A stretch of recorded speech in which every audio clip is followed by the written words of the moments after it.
Hello, everyone. Welcome to the stream. I'm gonna hold on a second. I need to fix that. Welcome to the stream. I need to fix that. I'm gonna hold on a second. I need to fix that. Welcome to the stream. I need to fix that. I'm gonna hold on a second. I need to fix that.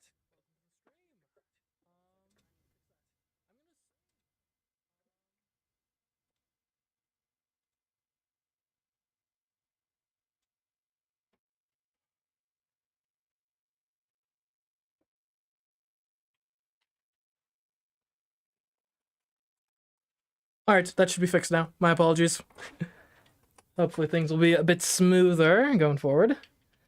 Anyways, hello everyone, welcome to the stream. Today we will be playing Super Mario 64. This is a challenge stream, of course, though, today. So we will be trying to beat the game while always jumping. And actually, let me switch my stream view to the actual game.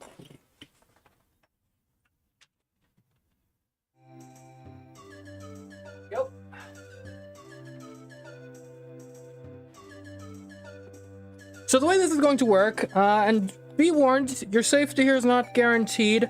I'm using a third-party controller that I bought off Amazon for literally $11. We are playing on the Nintendo Switch, like online Nintendo 64 emulation. And the reason I bought a third-party controller is because this controller has a functionality that I think back in the day used to be like really popular for whatever reason, but I don't see as much anymore. It's got turbo buttons, which basically means I can tell the controller to basically always be inputting a certain input. In this case, it'll be A for jump. And we're gonna do that and see if we can beat the game while that's going on. We're gonna have auto-click to jump. Yeah, basically, that would be the way to kind of sum that.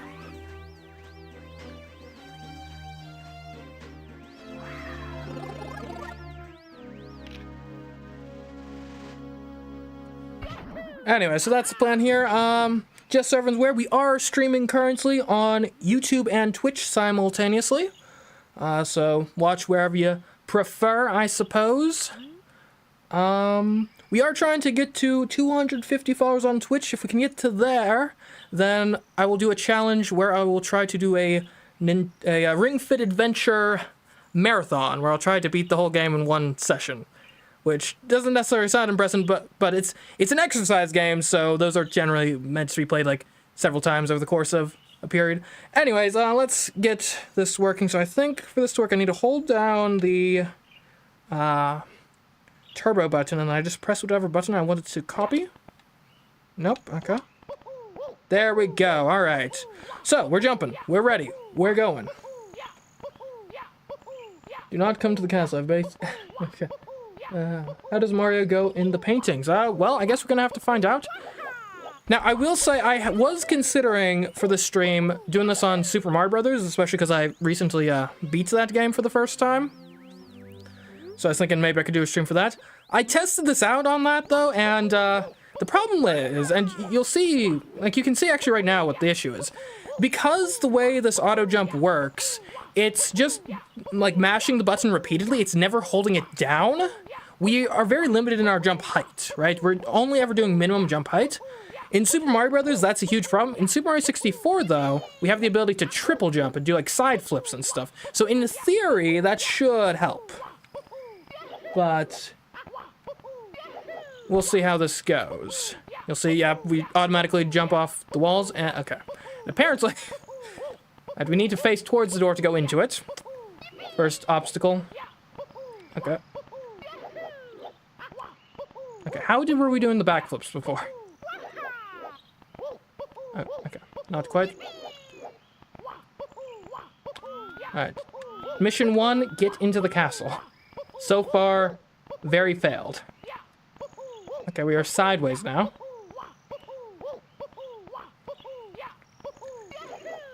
Oh, that's... Yeah, actually, being in the water should be fine. And we could actually use this to our advantage and make sure we end up... I don't know where the actual coastline is here. but we can use this to hopefully get out facing the right way. Still traumatized from the wet world after knowing its lore. I do not know what lore you are referring to. I'd be curious to find out. And which wet world are we talking about? There's like loads in this game, isn't there? There's like wet, dry world, there's the dire docks.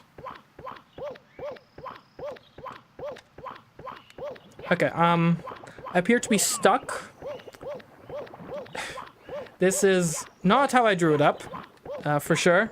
But we do have the ability to maybe... Oh, okay. There we go.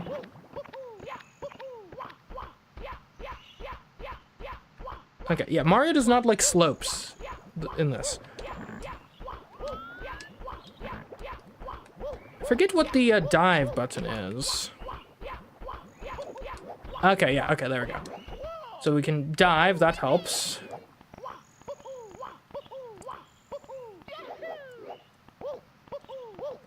Okay, maybe we're, like, forward enough to get into the door? What dry world? Don't start wanting to warn you that you'll be in for at least... like, a very large number of wahoos. Oh. I was glancing at the chat there. It's fine, we swim fast. That's one of the advantages. One of the few advantages of this challenge, fast swimming. Okay. There we go. Now that's what you want to see. And I believe we're facing the correct direction now. Awesome. Alright, now it's not accidentally wall jump off the castle wall. Okay. This should work. Oh, come on, no. Like, I think... Here, what if we, like, wall jump off this? We can't.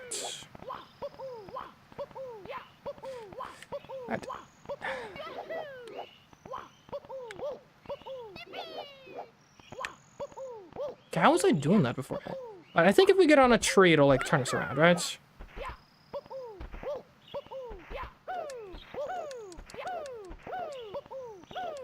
I hope y'all like the Mario woos and stuff. This is, tough.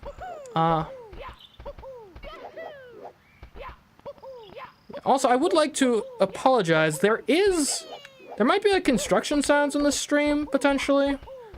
For some reason, there's been construction going on near where I live for a while. Usually, it's just, like, during, like, normal business hours. For some reason, though, today they're doing it into the dead of night. I don't know why. But it's annoying. That much is certain. Okay. Maybe, See, the funny thing is, I guarantee, like, I was doing a little bit of testing before the stream, and I was able to get through the door in that. So I don't know what the deal is. I did not anticipate getting through the door would be this much of a problem. Okay, that's not quite what we need, is it? There we go, okay. Trees, they're your friend.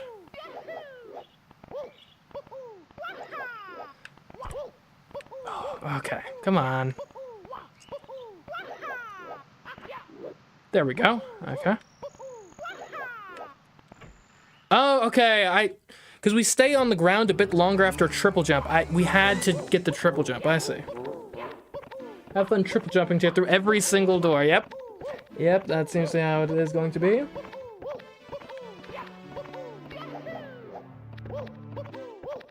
Alright, well, anyways, we're in the castle now, so that should hopefully be the hardest part behind us. Oh, dang it. Oh, we have to get triple jumps to get through every door, right. Okay. That'll be fun. Okay, and then we also need to make sure we're facing the correct direction.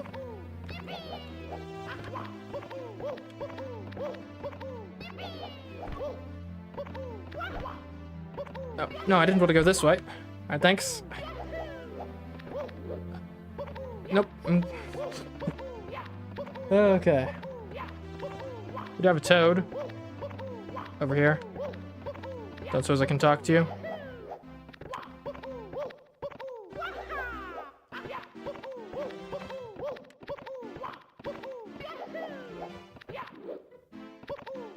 Okay, that's not quite what we need.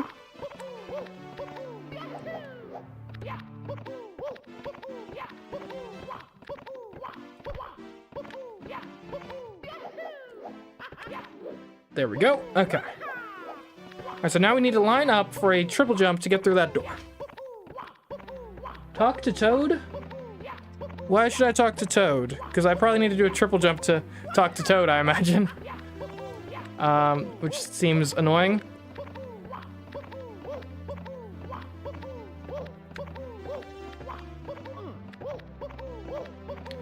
This may end up being simultaneously like the dumbest challenge I've ever tried and like the hardest one. We'll see. See, the funny thing is, like I said, I did like a little bit of testing on this like before the stream started, just to make sure it was like plausible. And in that test, I got into the door both times without even like worrying about it. It's like, it was super easy. Like, I didn't even notice the like triple jump requirement. Okay. Well, maybe I can get through this one without a triple jump. Maybe. Like, what if I like do a little punt kick? Little ground pound.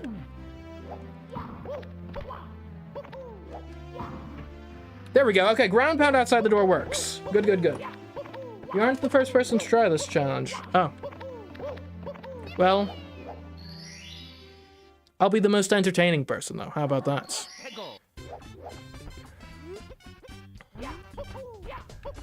Okay. Alright, so we're in Bob-omb Battlefield now. Finally in the first level. I mean, obviously, we're gonna be trying to get to King Bob-omb here. I don't think this one should be too hard. And honestly, because what? We're going to need 70 stars to beat the game.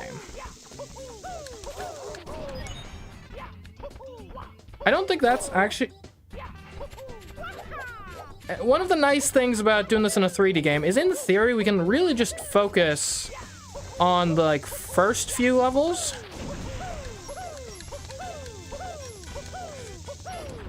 And get like as many stars as we can initially, and then hopefully we won't have to play the later levels as much. That's the strategy, at least. Okay. How is this not sliding me? Hey, that's not quite what I wanted. We can go through this backwards, surely.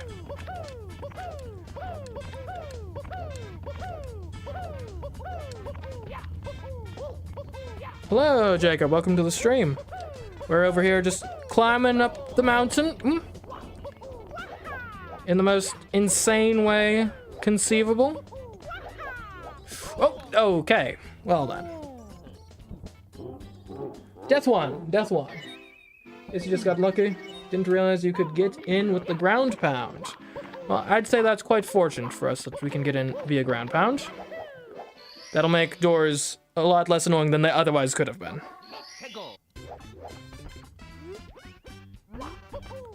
Alright. Attempt number 2. And for anyone just joining us, we are, what we're trying to do is we're trying to beat Super Mario 64 while always jumping.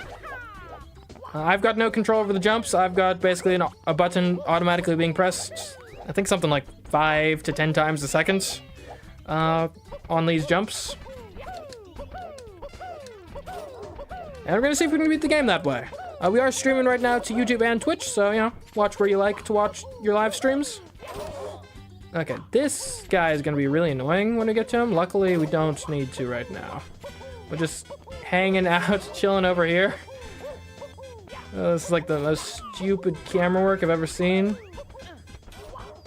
Okay, there we go. I'm facing the right way. Yeah, health is actually gonna be a lot more concerning than I may have initially realized. Because it might be kind of annoying to grab coins while controlling Mario in this fashion.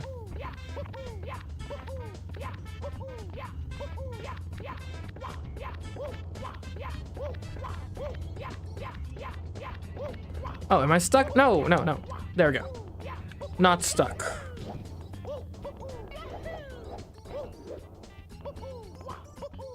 Okay, so now serious time we got to dodge these cannonballs, boulders, whatever the heck they are. Okay, Oh, is he going right? Okay. Okay, not quite, not quite. Gonna have to do better than that. Oh, okay. Alright. Mario, you were way too happy about this series of events, in my humble opinion. I mean, the toughest thing about this challenge so far, other than getting through the door, is I haven't found a reliable way to turn yet. So if anyone has any ideas about that, can I not use this since I'm always jumping? Okay, guess not. Anyway, so if anyone has any good ideas we could try to turn effectively, that would be great. Like, for example, I'm not even sure if we can get over this without a triple jump. So we're gonna have to turn. And we can do it 360 that way pretty easily. But obviously sometimes you gotta do, or not 360, 180, of course. Sometimes, obviously, 180 isn't what you're looking for. I think the best way to go with this would be going across the beam. I mean, it's kind of nerve-wracking, but as long as we don't accidentally do a triple jump in the middle of this, we should be fine.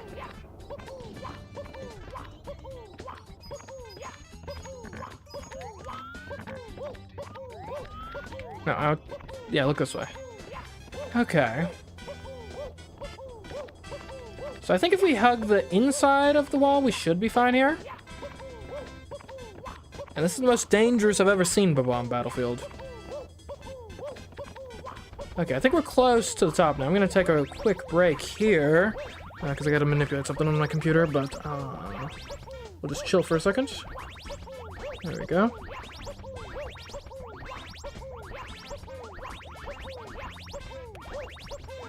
Holding the direction, triple jump, B to turn. Oh, you saying I could, like, dive in midair, maybe? That's an idea. I'll have to try that.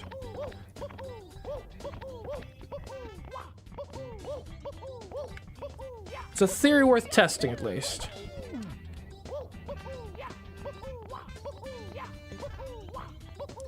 We'll just go around the long way.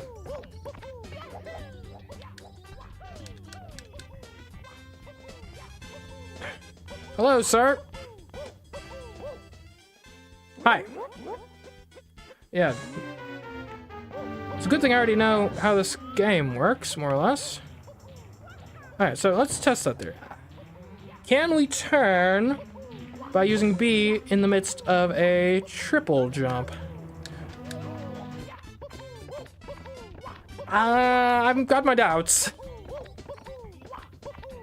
He needs to punch to grab the King Bob-omb, yeah. I believe that's how that fight works.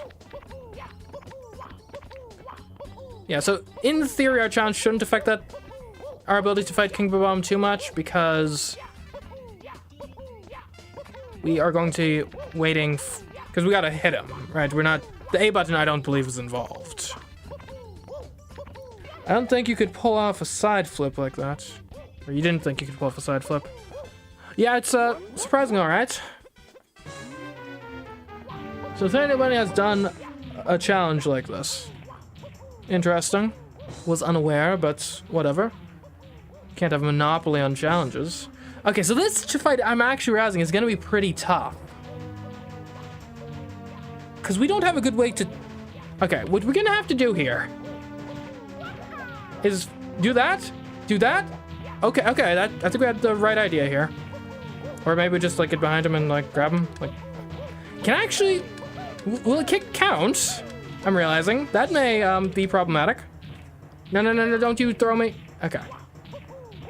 Yeah, we might need to be grounded in order to get him.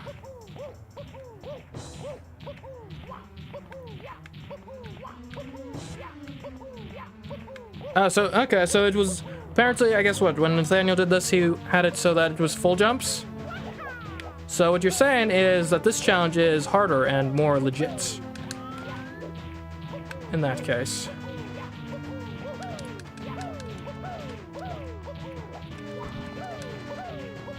Okay, come on. Oh, don't you touch me. Maybe ground pound into a punch? That's what I'm trying. We'll see if that works.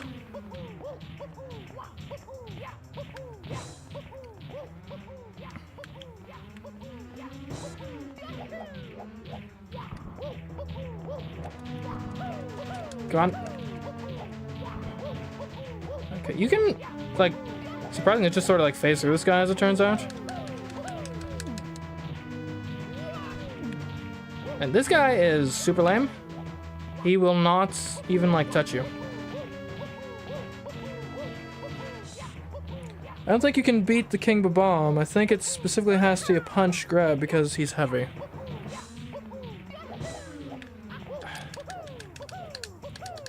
And in theory, you might be able to get a punch with, like, the exact correct timing. Let's just experiment with that for a bit.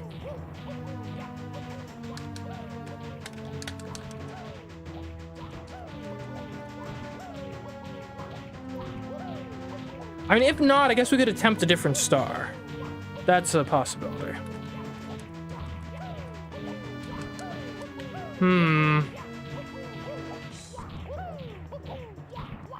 Oh, and by the way, before someone mentions it, I am aware that this is a thing you can do. If there's a button you can press here that rotates the camera, and if you do that, actually it completely stops my thing. I'm considering that cheating, so we're not going to do that. Just so everyone's aware.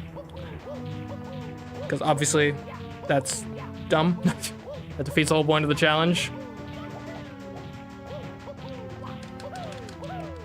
Okay, yeah, kicking him isn't doing anything. Okay, I think we gotta try a different star, and there should be other stars available here. All right, we could maybe do red coins. Chain Chomp is definitely gonna be available. I think there are ways to dive grab heavy objects. I don't know if they work on King Bob-omb.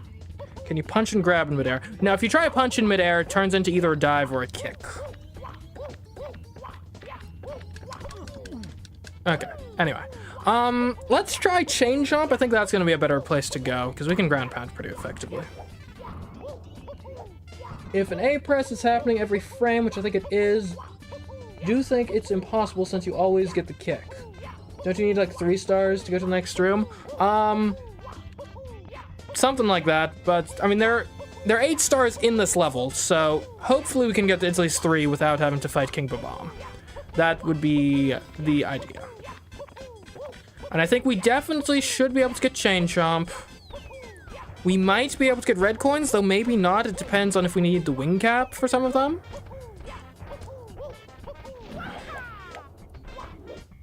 Obviously, Koopa the Quick is going to be out of the question because you need him to physically appear, which isn't going to happen if we don't beat the first star.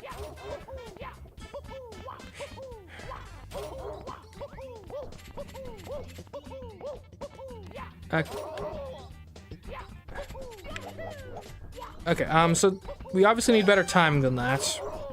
Alright, we'll try that again. Chain Chomp, here we go.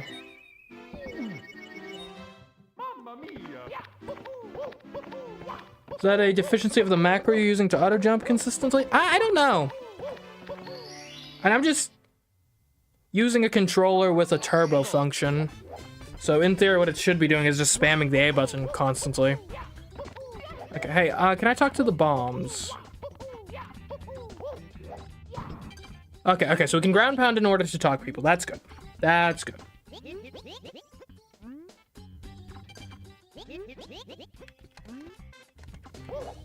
Okay.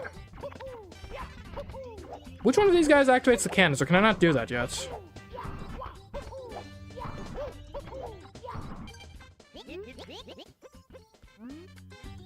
Apparently not that guy. Or maybe it's already activated? I don't know. I can't read what they're saying. It's saying it too fast. Right, we'll start with the Chain Chomp, though. That's, I think, is the most doable star immediately. Cannons don't unlock unless you select star 3. Okay.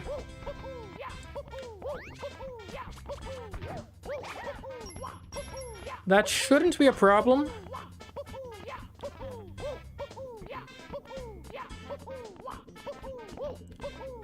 And in theory, I guess the spamming might actually affect my, like, menu navigation. Although, I think I might be willing to say that menu navigation is, like, outside of the bounds of the challenge. Okay, go, Mario, go. There we go. Did it. The cannons are already occupied, I see. There's a war going on, active, like, artillery that we have to fight with. Okay. There we go. First star of the challenge. Presuming I can jump high enough to get it. We'll need to do a triple jump, obviously. We'll probably need to change direction a bit. Okay, can I, like... Alright, we'll get that, don't you worry. We just gotta take a little detour first. Okay, what would be the most effective way to do this? Maybe if I, like, land on the sign right? This maybe could work. Because I think from here... we can definitely triple jump this way. And then we can do that. Now we're going the right way. So now we should be able to triple jump into the star. You know, it's funny. A lot of these challenges end up turning, like, normal platformers into, like, puzzle platformers. Which is interesting. I'm not complaining. But it's... okay, if I dove for that, I would have had it. Also, I'm noticing we are actually slightly turning after each triple jump, which is nice. That was not the correct button, obviously.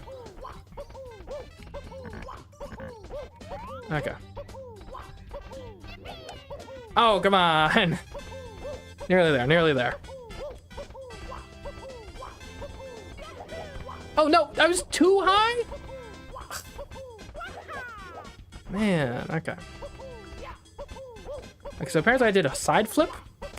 Not quite what I was going for there, but if we can actually replicate that consistently in other contexts... oh, baby, we can turn at 90-degree angles now, guys. We have the 90-degree angle turning tech. Okay. Oh, dang it, almost. Oh, come on. So chain chop and 100 coins are available at the start. Good to know. Oh, come on. But there's not enough coins for 100 since the 5 rings require flight. Ah, okay. Okay, that could be a tough wrinkle. Man, I really kind of hope I don't end up having to do 100 coin stars. I mean, I probably will, but that seems like a nightmare with how things are here. I mean, look how tough it is to even just get a star. Can you imagine trying to get every single coin? Oh, come on! Why is there an overhang? This is unfortunate, to say the least.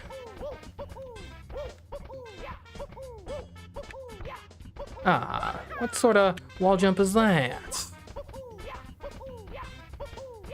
And is it possible there's enough runway to just do it in here? Oh, there we go. All right. Sometimes you just gotta change the way you see the situation. You slightly turn because there's supposed to be a landing animation, I think. That's how it works in the game. Okay. All right, so that was a star. Nice. I guess let's go back into the painting.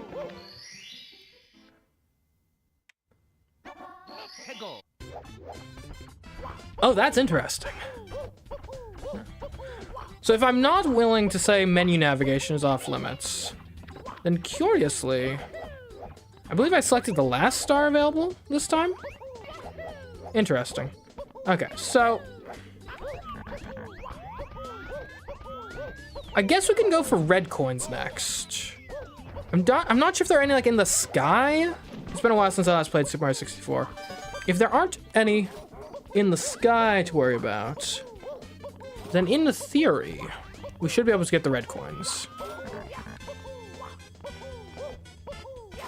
Picking a star is going to be terrible. Yeah, which one am I even technically on? I'm on 7. I'm on the behind chain Chomp star. My apologies if you've got epilepsy. Sorry. Okay. Is this the Swanky Box mod? No, this is not modded at all. This is just me with a controller that has turbo mode. Okay, there's a red coin up there. I think if we triple jump, we should be able to get it.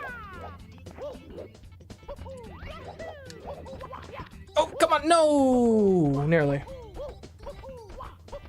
Pause buffer alert. Yeah. Again, I'm thinking I'm probably going to say that menu navigation is fine because it's an always jumping challenge, not an always pressing A for literally every single frame that the game exists challenge. So I don't think that really violates the spirit of what we're trying to do here. There we go. All right, 2 down. You don't think menu navigation should be counted? I tend to be in agreement. So, and it should be pretty easy for me to turn off the turbo when I go into the menus. Although I will, of course, have to do it like slightly before I go into the menus, obviously, but I don't think that's a problem. Is there anything of... Okay, all right, the red coin is on the other side. All right. All right, I'd like to get a wall jump going. There we go. All right. So now we gotta go to the other side. New idea, you can leave the stage by death. Hold on. This is a tough challenge to like be glancing on. So I'm sorry if I'm not reading chats as quickly as you guys would like. Let's see. You can't pause and come back to it once. Unlock the wing to get the red coins. Can I unlock the wing this early? Is that possible? Oh. Hello, Killer. Thanks for the chat. Welcome. First time chatter. Welcome to the stream. Is that a cookie? You giving me cookies? Now, here's the question though. If you're giving me cookies, are they like the delicious, like fresh baked kind, or are they the type that like ruins the internet? Because those are 2 very different things. Oh, come on now.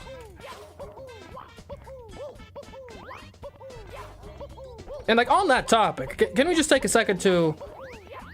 And I think you just gotta hand it to the internet companies, like cookies, which, I mean, for those of you who are unfamiliar with what a cookie is basically it like embeds itself in like your browser and stuff to like track you over the internet. A lot of websites will ask if, actually, I mean, technically I think they legally have to ask if you are willing to give them cookie access, if that is what they're going to do with you.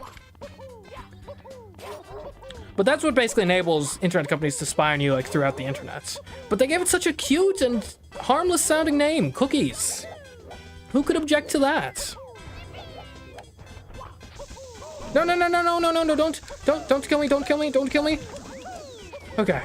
Oh, where is the water even coming from? Have you tried this challenge before? Is this your first time? This is the first time I've attempted this specific challenge. In fact, I believe this is the first time I've done a challenge on regular Super Mario 64. I did one on Super Mario 64 DS back in the day. That was a no coins challenge. But no, I don't think I've done one on normal Super Mario 64 DS.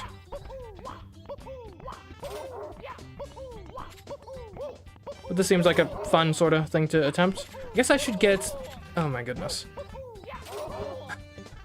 We need a turn before we go down Chain Chomp aisle, I think. Rest chocolate chip cookie. Nice, nice, nice. So let me test my idea of like how I could use menu navigation. There we go, I can navigate the menu. Granted, my only options right now are 1 and 6, so I think 6 probably is better, but I don't know if it actually helps us necessarily. Because I'm not even sure if we have cannon access here. Or the possibility for cannon access.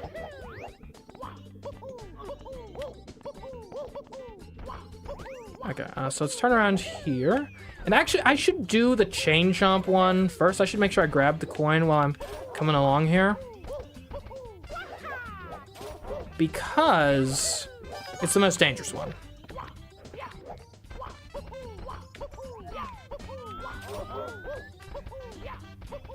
Super Mario 64, the divisive remake. Yeah, I mean, I guess that's how it's generally categorized, considered. Is there another way? Do I have to go back? I mean, I guess I have to for the coin. All right. And I think it's quite good. Granted, I played it on the Wii U, so I know the main complaint people have with it is the control scheme on the DS. Given the whole, like, not having an analog stick thing. A bit of an oversight, you have to admit. Okay, wow. Okay, I was gonna say, am I gonna do this without getting hit? No. But it was close, it was close. So obviously on the Wii U, I didn't have as much of an issue with the whole not having an analog stick thing, because the Wii U famously has an analog stick.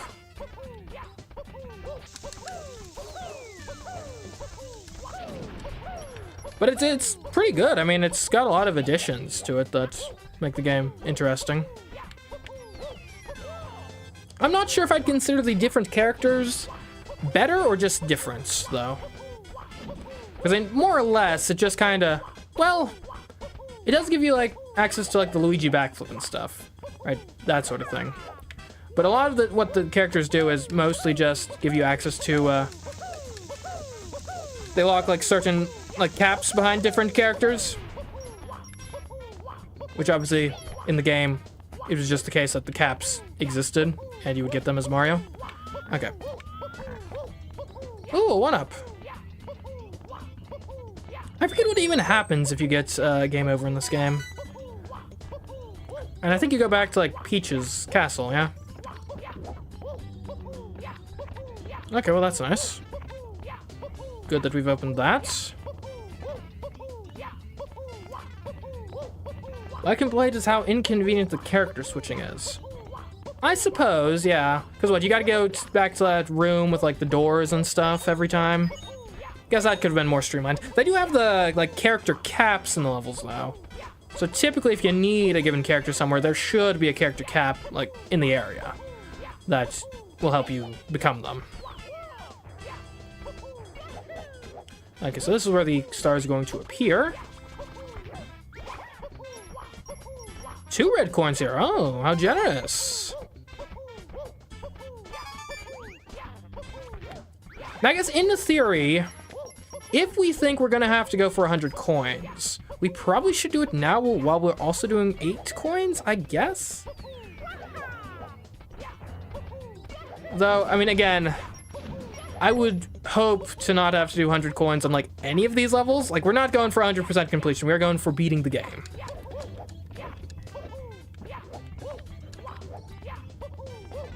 Also, because I know you guys are gonna ask, I have no idea how I managed to punch there for a second. Probably something to do with, like, how the slope interacted. Twitch is attacking with ads. My apologies, I guess. And I think I've got it set on, like, normal ad stuff, so.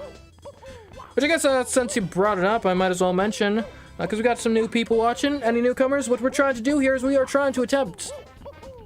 No, you can't try to attempt, because an attempt is, by definition, an attempt. But we are attempting to beat Super Mario 64 while always jumping, hence this nonsense you're seeing on screen right now. We are currently streaming live to Twitch and YouTube simultaneously, so, you know, watch where you like to watch stuff.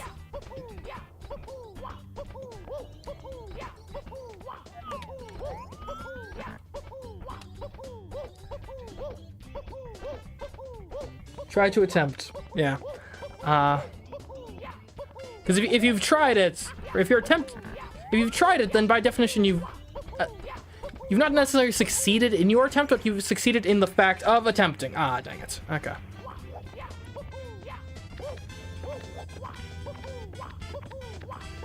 Or I guess it could be like a kind of the same concept of people use when they do a double negative for emphasis as opposed to contradiction, right? You know, when I say there ain't no way, I'm not saying there is a way necessarily. I'm saying, like, there's so much not a way that it's ridiculous to even claim otherwise. So I guess one could make the argument that if I'm saying I'm trying to attempt, I'm, like, emphasizing the uncertainty of the attempt's success. Okay. Is there a red coin higher up on the mountain? Because if there is, I should get it first.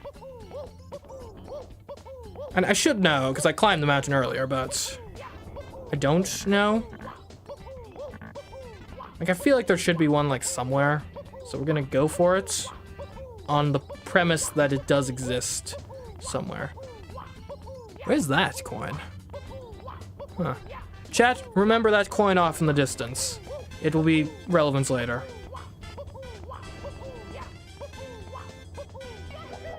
No!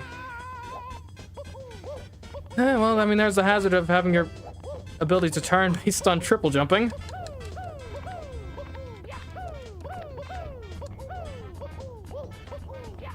There's 1 or 2 on the floating island.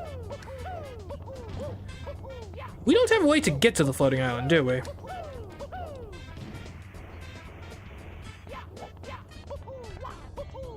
If you're procrastinating, you're only trying to attempt.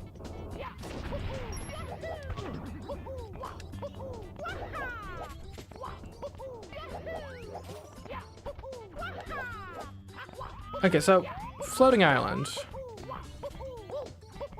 Yeah, I don't think there's a way up there without either using the cannon or the wing cap. And we don't have either of those unlocked, do we? So what are we doing here, y'all? What are we doing?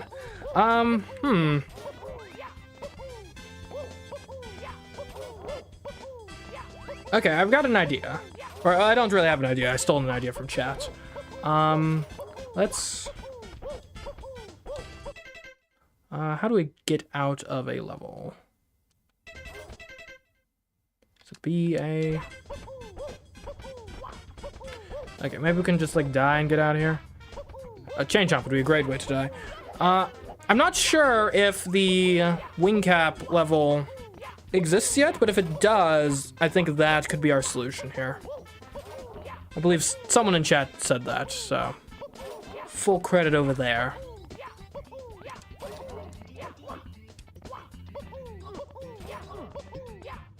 Okay.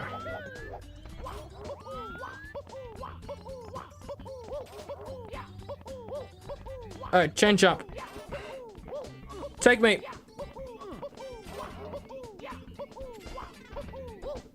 What do you think is the worst 3D Mario game? Okay, so I will preface this with, I have not played every single 3D Mario game.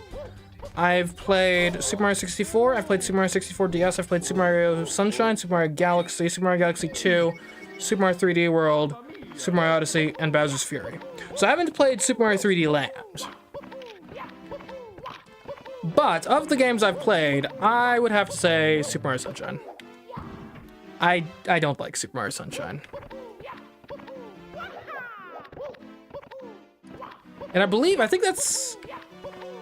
Like, of the ones with, like, the normal, like, star system, I think... Okay, so... Alright, so this might be a problem. I'm not sure how I can... Because I need to go into, like, first-person mode or something. What is the button for that? Like, I need to do the thing where you, like, look behind Mario. Like this, I guess. But then I need to look up. Oh. Oh. BOTW fan with a subscription. Thanks for the sub. Much appreciated.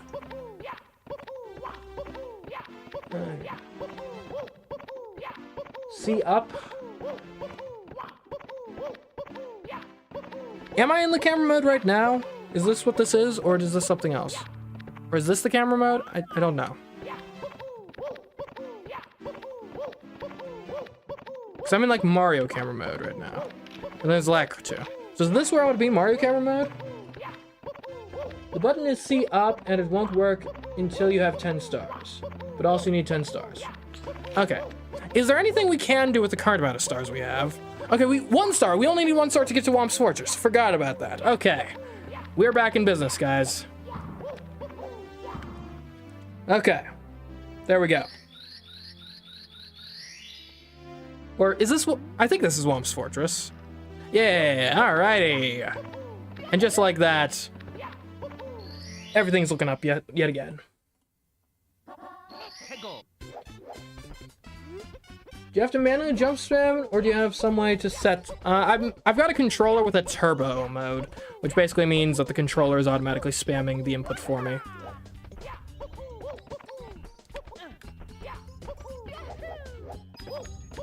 Okay, so Whomp's Fortress actually should hopefully be a lot better for us than Bob-omb Battlefield.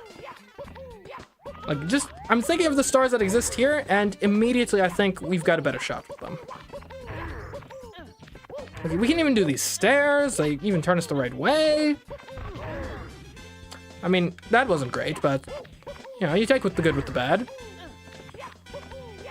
I mean, we're certainly going to wake up the piranha plants, but that can't really be helped, can it?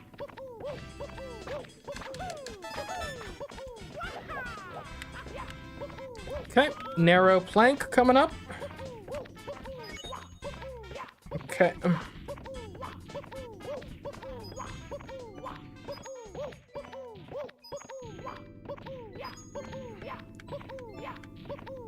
There we go. Cannonless would be the ultimate flex. I suppose. Alright, we're gonna need to be faster on that. That or skip it entirely. We'll see which we do. And one of the fun things at Super Mario 64 levels is they're often pretty easy to skip like whole sections of. Alright, so we need to, if we want to do this, we got a triple jump. And then like side flip. Okay, now we're going like the opposite direction as I want to go in, but that's fine. We'll just go down here. And then we'll triple jump. And side flip. Okay. Try that again. Oh, come on. Wild Blue should be relatively easy.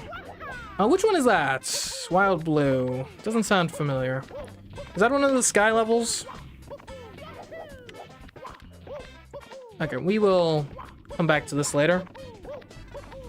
For now, we'll just go up the normal way, I guess.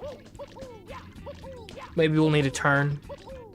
Or actually, I think we can go faster if we kick, maybe? Not sure if that's actually going any faster or not. Oh.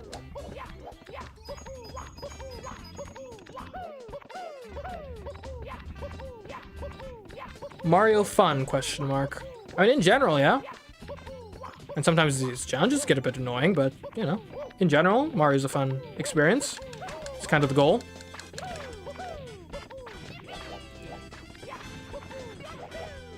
Okay, so what's our play here?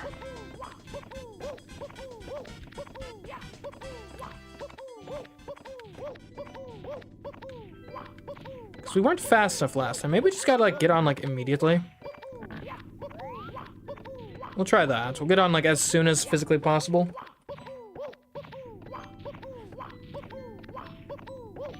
Okay, now.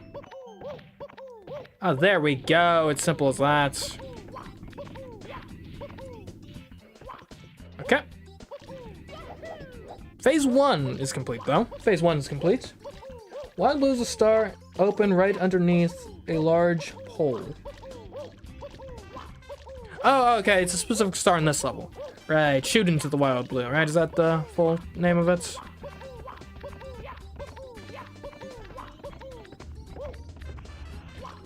Oh, you know what? Come to think of it, speak of the devil, I think we're actually facing the correct way to make an attempt. So we're gonna try that one.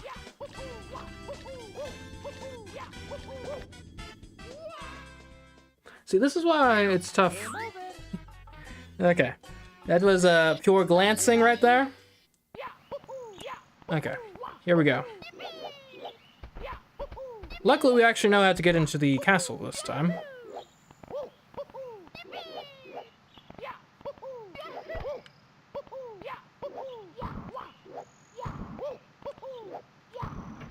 There we go.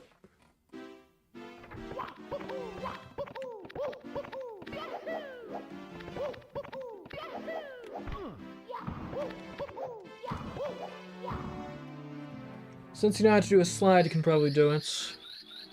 Spring Feet the prequel. Kinda, yeah.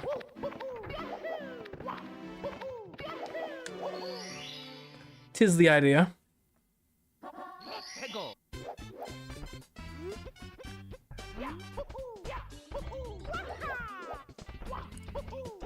Okay.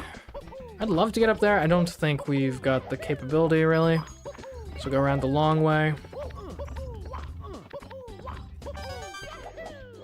The boring way, as some might proclaim.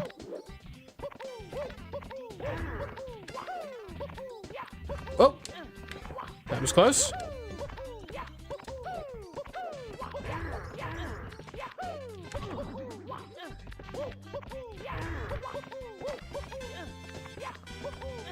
Gotta try this on Odyssey. Yeah, I mean, that could be interesting. I wonder if with the captures, if that would make it a bit less forgiving of a concept. I say having only gotten 1 star after nearly an hour of playing Super Mario 64.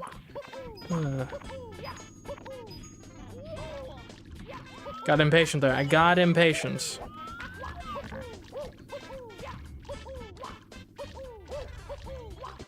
Now here's actually a funny little factoid.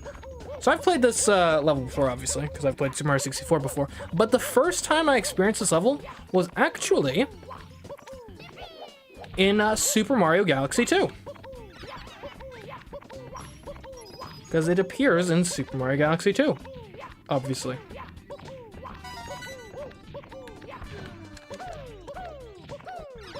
Somehow I killed it. Okay, go, go, go. We're good, we're good, alright. Oh, okay, alright. Made it. Nearly to the boss. I wonder how tough the boss is gonna be.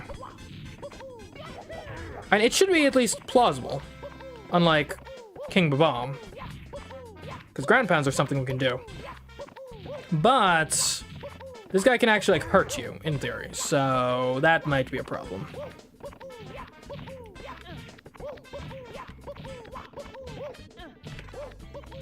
Yo!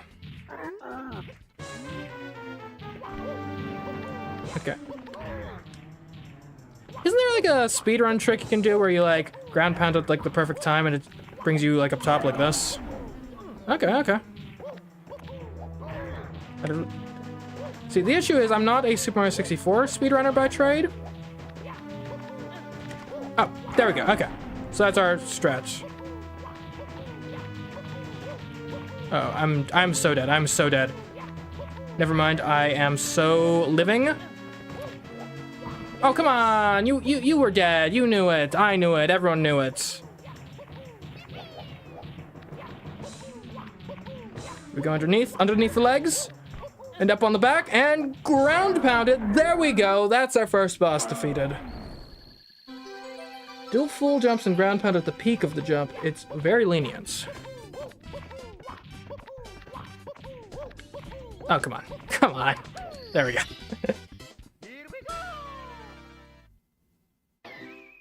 You do it at any point Whomp is pounding.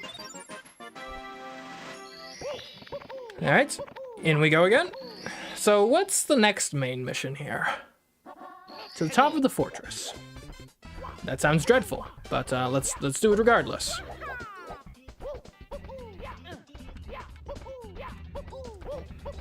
I will say, 1 point against Super Mario 64. I do think it's generally a good game, especially when you consider the time it was released in. But I fell into the void, so therefore it's a bad game. No. It does have an issue where a lot of its levels are basically, here's a giant mountain in the middle of the level, get to the top of it. But then like, half the missions will all be based on getting to the top of the mountain. It'll be like, oh, get to the top of the mountain and beat the boss. Oh, now get to the top of the mountain, but it's a race. Okay, all right. How about this? Get to the top of the mountain, but this time you gotta get coins along the way. Get to the top of the mountain, but this time there's nothing special on top. I'm not sure what's a like cute little name to give this, but you notice it after a little while.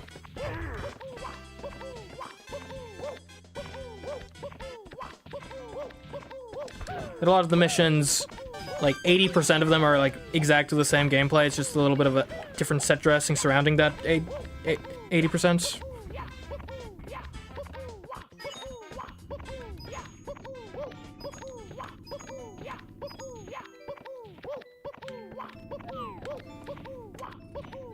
Make sure you get it to the top of the mountain, but in reverse, where you go down instead of up. Oh, baby, let me tell you, we have got a treat for you coming up. Have you ever heard of Cool Mountain? Or, wait, or is that the one, or am I thinking of the other one? Yeah, it's Cool Mountain, because the other one is Snowman Land.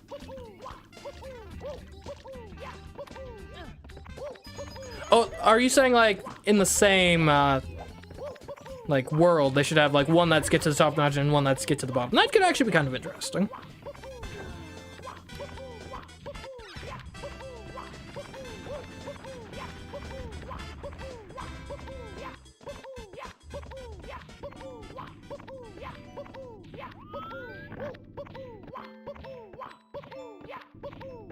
Get to the side of the mountain. Now we're thinking with portals.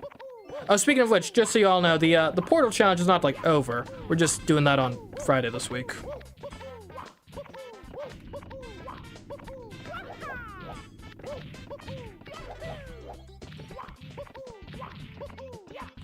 I'm just insane and thought that Super Mario 64 would be a quick, like, easy challenge to like slide in there.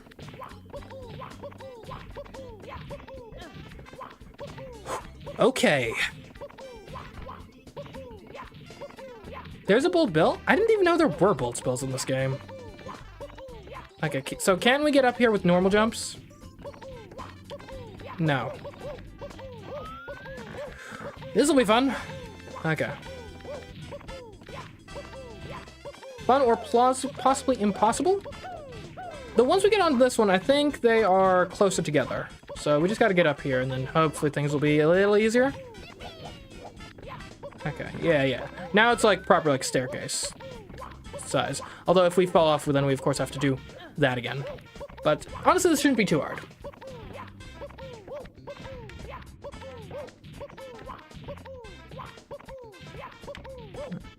Wait a minute, if you are jumping non-stop, how will swimming work? It's actually pretty easy because you just continuously swim forward. It's actually arguably makes swimming easier. Alright, that was actually way easier than I thought it would be. Finally, some good news. Oh, get me started up and ready to go. Super Mario 64's maps are square, so it does end up seeing more verticality than horizontal. This is very true. Yeah, the big challenge here isn't really the always jumping so much, it's the fact that I can't just do a normal jump. It's either these like minuscule tiny ones or triple jumps. Also, did anyone read what the mission we're trying to be doing here is supposed to be? I did not. So that may be a problem.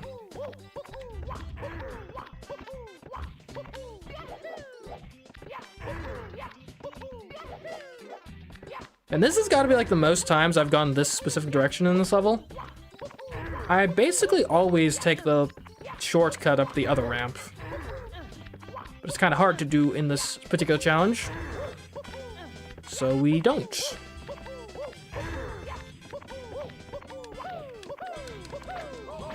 Hey, don't you!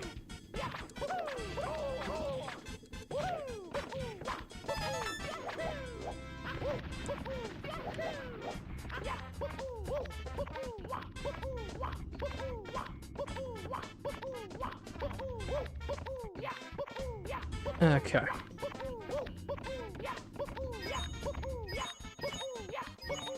Alright, I'm gonna real quickly go to the menu. Shoot into the wide blue. Gotcha. Okay, so actually we don't even want to be going up here, really. We want to be over here. And we want to activate cannons. Oh, wait a minute. Oh, no. Oh, no. Guys. I just realized something pretty bad. I think, if I remember correctly how this game functions, we're in for something really bad about to happen.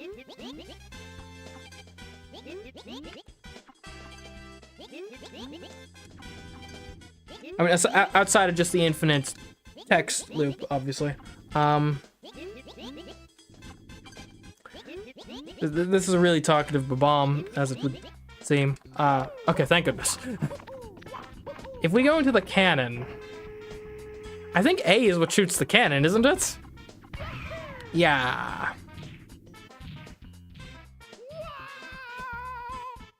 Okay. So we can't use cannons in this challenge. Good to know, good to know. He just won't stop talking. Okay. This guy, I've got to be able to get up here, right? Come on, come on. No? Like, what if I, like, did, like, a triple jump from here? Oh, so close. Oh, well. Thanks, Killer, for... Killer G? Or... No, Killer 6400 for the follow. Much appreciated. I guess I'll mention right now, for anyone recently tuning in, we are currently streaming on YouTube and Twitch simultaneously. Trying to get more followers on Twitch would be nice, so if you want to follow over there, be my guest.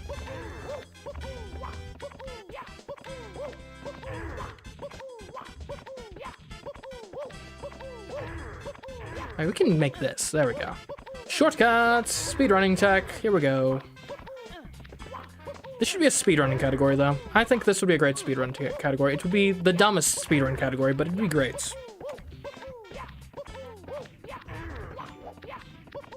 Good night, November Joy. Is that a greeting, or are you, like, going to bed?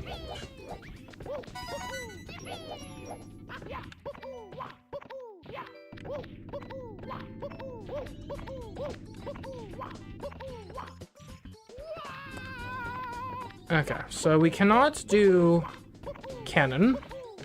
So we're going to have to do this the other way. Now, I forget specifically what the other way is. But it's got something to do with, like, you do, like, a triple jump, wall jump off the wall. It's, like, the opposite of where I wanted to go. Can I come this way and get over here? There we go. All right. Attempt number 1, we'll just try to get wall jump off the wall like this. That was actually pretty close.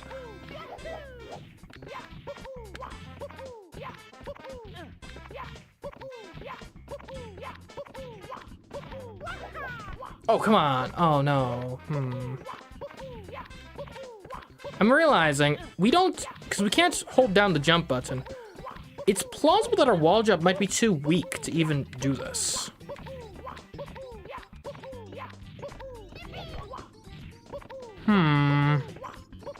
I've got another idea.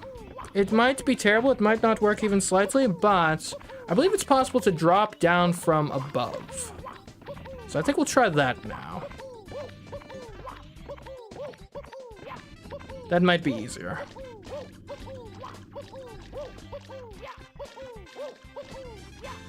Apparently Slashy has an idea. What's your idea, Slashy? Better be good.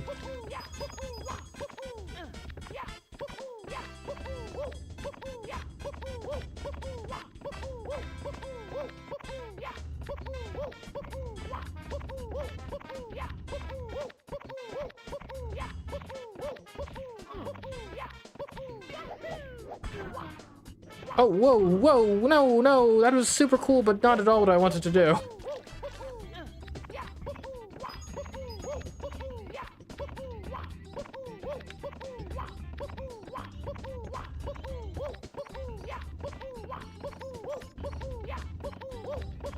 Okay. Man, I just killed you, man! What are you doing here again?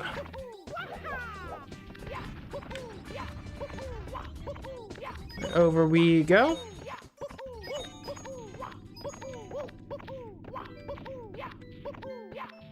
Oh no, this is not gonna make it. This is not gonna... We made it, okay. Easy as that. Okay. So, the idea is simple. We just like drop down here and like kick back onto the star platform. Shouldn't be that difficult in theory. The ramp leading to the blue coin spawner, where you would normally wall jump. Okay, imagine how hard it would be to play this game. Monitor off? Yeah. Yeah, don't get your hopes up. That's not happening anytime soon. Oh! Okay. And I think it's possible in theory.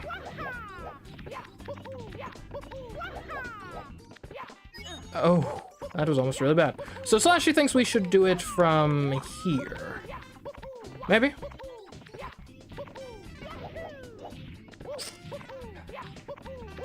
It might be doable, like maybe with a dive or something.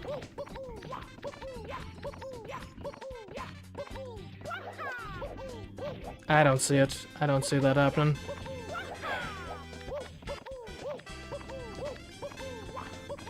I think going up from the top probably is the best route here, but we'll see. Imagine if enemies stayed permadead even between reloads of the whole level. That would be a choice, for sure.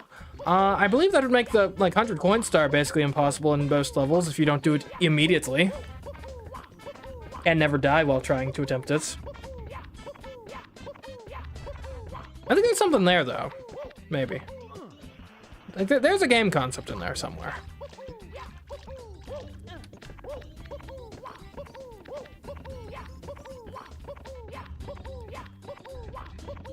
Could have like an environmental message of like, hey, you need to survive for like 100 days or something. But as it turns out, like the enemies is one of your main ways of getting resources.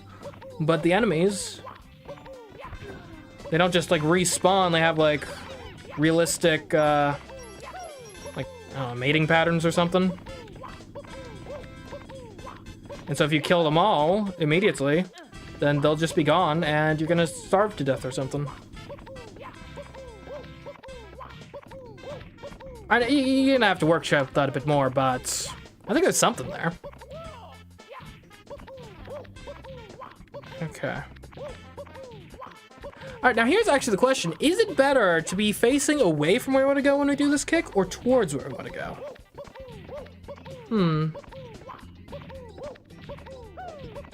Let me see. Okay, I think we definitely want to face towards where we want to go.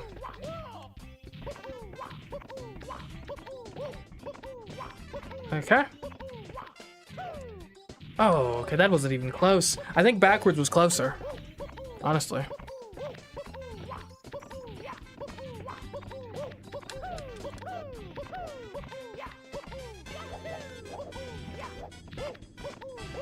Ooh, this is something. That's a good angle, maybe. Oh, come on. Oh, well.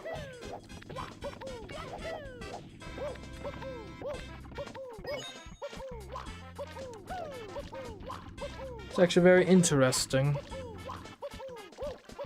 Imagine a Mario game where every time you beat a level, that means you killed would be doubled up next time? Oh. That'd be interesting. Oh, you could make it, if you made it like Super Mario 64, so it had like a bunch of different goals. And then part of the way the game would work is basically you'd have to like assess which goal you want to try doing, like, because each goal you complete would make it harder, in theory, maybe. And so you'd want to do like the hardest one first, that way there's like the least enemies during it. There's something there.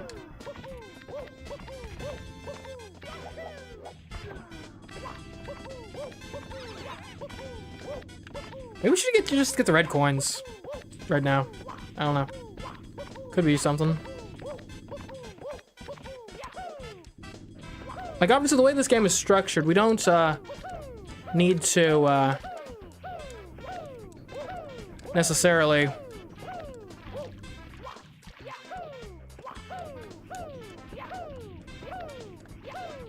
okay. It's not Super Mario Galaxy. We don't need to get every single star, obviously. Though, like I said previously, the more we can get in the earlier levels, the better, because then we have to get less in the later levels. Though, in theory, we could just go straight to, cool mountain right now, if we wanted. I believe we've got the stars to make it there now.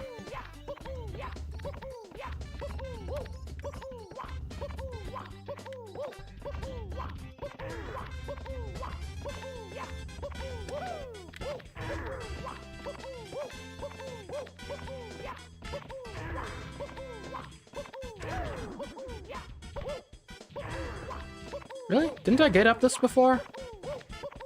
Yeah, whatever. Okay, there we go. Is there anything on top of this swamp? Like a red coin or something? Let me look. I don't see anything. Oh, never mind. Okay. How tough will it be to get on this swamp? Shouldn't be that hard. I think we can make it from here. If we face the correct way. Can use the sign, maybe, to face the correct direction. There we go.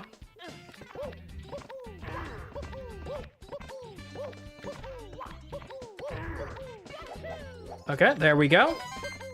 Lovely. Now there's a coin over there on the bridge thing. Yeah, by the way, we're doing red coins now, I've decided. Dang it. Okay, well that was bad, but it could have been worse.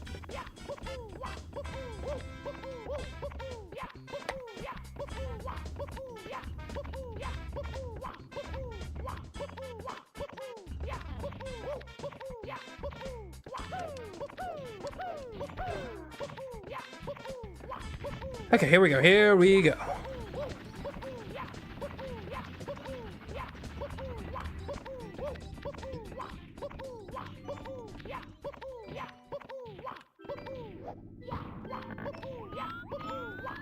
Okay, so this shouldn't be too hard. Though I don't know how difficult it's going to be to keep with the platform as it spins. Hopefully it's just... That is going to be extremely hard, as it turns out. Okay. It might even actually just... Well, as I said, it might be easier to just, like, dive for it or something, but... With my luck, I think I'd end up diving off the level entirely. Ah, dang it.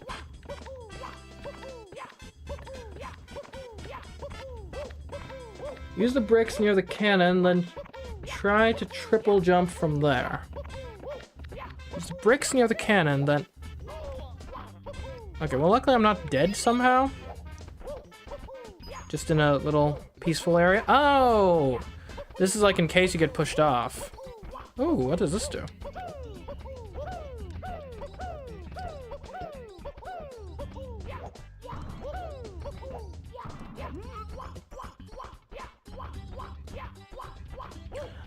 I own a box now. Chat, I was gonna say, chat, do we think the box is gonna be useful? Too late, I suppose.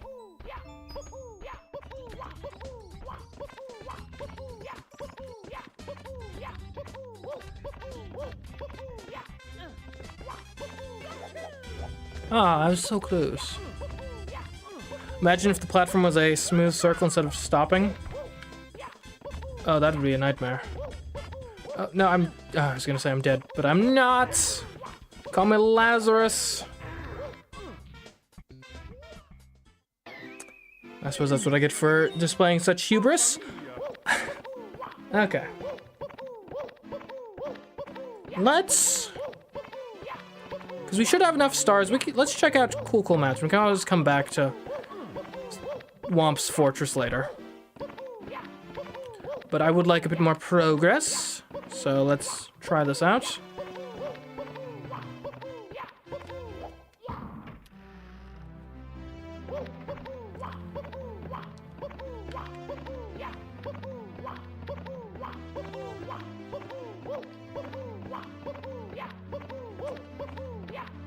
Boxes have feelings too?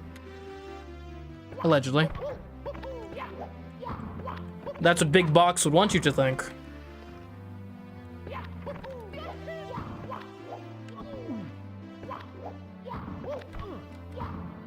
There we go. In we go.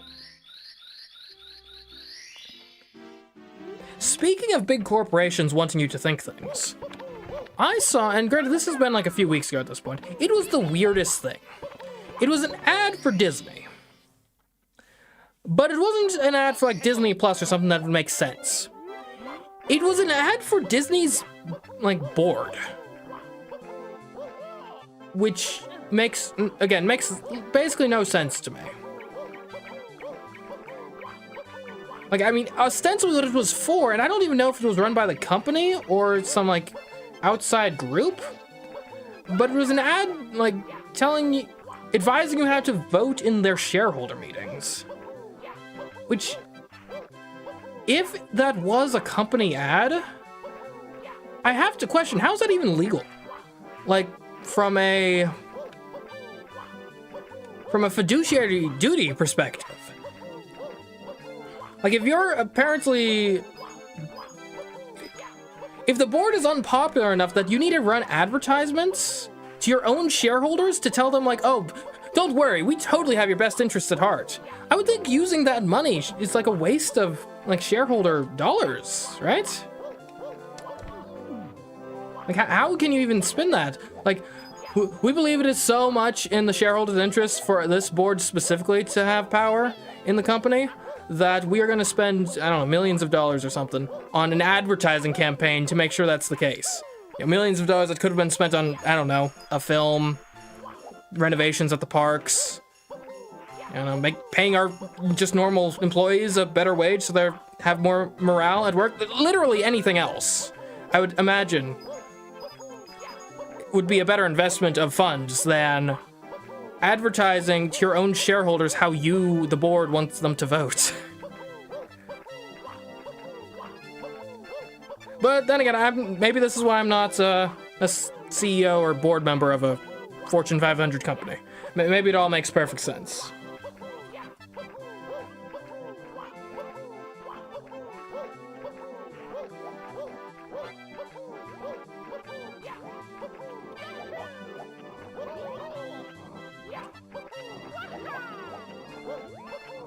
I'll be honest, I kind of forget what I'm supposed to do on the first level in this mission.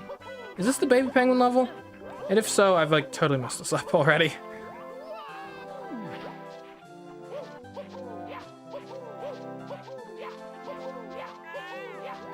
Yo, sup? Okay, so apparently this is the baby penguin level. And I do not have a baby penguin, so we'll try this again.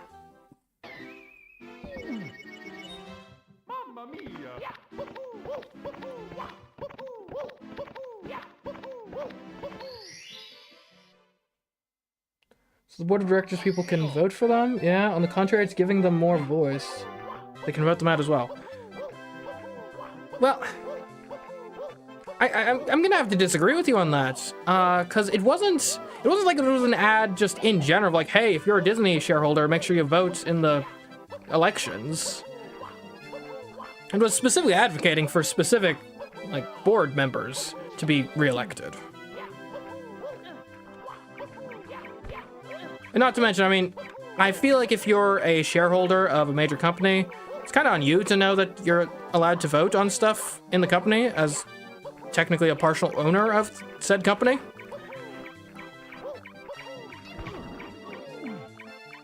I don't think that's like a super secret, like, arcane wisdom that only like the billionaires and millionaires know about. Okay, so how do we get up to that penguin?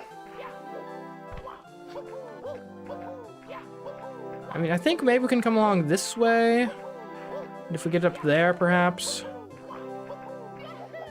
There we go. Oh, come on, you were so close. That'll work, except not quite. Like, if we time the triple jump properly. No!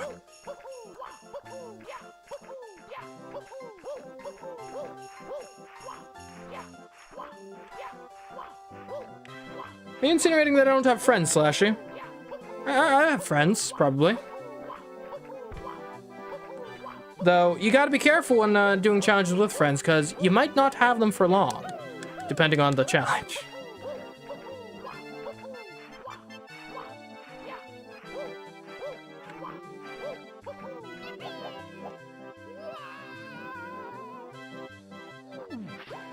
Requires you to be really crafty for Fire Emblem. Fire Emblem with friends, eh?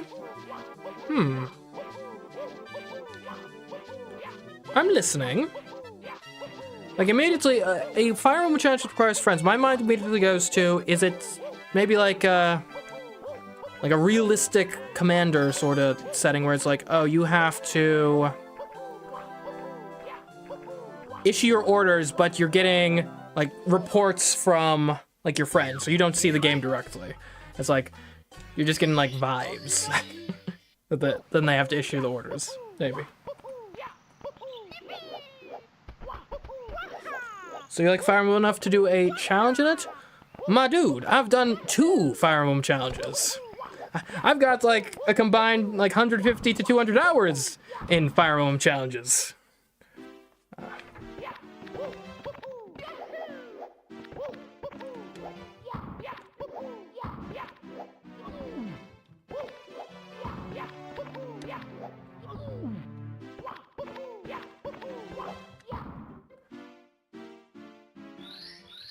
Don't have any Fire Friendlum. That's a good one.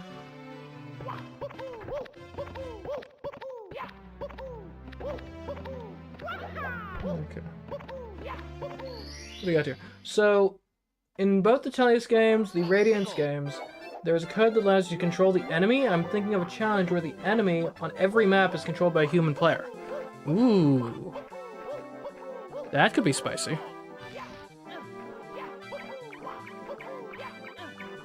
Obviously with the qualifier that the human player would have to be attempting to win to the best of their abilities as the enemy. Hey, baby penguin, come here. Wait, can I even pick this guy up? I might need to dive into him. Okay, that's gonna be hard to make happen. Maybe I can like ground pound and grab. Okay, not a great start. Let's just go in the chimney instead. Maybe that's a better place to be.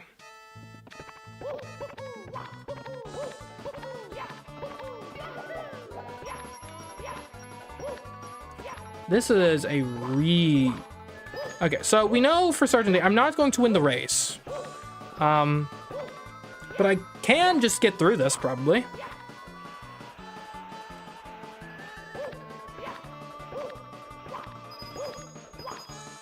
This is so weird.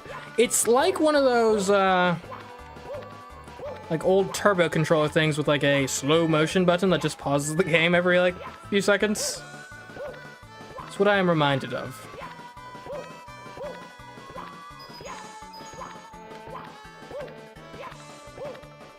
It's not bad for actually ensuring your safety. Don't worry, have your friend be the one doing the challenge, and you're the one controlling the enemies. Maybe. That could be interesting. Now, of course, the issue with like a multiplayer-based Fire Emblem challenge is Fire Emblem games are like really long, so that's a big commitment. No, to ask someone else to do. No, I thought I was like home free.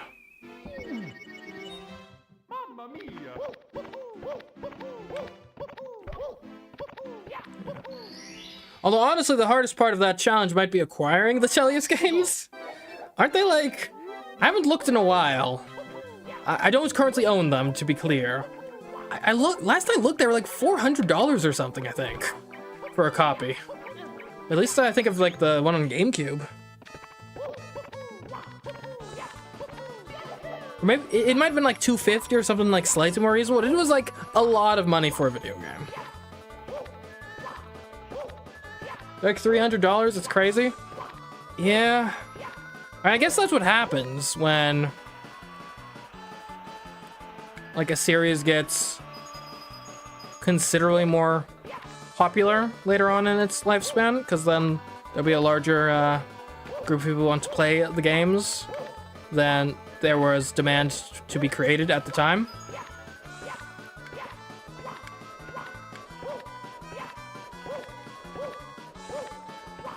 Is this like the, okay, there we go. We're free. I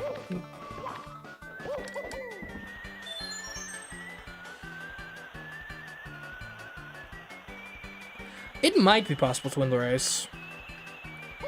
You do get a star for just, like, doing that, right? Or do you not?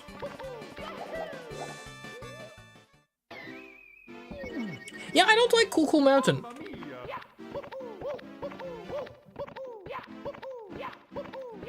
Just in general, because I love can you beat this game with another player, sabotaging you / siding with the enemy type challenge where your friend is challenger and you the challengee.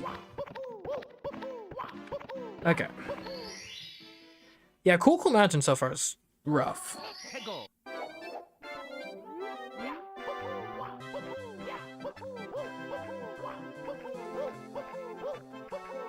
Oh, you have to exit the door to get the star! Oh! No! Right, okay, thank you for telling me that, because I just looked at the name of the level. I was like, wait a minute, Slip Sliding Away. Isn't that the one where you do the slide? I thought I was going mad for a second there.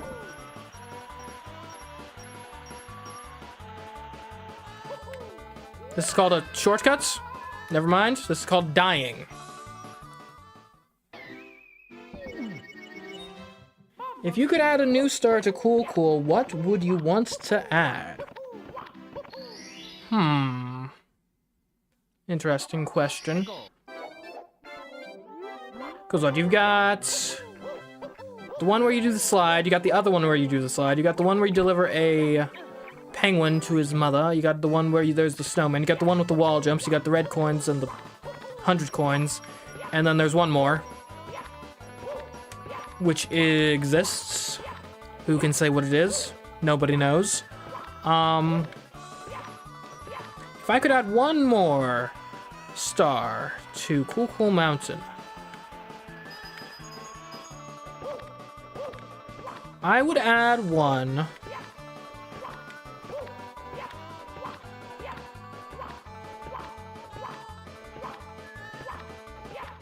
I don't know. I don't have an immediate, like, inspiration. If anything, and climbing up the mountain could be cool, but they do that in literally every other level, so maybe not quite as cool as one would hope.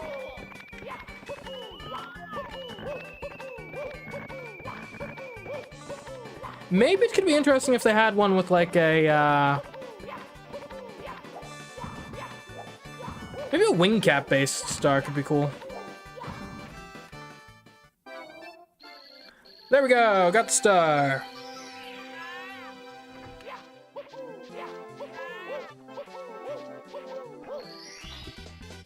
Here we go.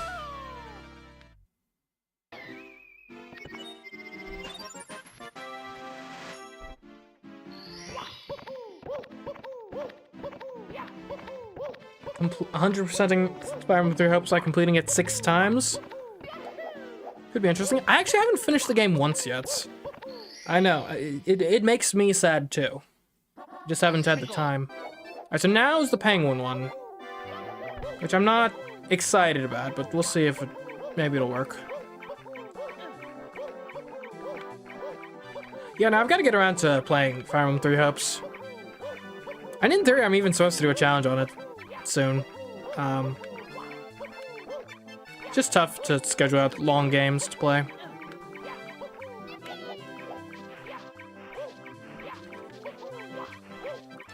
Okay, can I like turn, please? Oh, come on. You want to slide on that, Mario, don't you? Oh, hello? Penguin? Are you following me? Little penguin? Will you follow me like over here? Okay. Can I... Where are you going? Where are you going? My dude is so self-sufficient here.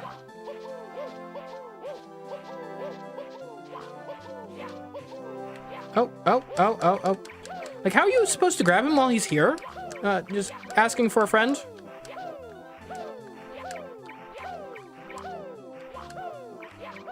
No, walk the other way, dude. Yeah. Okay. No, penguin. We're going down here. Penguin, follow me. Penguin! Penguin! Over here. Thanks. Okay. Alright, my dude. We are... No. Don't go up there. Penguin, over this way. We're going down the slide, alright? Over this way. Okay. Yes, follow Uncle Mario. We're going over here. I cannot pick you up, but hopefully I can just kind of like hold your hand and we'll walk through this. Did anyone actually... I've never seen someone do the level this way before. Did anyone know that this was possible?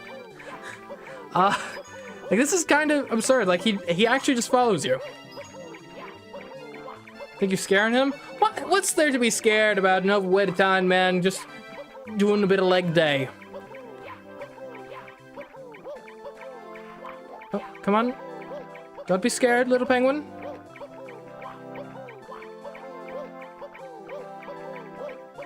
I am your friend. The rock is not your friend. Couldn't have said it any better myself. Alright, come here, little penguin dude. I'm actually doing a Zelda, Tears of the Kingdom challenge, which I can only master... In which I can only... The Master Sword, Hylian Shield, and the Breath of the Wild Amiibo weapons. And it is a difficult challenge until you remember that the Hylian Shield is easy to get and has 200 durability. That'd be helpful, for sure. Although, okay, maybe I'm missing something here with the concept of that challenge.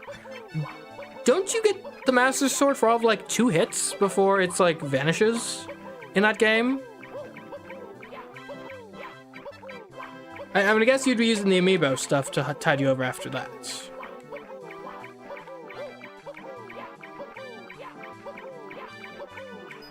No. Don't run away from the penguin. The penguin needs you.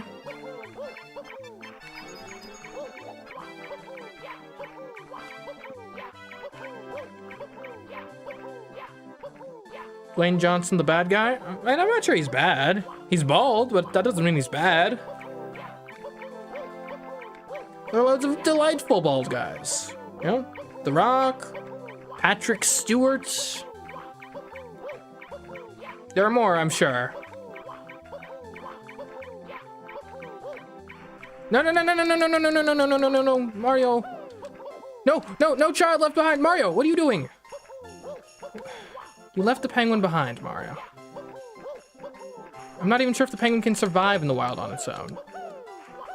It's a baby. It's a literal baby, a child, and you left it to fend for itself in the icy wastes.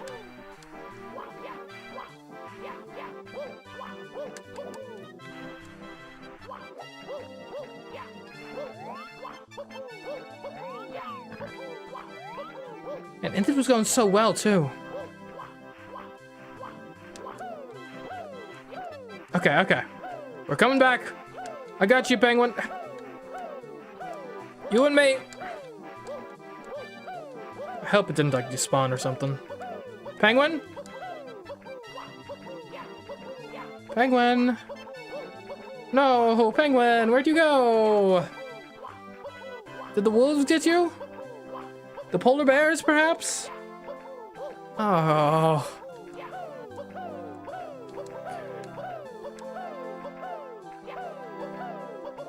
I thought we were doing pretty well. No, not that way. Okay.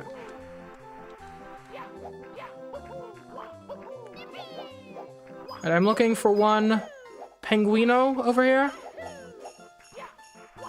Cool dude. Kind of rebellious sometimes.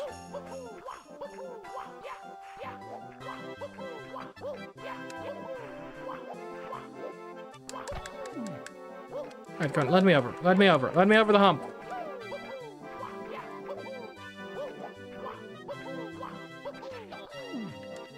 Over the hump, of course, the best DreamWorks movie, according to all people. Alright, penguin. Okay, so we need to specifically lead you. You don't do sheer drops, it would seem.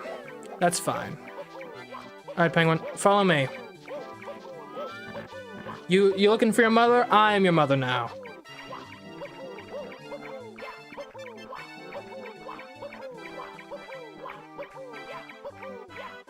Hate the video ads. Yeah, I guess they can be annoying on live streams, but, you know, ads make the internet world go round, so. I don't have as much of a visceral hatred for ads that I feel like a lot of people seem to. Alright, come on, Penguin. Hurry up, Penguin. I can't keep this up forever. This isn't Super Mario Galaxy. No, don't you walk away from me. We are going to go tell your mother about what you've been up to.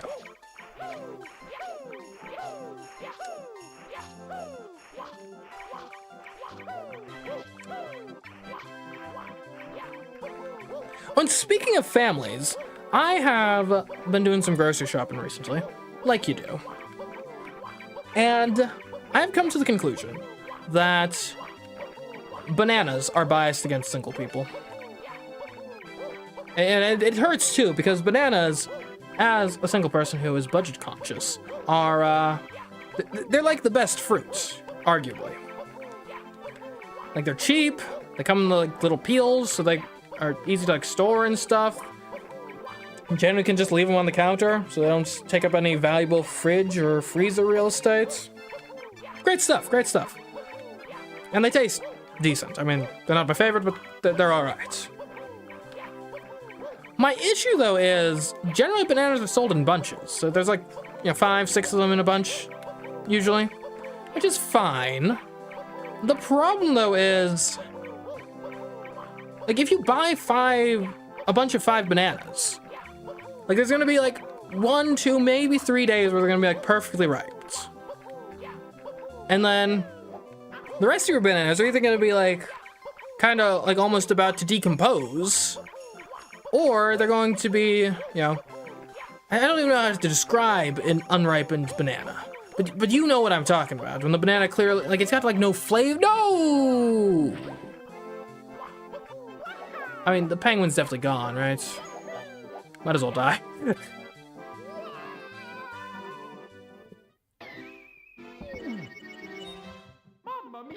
Yeah. Where, you know, the unripe bananas, they got like no flavor. They're a bit like strangely, not hard necessarily, but not as soft as they should be.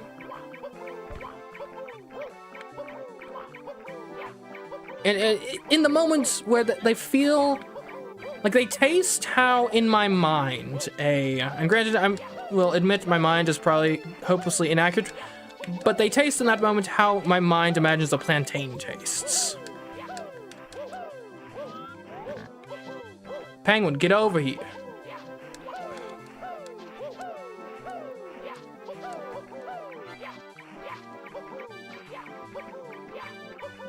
So it leaves you in this rough situation where either you're consuming, well, okay, either you're that psycho who at the store is like chopping off like a single banana to buy from the bunches, which I mean, I guess maybe you could technically do. And they sell them by the pound typically, so as long as you have a pound of bananas, I'm not sure you're technically doing anything wrong if you just like siphon off like a single banana for your purposes.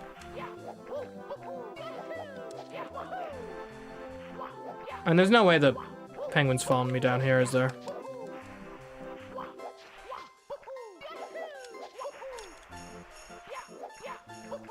Okay, well, let's go around and do this whole song and dance again. And so either you're doing that, or you're just stuck eating subpar bananas.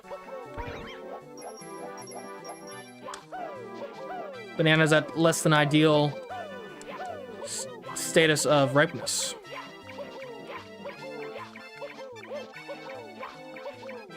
What's a plantain? Also, you want an old cycle, or an odd cycle, I think? I'm not sure how an odd cycle even applies to this game, but thanks. A plantain, it's like a banana, except it's not a banana. I think they're less sweet, but I don't eat plantains recreationally, so I really couldn't give you a detailed analysis on how a plantain tastes on the old palate.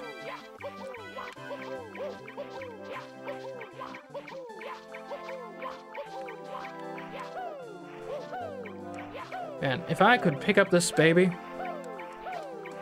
my life would be so much easier.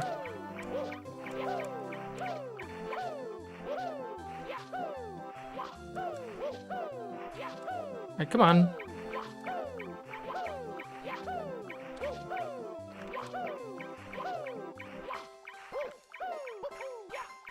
I had, like, plantain chips once. They were disgusting. Hated them. Like, I'm not normally particularly picky. Like, typically if I have purchased something, I'll eat it unless I accidentally, like, forget about it for 4 weeks and it, like, decomposes into sludge in my fridge.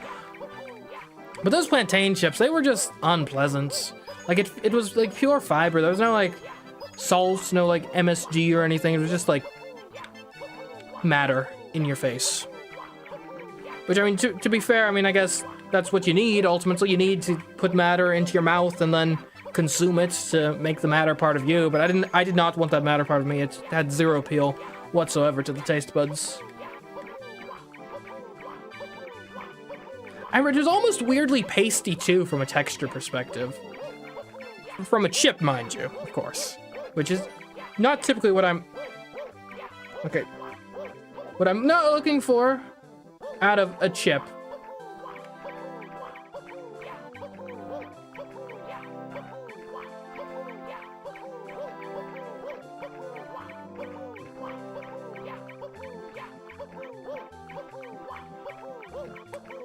Chad is assuming that a plantain is just a worse banana. I mean, look, I haven't enjoyed my time with plantains. I wouldn't go as far as to say they're just worse bananas.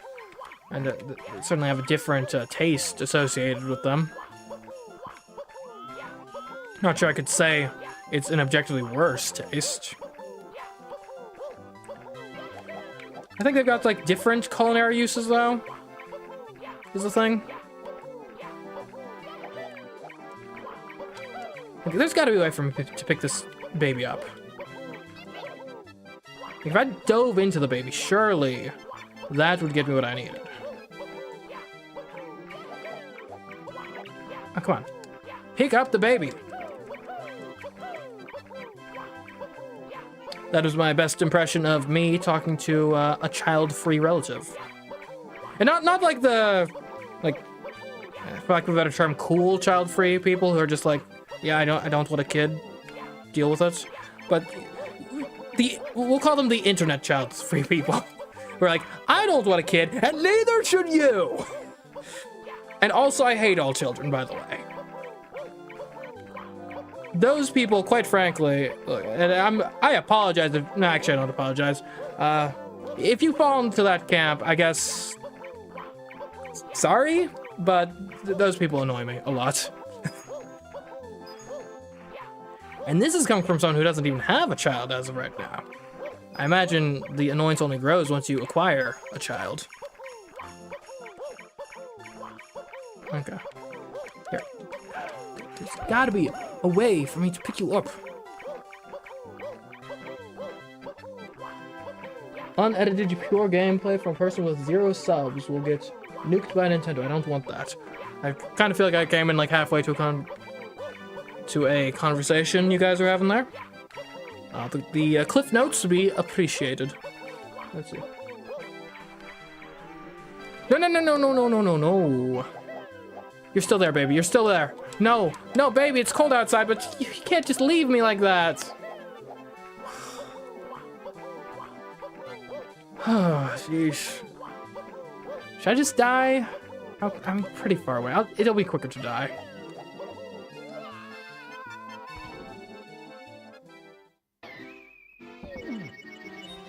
Yes, I know you need matter in your face, so that matter becomes a part of you, but I do not want that matter in me. Yes. How did he go so far? Do you want the diegetic or non-diegetic answer? Because I can give you both. And I could give you one of each, honestly. Diegetic. Because he's a scaredy little baby that at the first sign of trouble runs away to his safe space, which is the top of the mountain for some reason. Non-diegetic? Because probably basically anything like more than like 5 inches off screen in Super Mario 64 doesn't actually exist and like despawns. In the case of this baby, it doesn't even bother tracking where it is. He just kind of goes back to where he started. Yeah, I think it would actually be easier if we went this way. Well, I mean, we've had having decent luck going the other way. Although this is probably a better way. We're going this way, baby.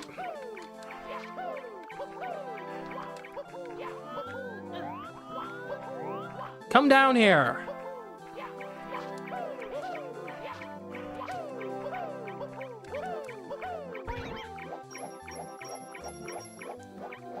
Okay. Alright, let's go. Penguin.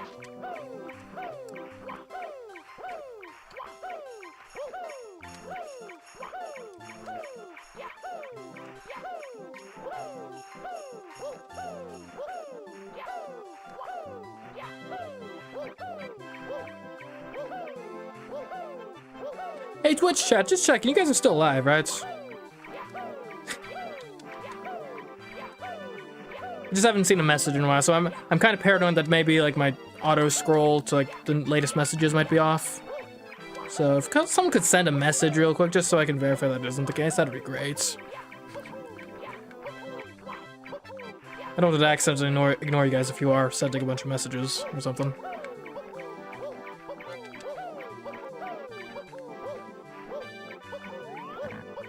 It still works. Good, good, good.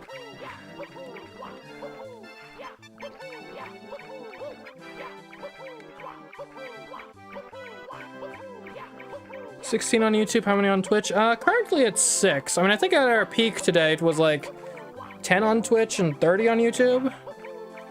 So it's been a pretty decent day from a live streaming perspective.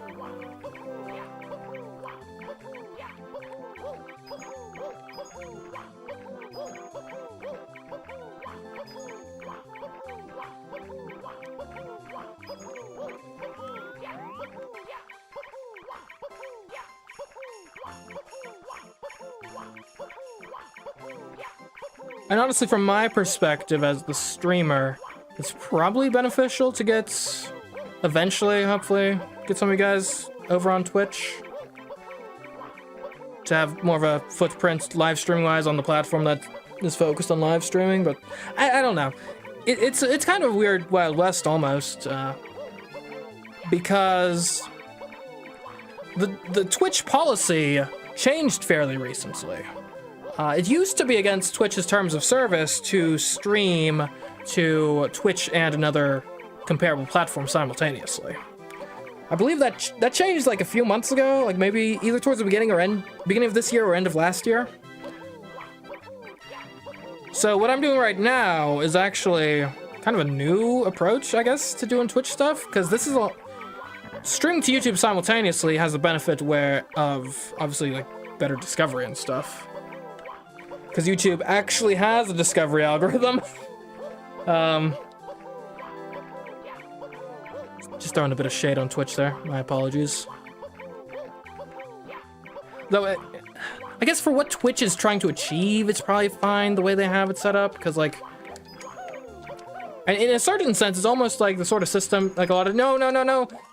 Disgruntled YouTubers will, like, say they wish YouTube had, where it would be, like, it should be totally sub-focus of, like, if you subscribe to a channel, to see only stuff from that channel all the time, regardless of whatever happens.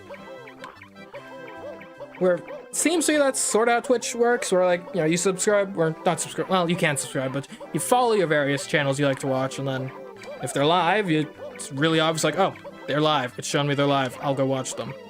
Less focus on just random discovery, though, it would seem. Imagine if YouTube bought Twitch, or the reverse. I mean, you're gonna have to keep imagining that, because there's no way that would be allowed from a legal perspective. No! No!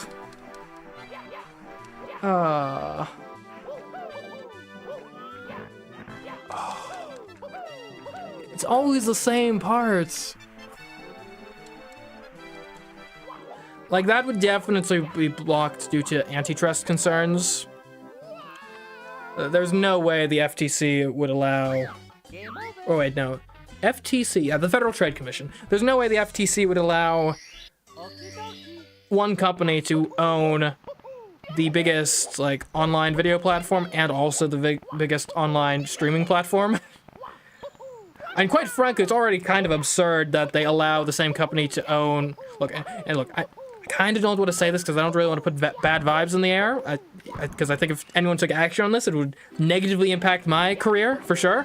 But it's already, if you think of it, kind of insane that they even let the top search engine also control the second biggest search engine, which happens to be YouTube. Or at least last time I checked the stats. Like, that in and of itself is kind of insane. Like, I think if Google was trying to buy YouTube today, there's no way the FTC would let it go through. They would definitely block that deal.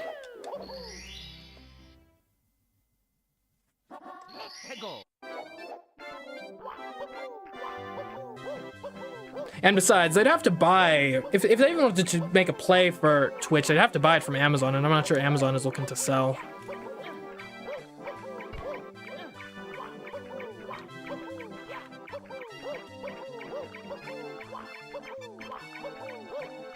And besides, I think Amazon's probably has a more natural synergy with Twitch than Google would have necessarily. And I say this because Twitch is a lot, or from what I can tell, having been a Twitch streamer for like a month and a half at this point. Oh, dang it.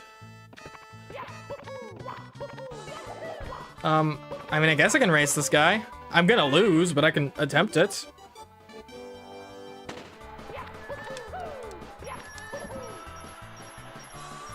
Well, you know, seeing as I can avoid jumping by diving, maybe we do this now.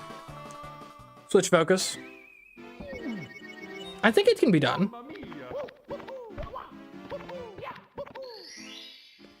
No Google Prime. Yeah, that exactly. Because Amazon as a company is a company that people are more accustomed to paying money, both through their like shopping, obviously, but also through like subscription services and whatnot. And the Twitch ecosystem seems to have a lot more direct like consumer to content producer payments in it. It seems to be a more accepted sort of thing, generally speaking. And obviously YouTube has like super chats and stuff. But in general, I'm not sure I would see YouTube, or I mean, heck, even right now, I mean, with channel memberships and stuff, I don't think those are typically as widely utilized as something like a Twitch subscription.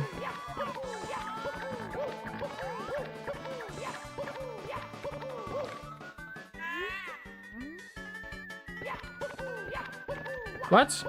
Oh, wait. I cheated, technically. I can't use a shortcut against him. Okay, okay. We gotta actually play the game.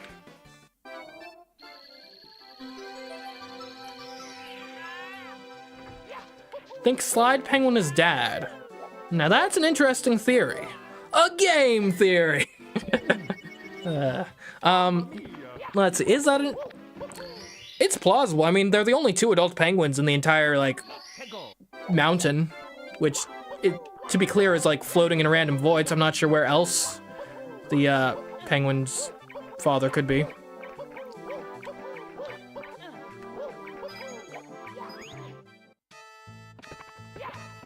And I'd say certainly he's the most likely candidate of the people we know of. Although, and maybe you haven't considered this, is it possible that the penguin child is Penguin Jesus? Are we dealing with Immaculate Conception, potentially?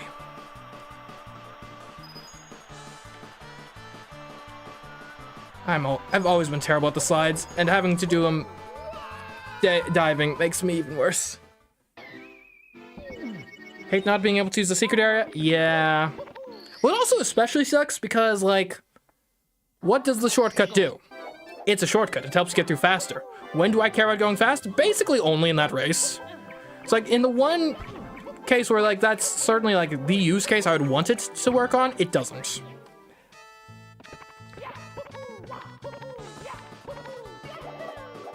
Immaculate Eggception.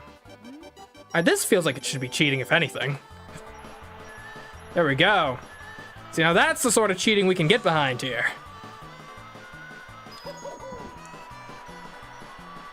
Smooth. Okay, okay, okay. Oh, oh. Alive. And backwards now. That's fine, I guess. No, no, no, no, no! Ah, I was on the final bend. That's disgusting, but whatever it takes to win. Agreed.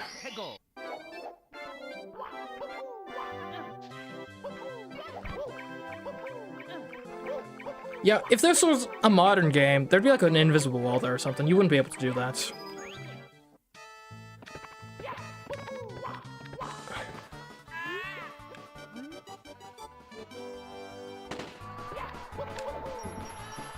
Okay. Surviving is what's most important. You can't win if you die. He says while taking like a ridiculously risky shortcut. Oh, and then just dying on a normal corner? Come on! Game over. Okie dokie.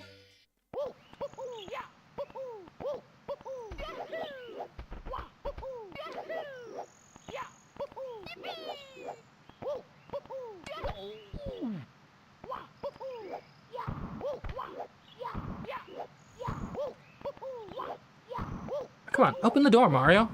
Open the door! There we go. The shortcut should be an excuse to make Dad go faster, not a gotcha.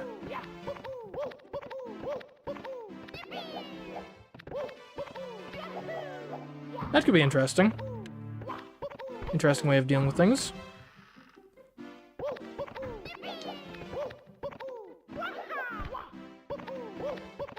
Get in there.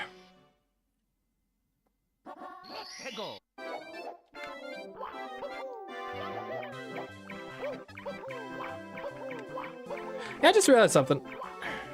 And granted, maybe I haven't really looked too deeply into this, but so I might have a false impression.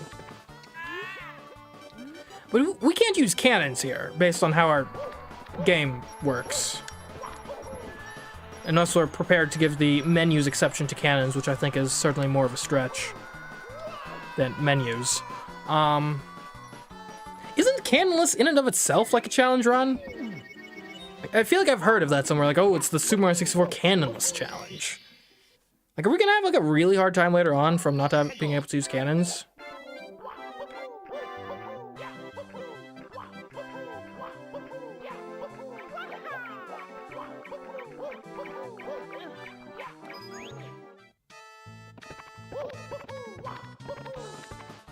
Man, I wish I could recreate my head starts reliably. Would be fun.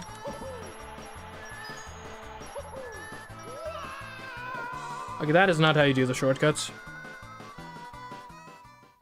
Cannonless is just a name of like 3 tricks. You don't actually need any of the cannons. Okay, okay, I got you. Good to know, good to know.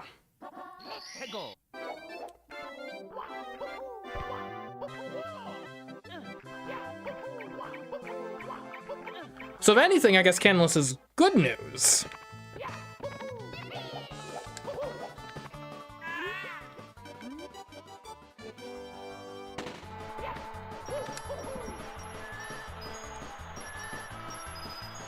Okay, we'll just be a normal boy this time. It'll help, probably.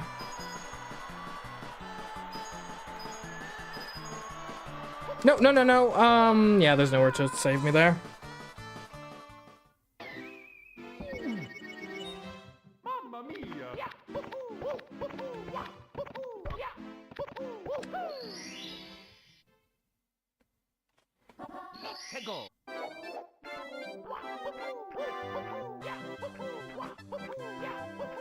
Yeah, well, glad to hear that, Bryson.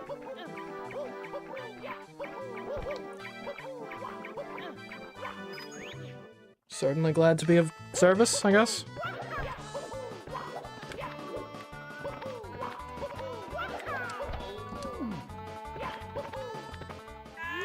Okay. Yeah, this really shouldn't be that hard. What? No, quit kicking!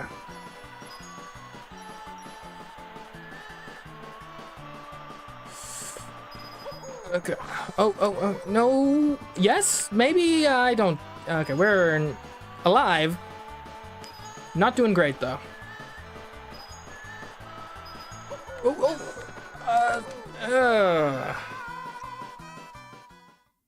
Imagine Canalus. 2 NS, not 3. You have to beat a game without doing anything is officially part of the story. I don't think I got anything out of that. My apologies. Sure, I'm just being dumb, but...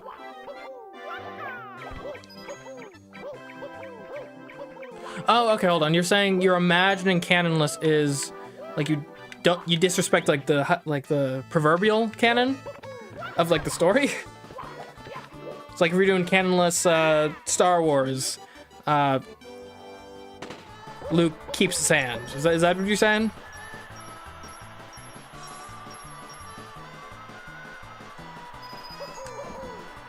An exclusive fan fiction consumer.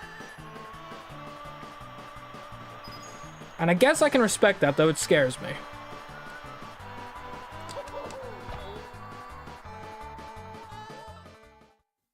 I think the penguin does some rubber banding. You can afford to go a bit slow. Not too slow, though, of course.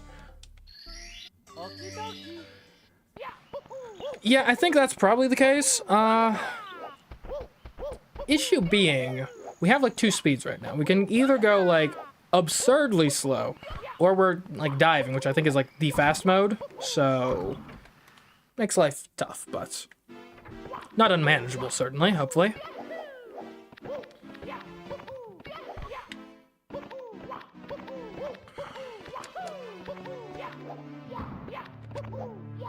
Get in there. Come on, man.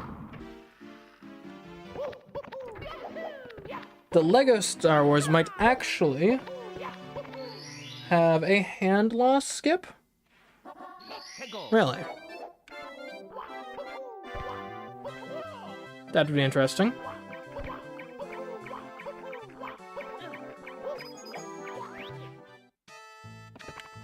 I wonder if there's any potential for challenges on Lego games. I used to play a bunch of those back in the day.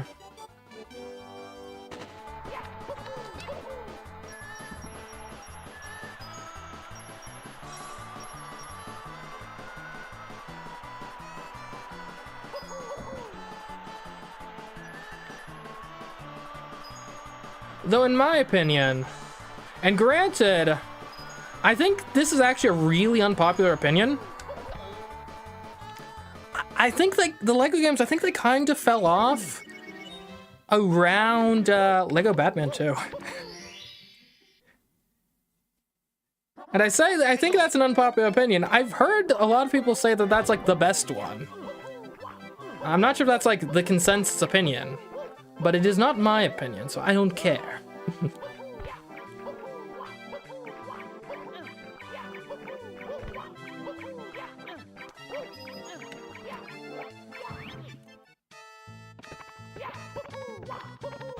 Yeah, credit to the whole channel that does Lego challenges. Who would have thought?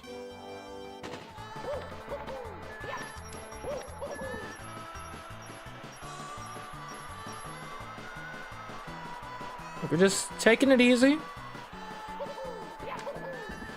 You don't need to win by feet, you gotta win by inches.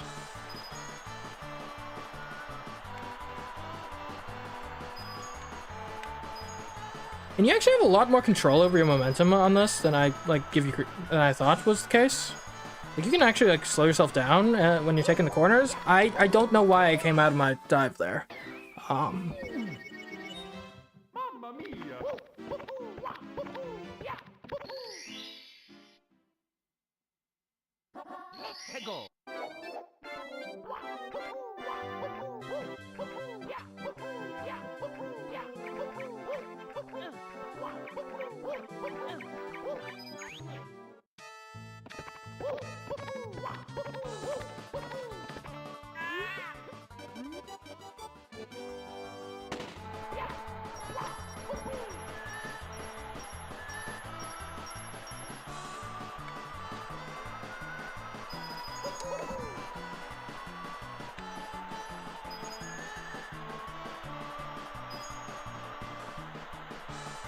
It's like a whole new world now that I know that I can like modulate my speed.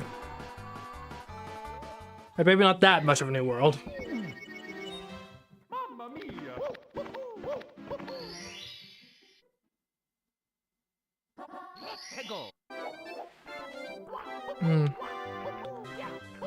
Oh yeah, I remember other Lego games that had that ability to make your own like custom Lego dude and running around.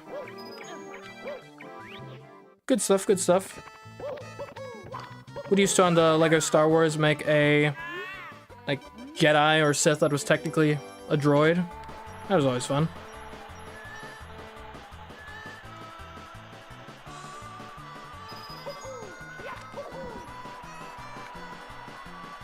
Man, he's taking off.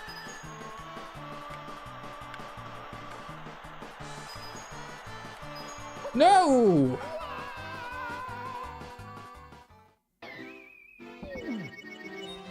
Mamma mia!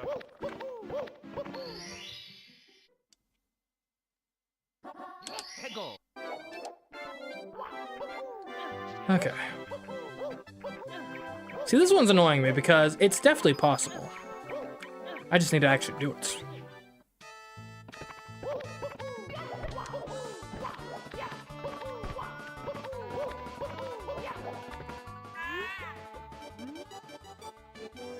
Alright, show me what you got.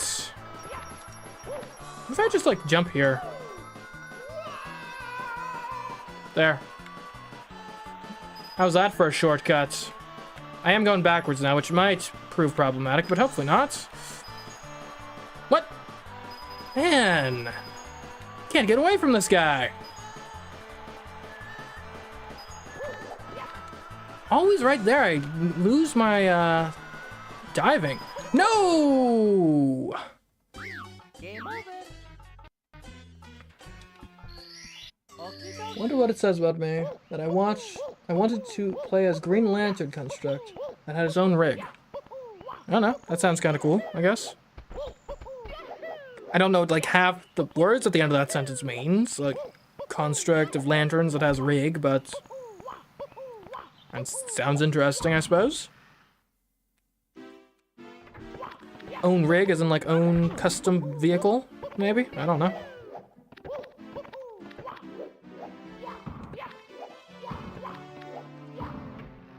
I want to test something. If I ground pound, is there any chance of, like...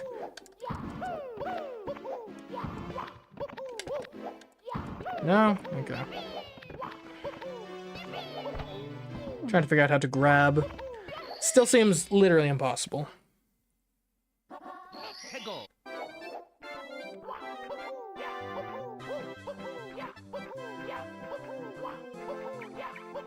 Gotta stop slingshotting. Are you referring to my, like, penchant to take the shortcuts and then the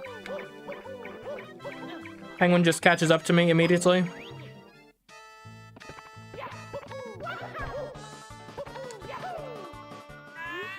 You saying that isn't actually helping in the long run, or short run, or any run whatsoever?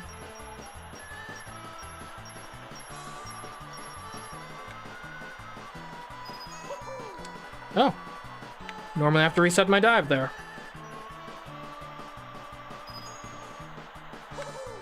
Dang. Penguin's gotta stop slingshotting.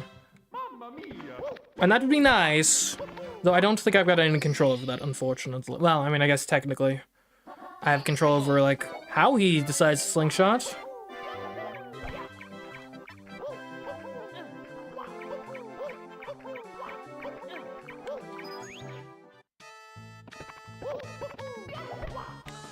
Okay, let's go.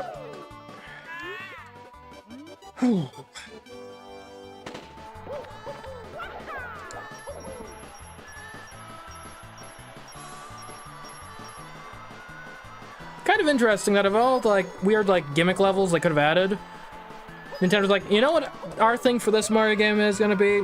Like, the thing for Super Mario 64? Slides. Random little, like, sloped pieces of land that if you go down, you slide on down so fast, you can't even stop yourself. That's gonna be our thing.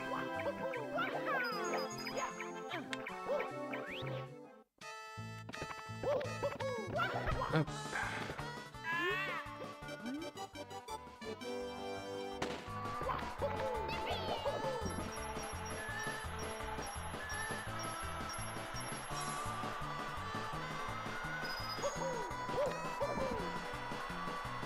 Oh, in universe, is this like a naturally occurring slide, or is this some sort of like actual like construction thing? It can't be naturally occurring, right? That'd be absurd.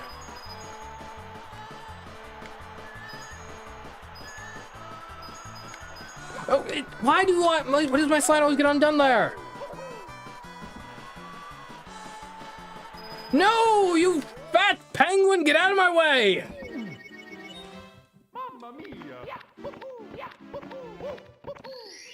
Isn't there a game that has a speed run called Not a Run, where you speed run failing the final boss as fast as possible? And speedrun is gonna be kind of weird. I wouldn't be surprised if that exists. I haven't personally heard of it though. What I have heard of is apparently it's in like the Henry Stickmin collection or something. There's like a speed run, which is literally just the run. Apparently there's like an infinite loop at some point in the game. And the run is like how long you can like tolerate being in the infinite loop. I think the record is like several days or something, like, or it might even be like over like a month.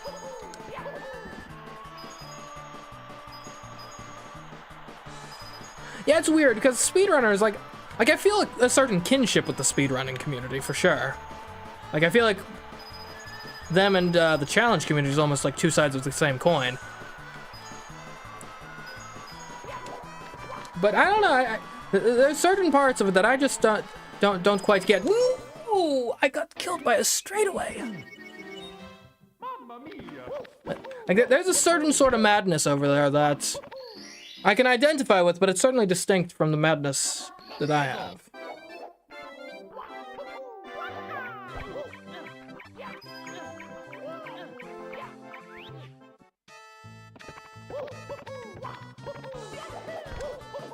Henry Stickmin Desert Bus Run? That might be it. I don't remember specifically what it's called.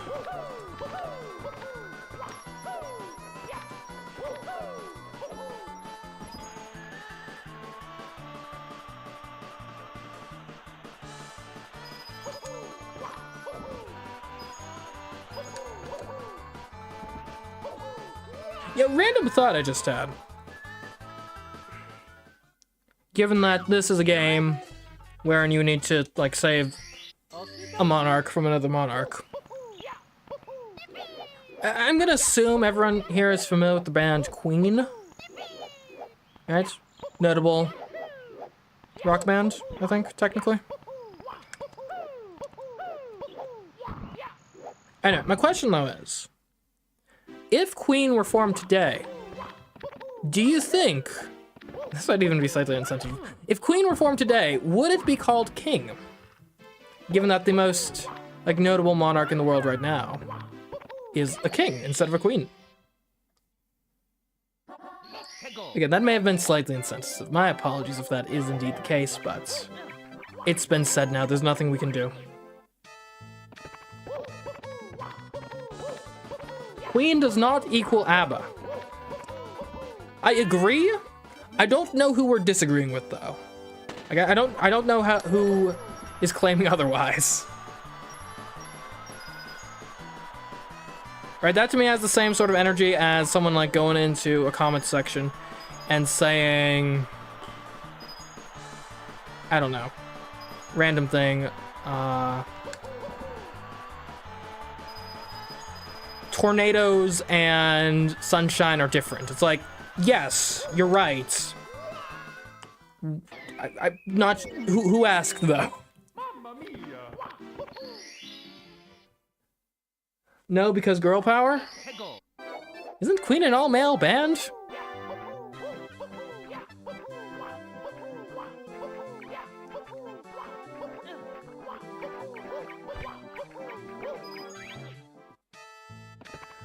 I don't think so. Was it named because of the Queen? I don't know.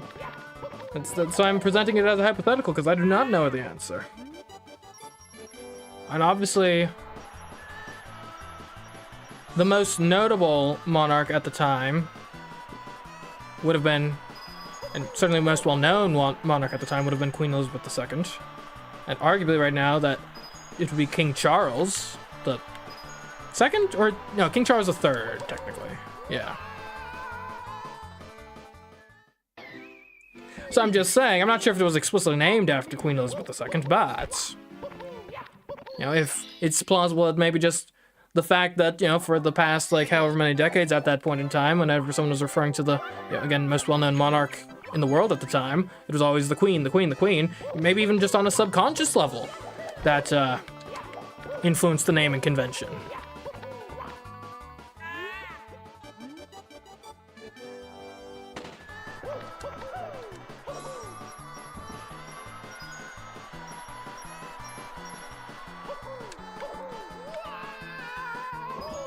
That was good. Where am I? Am I on, like, literally the final bench? Okay. Wasn't... What the heck? Where did he come from? No!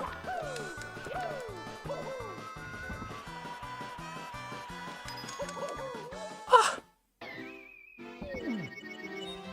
Mamma mia! Mamma mia, indeed!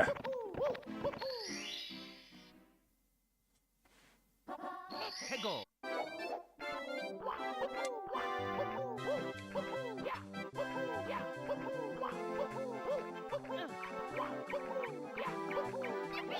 Bro was zooming, indeed! You would have said you were cheating anyway? Nah, I didn't use the shortcut, I used a shortcut. Like, no one cares if you, cheat in the game if it's not, like, with Game Genie trademark. If I was using, like, game performance enhancing booster.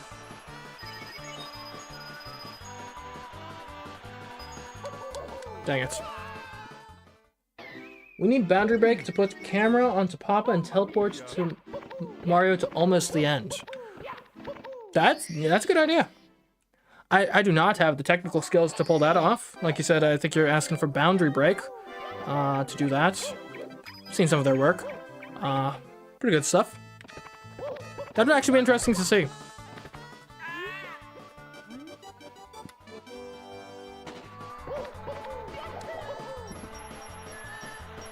It is kind of demoralizing of, like, it doesn't matter how fast you go almost, like, he's going to catch up.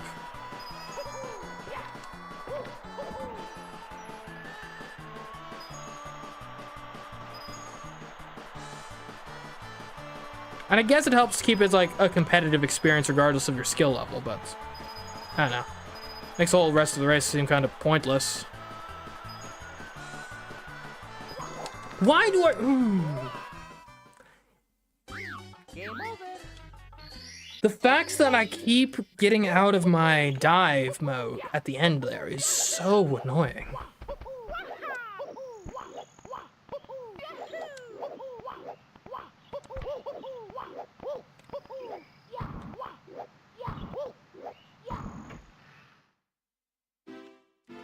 Do do do do do do do do do do do do do do.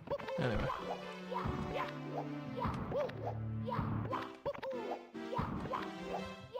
Oh, come on. Really, Mario? Thanks. Pengu time. That's the same skip I use, and you go. Yep.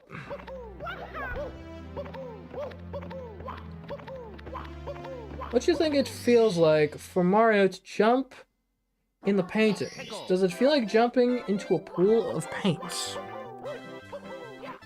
I don't know. I guess they feel like jumping into a portal, probably? Because they clearly aren't, like, physically paintings. And there's, like, a rippling effect, so they're, like, some sort of liquid. Or at least a liquid-like substance.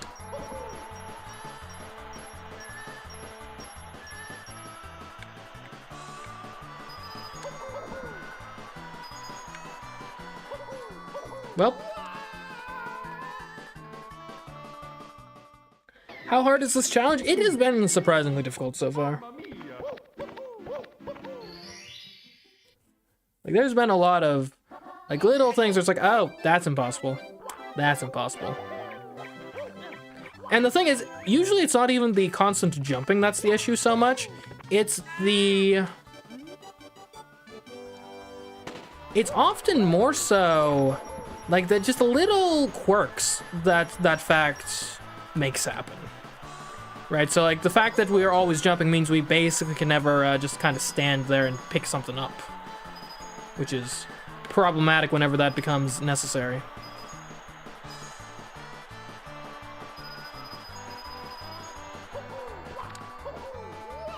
He boxed me out like a true pro racer. Mamma mia.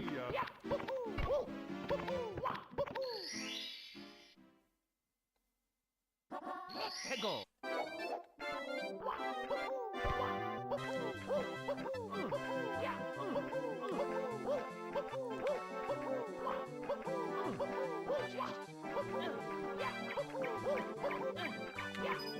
Yeah, this is tough.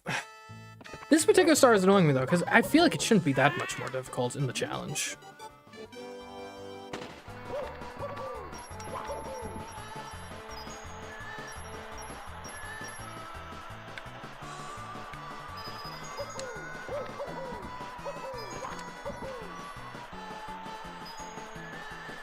And one minor annoyance I have right now is, dang it. So like I said, I've got a third-party controller going because it has the turbo functionality that I'm using. Mamma mia. And so far, no complaints about the functionality of the controller, really. I do have a complaint about the aesthetics, though. Hego. It's LEDs. Like, it's... Like, if I could describe this to you guys.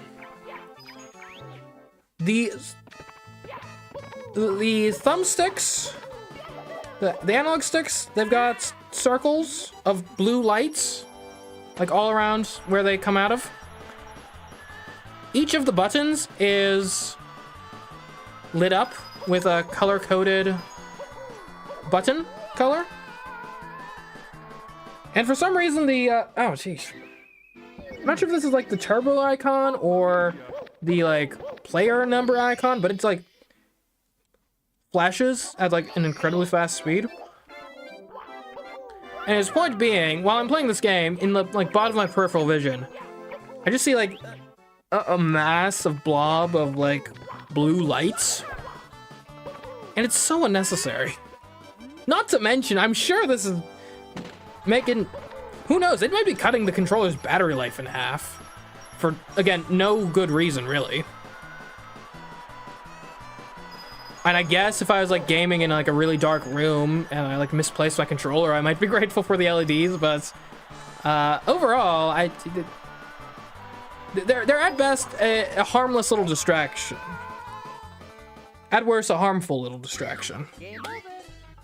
And I don't know when it happened or who decided that anything that's supposed to be like serious gamer trademark has to be covered in multicolored LEDs.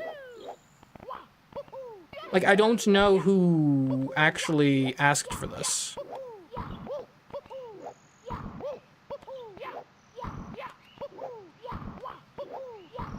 Like, it's kind of annoying enough on a desktop PC, especially when your desktop PC is in your bedroom, which mine was for a little while.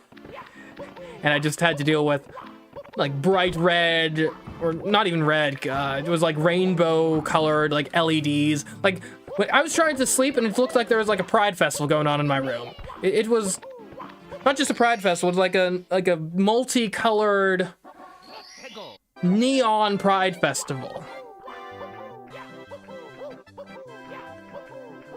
It was annoying for a period there.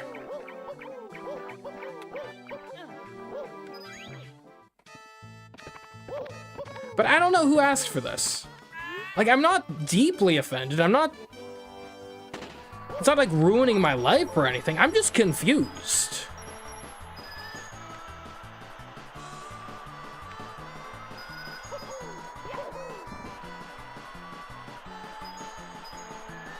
And it's like they're not getting it from like console designs or something.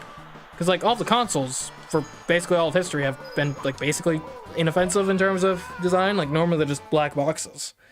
Like, you don't see, like, Sony putting out the PlayStation 6 and all of a sudden it's got, like, 3 wheels of, like, rainbow LEDs.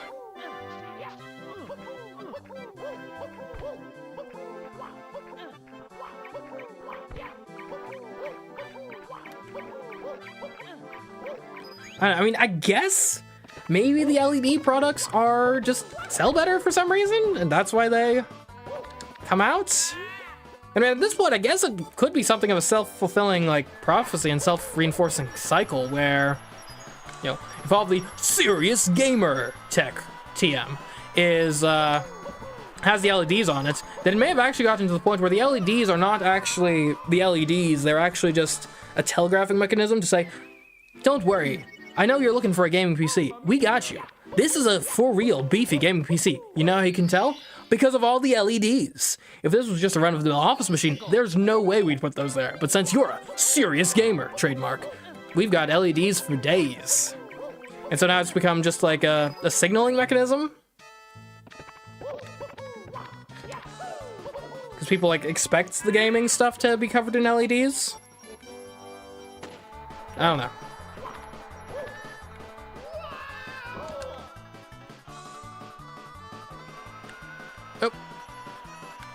Okay, this was a fine shortcut. And the penguin's gonna come up in like 5 seconds, but not even. Oh, dang it. Oh, I suck at the slide. Mamma mia! All the serious gamer controls have turbo on it for some reason, which is kind of ironic since it typically makes things easier.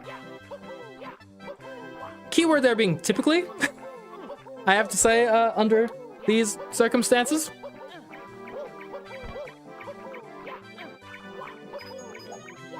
See, this is how turbo was made to be utilized, making your life a living hell.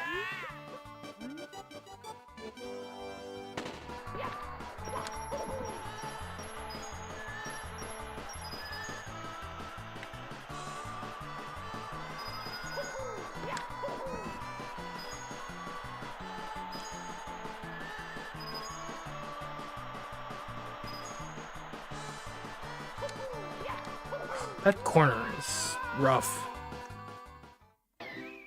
If LEDs are produced and put in stores, more than perfectly proportional sales will show LEDs having higher sales count from more availability also. I see.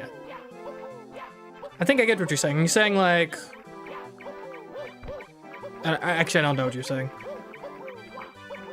I think you might be saying, and correct if I'm wrong here, are you saying that because all the gamer stuff has LEDs, of course the LED stuff sells more because there's more LED stuff out there? If that's what you're saying, I don't think that quite works, because if anything, like if your marketing team is any decent, they're going to be looking at like units to units sales comparisons. Well, I don't know. It depends on how you look at things, I guess. Right? You could look at product A and product B. What's the difference between them? Well, A, B, split testing. A has LEDs, B doesn't. Which one sells more? Simultaneously, you could look at it and say, you know, LEDs we're counting as like their own like subset of the markets. And if 80% of the consumer base bought LED-laden products, we're going to assume that that is a 80% of the consumer base that wants LED products. I guess I could see it from both ways, in theory.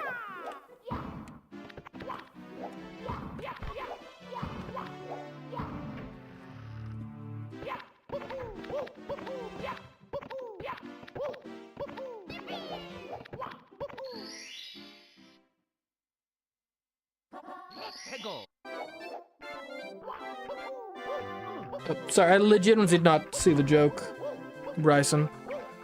Is that one up there about the Nintendo Rainbow? Could be interesting, I guess.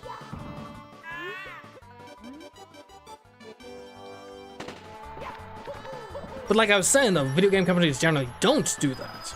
all the third-party like manufacturers. If anything, if I was like a third-party controller manufacturer, I would go out of my way, because most of the times controllers from the major companies are kind of boring in their design. It's normally like a black matte finish or something. I would do that to like kind of blend in and like potentially pull a fast one on people. It's a Nintendo Switch covered in LEDs. Isn't that already just a normal Switch, technically? Like, isn't that monitor technology these days? Basically, it's just like a whole bunch of LEDs. Right? And at the very least, the like most recent iteration of the Switch, like the OLED, that has to have LEDs. If the OLED doesn't have LEDs, then I'm gonna have to like sue someone for false advertising.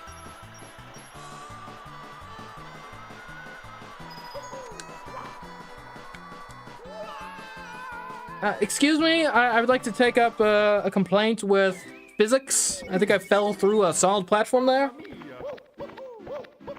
There's an OLED Switch? Yeah, it came out like a few years ago at this point. It came out like at the same time as Metroid Dread, I believe. Yeah, it's got, I think, a maybe slightly bigger screen.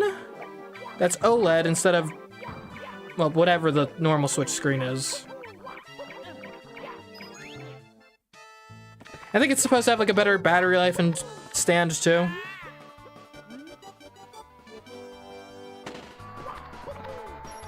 It retails for, I think, like $50 more than a normal Switch. Thereabouts.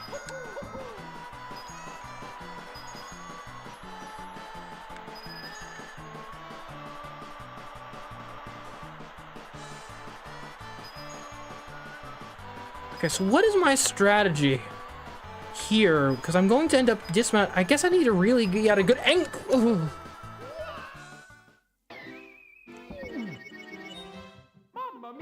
Can I like preemptive? Like, I don't think I can jump while I'm sliding, which is why I don't jump while I'm dive sliding.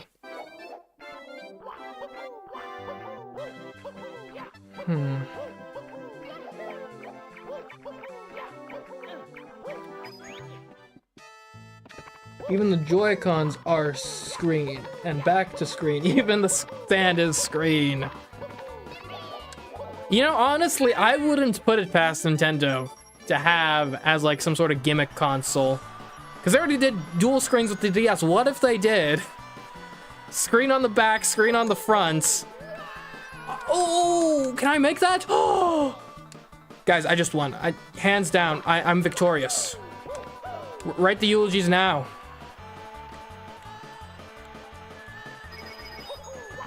No, no! Please tell me I technically won that. Like, you pushed me over the finish line, right? I lost?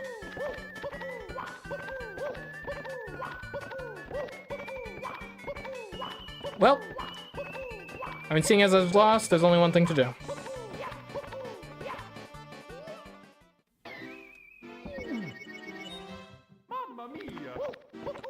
Anyways, like I was saying though, I wouldn't put it past them to have a system. It's a handheld system. It has a screen on each side of the system. And then, I don't know, they do some like sort of like stupid gameplay gimmicks where it's like, to do with the fact that you only see like half of the screens at a time. You know, they could do like I could have a mini game about like having to be a security guard and you can only watch like half the cameras at any given time. Granted, I'm sure Five Nights at Freddy's game has already done that basic concept. And if not, there's a free idea, Scott Cawthorn, if you're still making games. I don't know. Like, it seems, I don't, to be clear, I don't think this would be a good idea. I don't think this would be a good system. But this is a sort of like Wii U energy I could see Nintendo attempting at some points.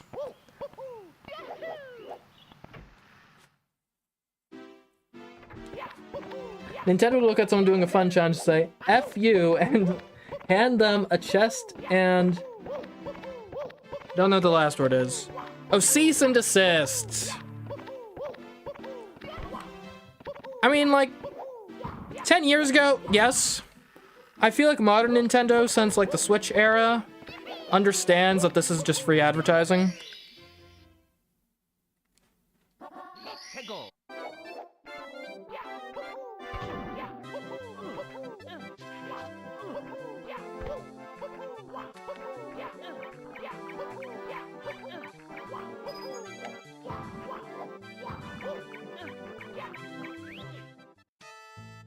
What if 3DS had 3 screens instead of 2?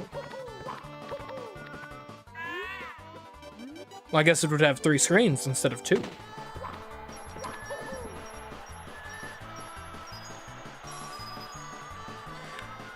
See, the one thing about the Switch that always bothered me is because the Switch exists, we never got to have the successor to, like, the true successor to the 3DS, which would have had to be the HDS.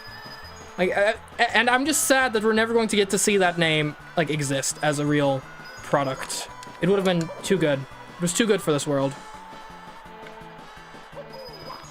There we go. There we go. That's how we do it here.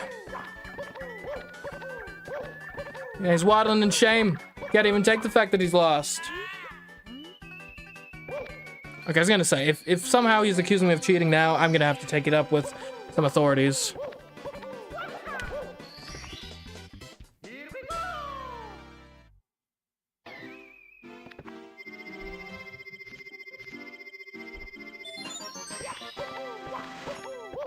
Alright, hooray.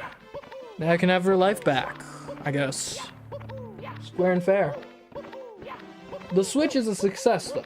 Touchscreen and HD. Oh, successor. Yes.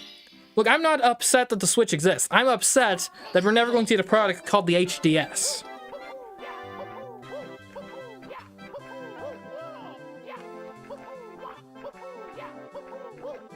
It's a very superficial thing to be upset about, which is why I'm not very upset about it. But I think that would be a fun name to exist for a video game console.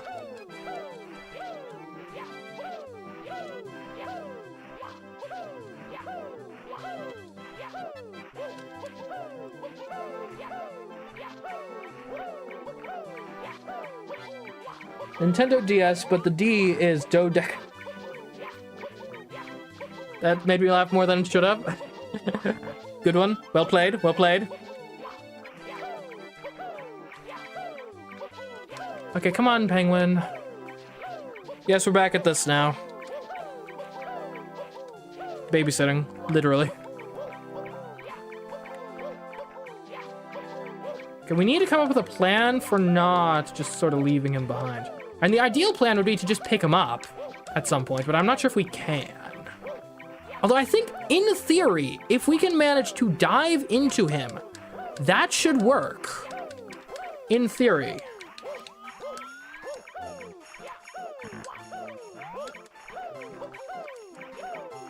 Here, start by... Oh. No, no, no, no, no, no, no, no, no, no, no, no, no, no, no, stop, stop, Mario.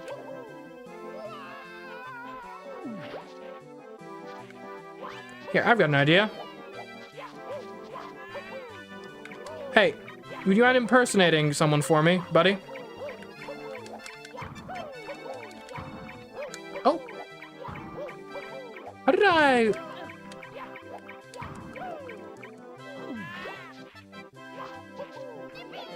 Alright, do we want to do this or do something else? Like literally anything else.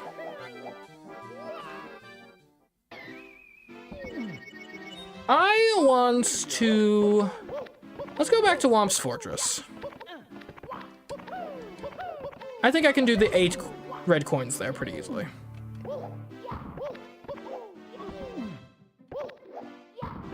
If I can get out of the store. Which is not guaranteed. Except now it is. Because it happens.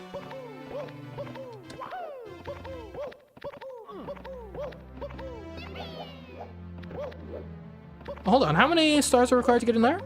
3? What is in there? Is there anything good in there?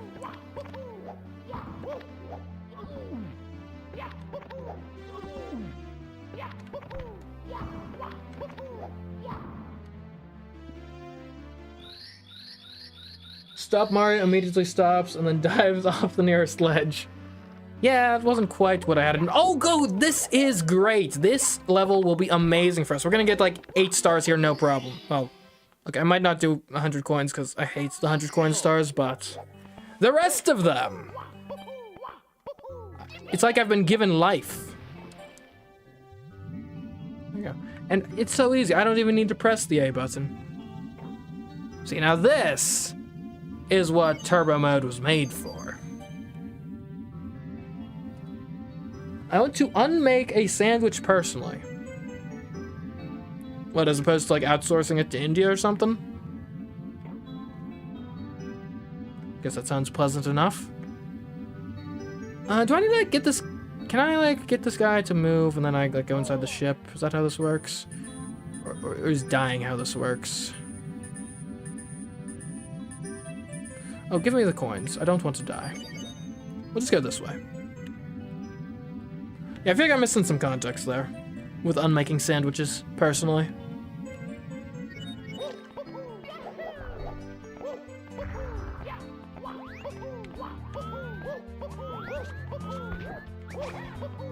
Hey, give me the coin. I need the health.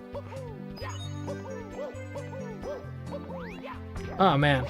And the best thing here, we get to listen to the best soundtrack in the game. Undeniably. Okay, I'd like to not die to the rock pillars. These chests will kill me if I get them wrong, won't they? Okay, I need to go either kill some Goombas or just chill in the water for a bit.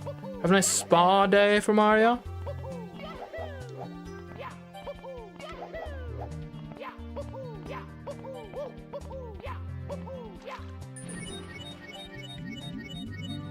There we go. How long are you going to stream? I am probably going to stream for roughly another like hour and 15 minutes. Typically my streams go from 10 p.m. till 2 a.m. At least that's the schedule I've got for myself at the moment. And honestly, it's kind of a weird time to stream, so I might see about at least having like a day or two in the schedule that's at a more like normal time. But for right now, that's what we're at. This looks like fun. This one should be pretty fun. Okay, okay, well that was wrong. What about this? Hold on, I need to actually like face them, I think. Easier said than done. Okay, well we'll just do it the old-fashioned way. I could like slide. That didn't help. Oh, yeah, there we go. Okay, well that's not it. Maybe it's this. Okay, I've done literally as poorly as it's possible to do. Okay, 1. Then 2 is gonna be up front, obviously. Okay, so you do 1 in the back. Then 2, it's gotta be to the left. And now, they want you to think it's gonna be a circle going around. It's not a circle though. You come all the way over here to the right. And then you take the front.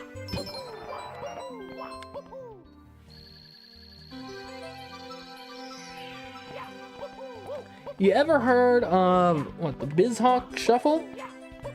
No. Should I have? Am I like uncultured swine for not having heard of that? Oh, he doesn't know the order.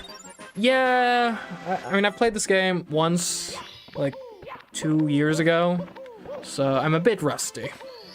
Well, I guess I technically played it twice if you count playing Super Mario 64 DS as playing Super Mario 64. Okay, what are we gonna do this time? I think this time I should actually go into the ship, shouldn't I? With the old eel.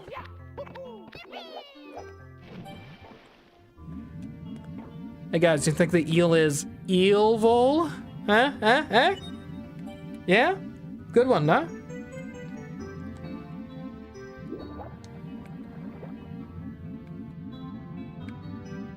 Okay. Yeah, we gotta like harass the eel or something to get into the ship. I think that's the case. Probably. Hey, eel. Get harassed.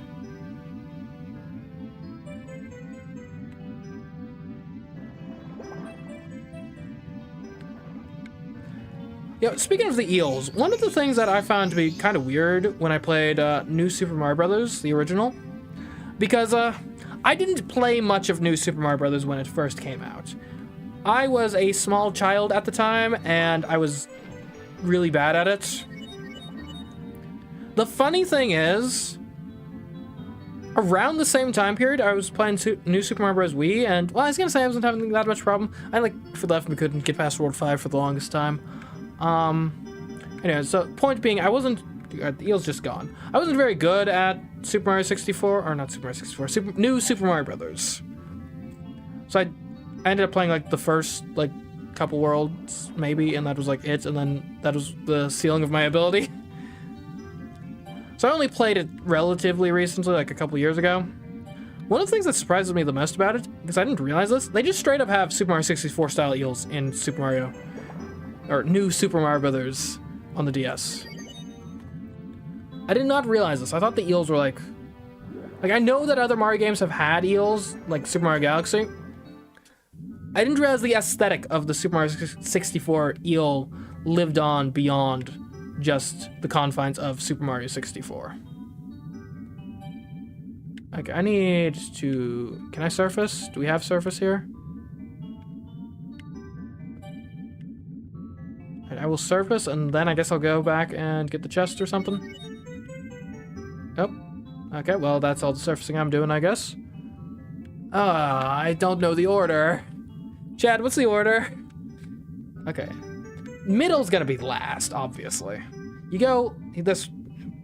Okay. Right, I'm gonna go get some air.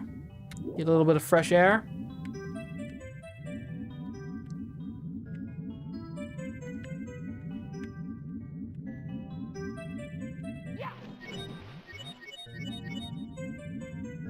Okay, that's fine. Okay, here we go. Right, it's going to be this one off to the right first, obviously. We can all tell. Alright, it didn't react to me in the slightest. Maybe it's this one? Nope. Okay. Do I need to punch these? That did something.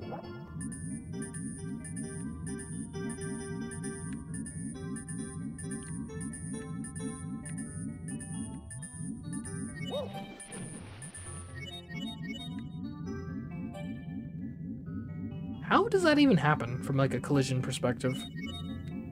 Okay, we'll go down. Let's punch these chests. So we established, like, the one on the left, isn't it? So maybe it's this one. No? Okay, I guess I gotta punch him from the front. Okay, I guess it's you then. Oh, it is hard to maneuver. Okay. Down, Mario. Get this. Okay, well, it's not that one. We're down to a 50-50 shot at the first chest. If I don't die. If I don't die.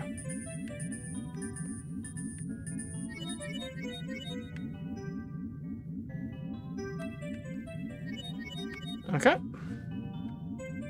It's back, left, right, middle. Okay, like coming from this direction. No. I got, like, lipped.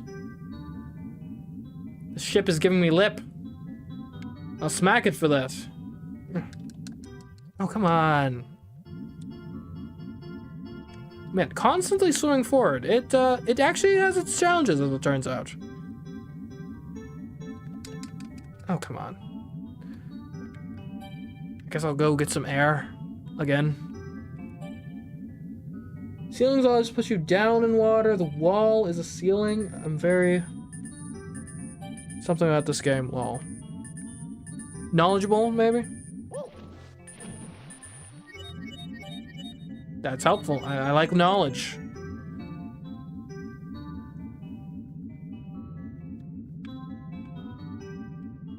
Okay. Let's go for this. There we go. Oh, and it gives you air. Wow. Wow. What did you say was next? Left? Lovely. Okay.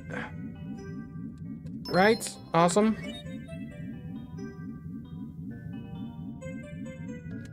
Oh, come on. Wrong angle. We got this. We got this. Yep, don't swim up. I'll never be fully used to 3D Mario swimming controls. I guess that's why in Odyssey they, like, changed it. I guess technically it was more so in, like, 3D World and Land they changed it. Okay, and that's phase 1 of this star. Who's right? Oh, wait, hold on. Phase 2. I forgot about phase 2. I'm not even sure if we can do phase 2, come to think of it. Oh, no, it'll be no problem. We got this.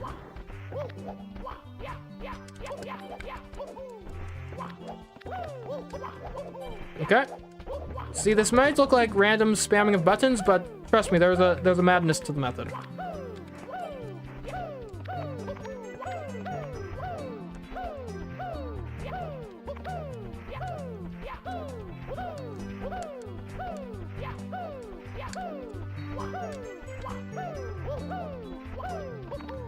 Okay, and then I gotta get up to this one.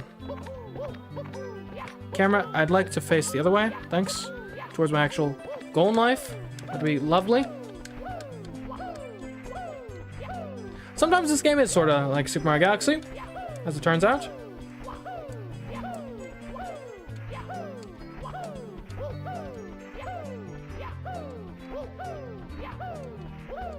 Come on.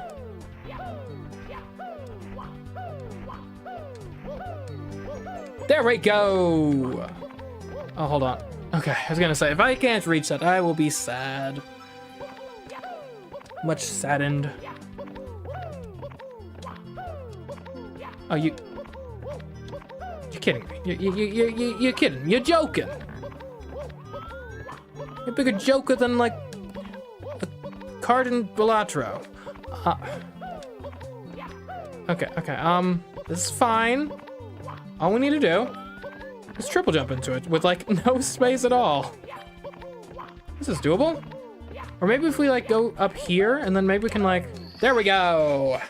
Using the ledge to your advantage. Or slope, technically. Ground pounds help. I'll try that next time. There's madness to the method. That's gotta be one of my favorite lines. Thank you very much. I'm sure I technically got that from somewhere else, but I don't know where or who to credit. Alright, I don't know what this is named. Let's see. And I could maybe go for the red coins. Well, no, I think we need either like a wing cap or cannon for the red coins. We gotta get on the ship now, don't we? That's the next thing to do.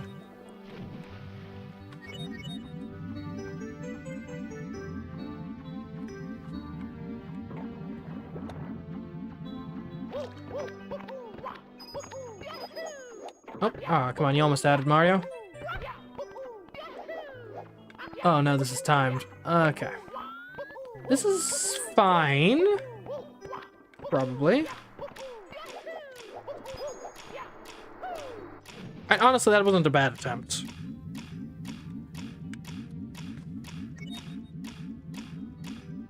Imagine if you got to the very end of the game, and just before the Bowser you hit something 100% impossible. It wouldn't be the first time that's happened to me. I'd be sad, but yeah.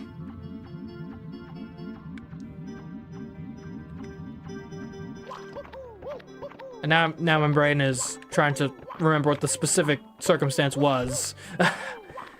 Because I know it's happened, but I don't remember just on command which challenge it was. Or possibly even challenges that were like that.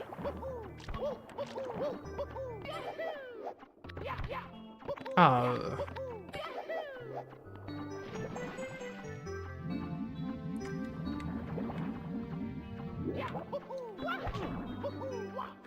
Breath of the Wild was almost like that.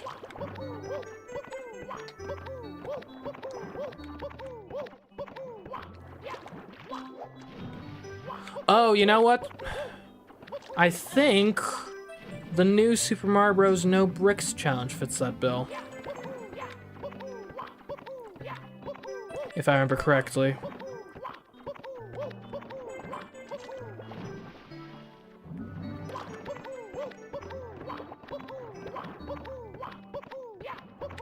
Alright, come on, man.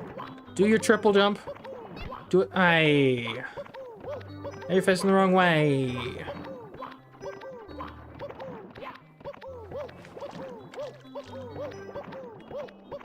Those rotating platforms kind of have you concerned.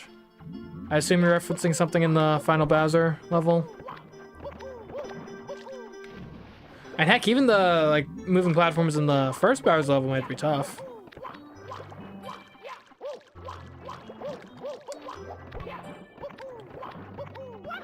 There we go. Okay. Alright.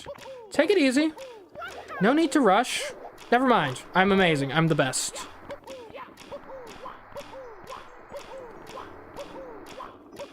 Alright, chat, before I do this, do we go inside the ship again? Or is there nothing there?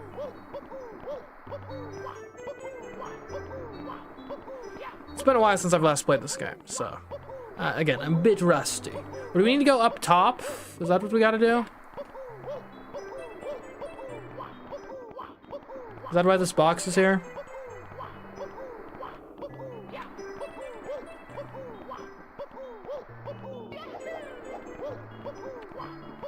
And I guess this helps us get red coins.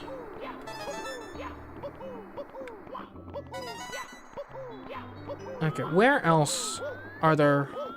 So there's a red coin on the ship, obviously, over there. That should be pretty easy to obtain.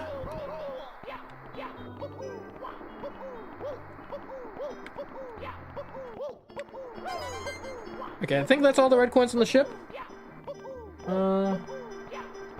Nothing there. This is for the red coins. Let's slidey box decide. Okay, so that should be all of the red coins here. Now what I'm nervous about is I feel like there's probably red coins like up in the sky I'm gonna have to get with a cannon. Which obviously I can't do, but for now let's just grab the ones that we for sure can get. Which would include clam coins.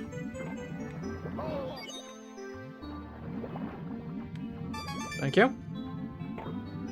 Do we have any further clam coins for our consideration?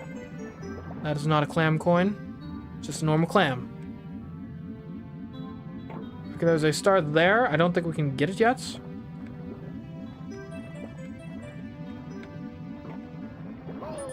Oh, okay, get the coin, save your life. Good.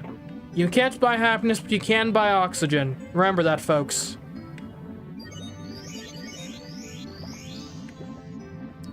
Okay, so we're at like, what, 6 coins or something? Did I miss any up top? Probably, but let's find out.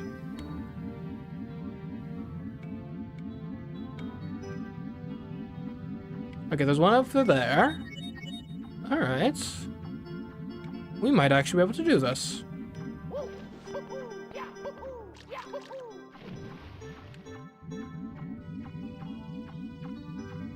Okay, get me up this, please.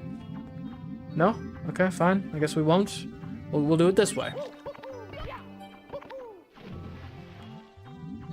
Underwhelming, to say the least.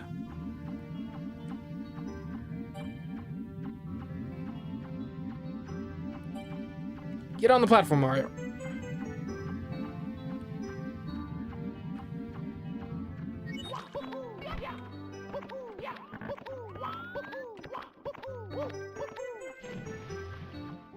There we go. Okay. Now we're in business. Sort of.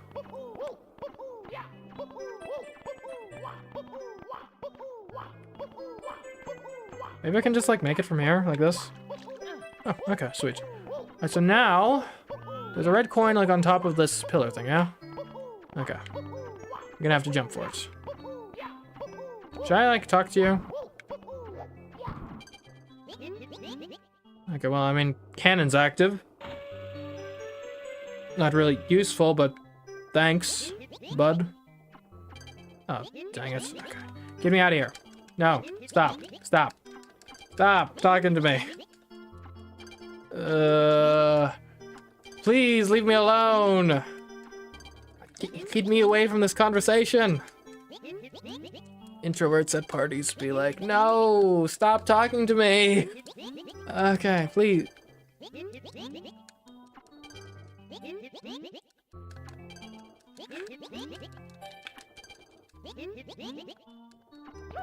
Okay, thank goodness. Oh, sheesh.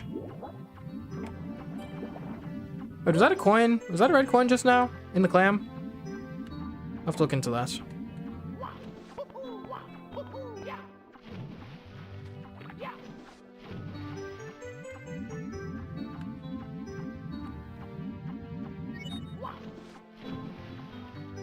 Oh wait, there's one on a pole by the Bob-omb that unlocks the cannon. Yeah, that's what we're trying to get to right now.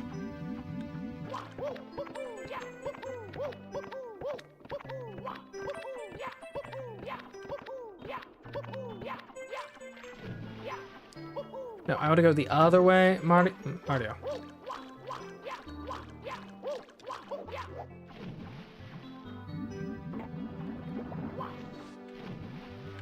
Okay. Stop always, like, swim jumping. Okay, thank you. I'm actually almost impressed I threaded that needle like that. Kind of impressive. Just a bit.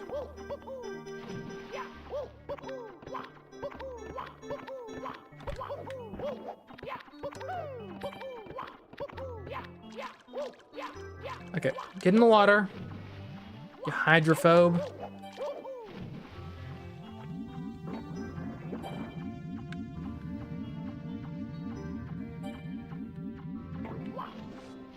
Okay, get on that. Thank you. No.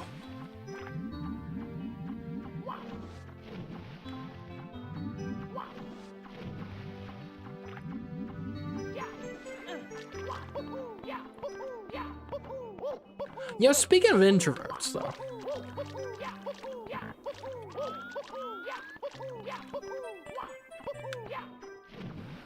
So for some reason, the YouTube algorithm has been thinking that I want to watch a bunch of videos that are... I mean, I guess the concept of these videos that it's been recommending to me is it'll take, like... I mean, the premise basically is the video is supposed to be like a, I guess probably like comedic look at, oh, this is how all the different like personality types react to these different scenarios. Which, I mean, okay, sure, whatever. I clicked on one of them because I was like, okay, I guess that might be interesting. It was okay. I will say though, well, firstly, I've got a problem with the video just because it's the, I think they're using the Myers-Briggs, which, I mean, sure, whatever. That's fine, I guess. That's the one with, like, all of the, like, letters and stuff, where it's like, I'm a Myers-Briggs IJNF, or something. Right? It's Myers-Briggs. That's the one we're thinking of. I've seen that channel. Okay, yeah. Frank, James, that may have been the one. Anyway, so, like I've been saying, I've been getting that recommended to me for some reason. My biggest complaint about those particular videos is if you're not already intensely aware of like what all of the Myers-Briggs acronyms are, they're kind of indecipherable.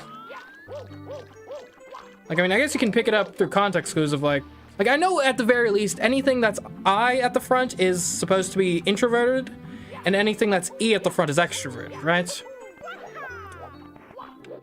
Okay, how am I getting... Can I just climb? Oh, wait, I can't just climb this because I'll jump off it immediately. Oh, okay, that's tough. Anyway, so...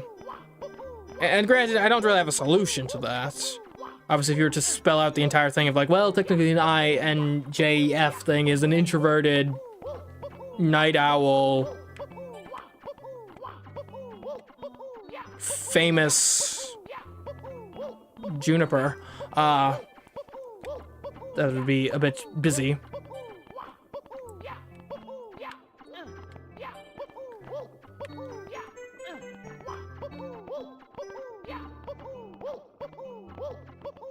Oh, no, Mario!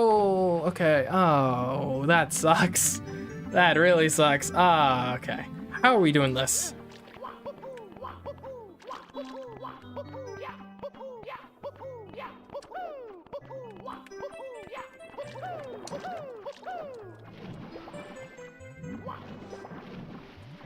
Juniper, you had the perfect opportunity for jumper. Ah, I did, and I passed it up. Okay. What can I say? Juniper is like the quintessential J word. Like, it just feels J-like. Did I just leap all the way out of the water onto this ledge? Did I see that right? Okay, I think we gotta do this. Oh, yes! Okay, ooh. Alright, where's the 8th one? Please be somewhere plausible.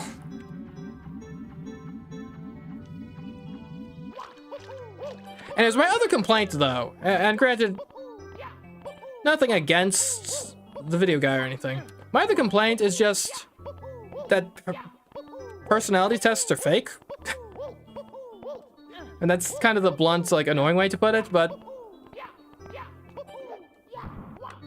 like, from what I understand, I think they're mostly just kind of pseudoscience. Like, I'm not saying there's nothing there. I mean, a lot of pseudosciences technically have, like, a grain of, like, truth or something that they then build off of. But I mean, just from a starting point, any personality test is basically always going to be a self-assessment sort of thing, right? Like, you're asking people for opinions about, like, their own self, which is historically, and like, everyone in the scientific community agrees, is literally the worst way. Well, maybe not literally. Like, if you're asking chimpanzees their opinion on politics, that's probably literally the worst way to gather information. But it's one of the worst ways to gather reliable information, right? That's why things like, you know, happiness surveys you gotta be a bit skeptical of, because self-reported data tends to have certain proclivities towards inaccuracies. Because A, people aren't really actually good at evaluating their own, like, self, and B, oftentimes they can have perverse incentives, perhaps. Where, just as an example, if you've got some sort of self-reported survey about, like, do you partake in a specific vice or whatever? If there's, like, a cultural stigma against said thing, then people are going to be less likely to report it even if they do actually participate. That sort of stuff. And that's before you're even getting into, concepts of, like, well, are you even the best person to analyze whether or not you are a, I don't know, introvert or, conscientious person or something? I mean, like I said, I'm not saying there's nothing there, but I'd be skeptical about a whole practice that's basically all built on self-reported data.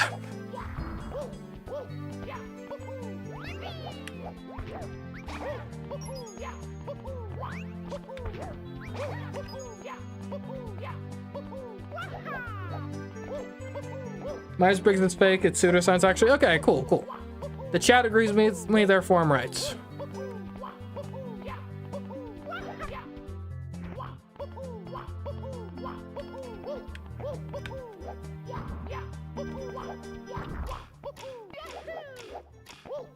Where are these coins? Okay.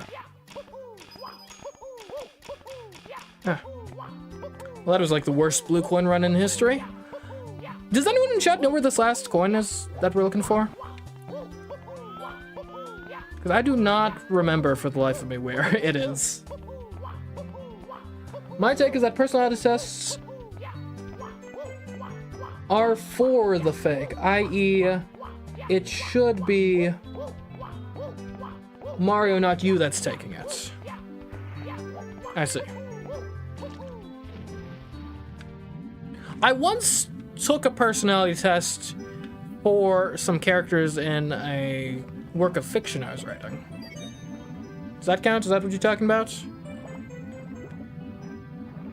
But I think that has a potential use case if you're thinking like, okay, I'm looking at this and now depending on how I answer this in this character, I can kind of get a feel for like what the,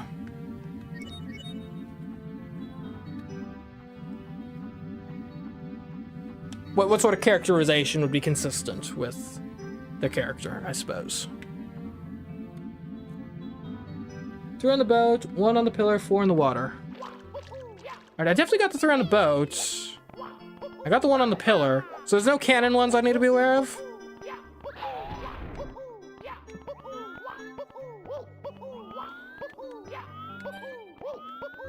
So I guess I must be missing 1 in the water then? I think I've only gotten 1 from a clam so far. Maybe there's more in clams.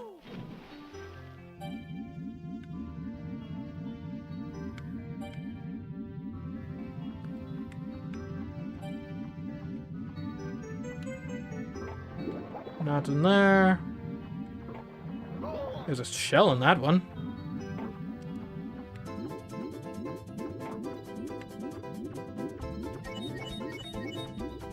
Well, I now have a shell.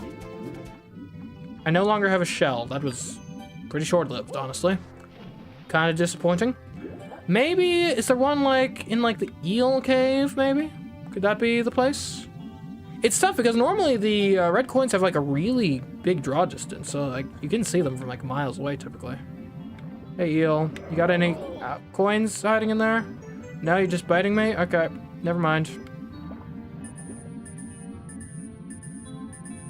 Okay, and it's been like at least 2 years since I last played this game. The underwater shells are so useless in this game. Yeah, especially when you compare them to like Super Mario Galaxy. Like the shells are amazing in that game.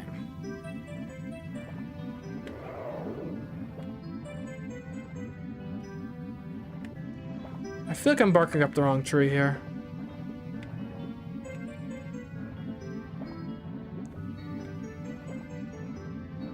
Okay, so the eel has left. Can I go in now? No, that's not a mechanic? Okay.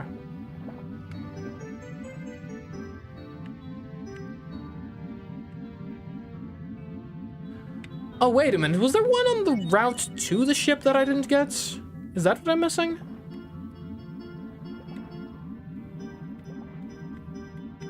I think that might be the case, maybe? That or I need to, like, use a cannon, which would make me sad.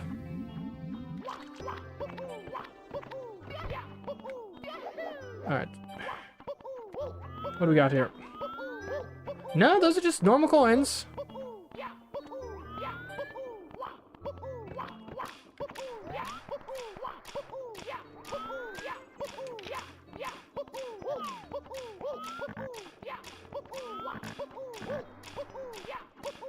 Maybe we should try using the cannon?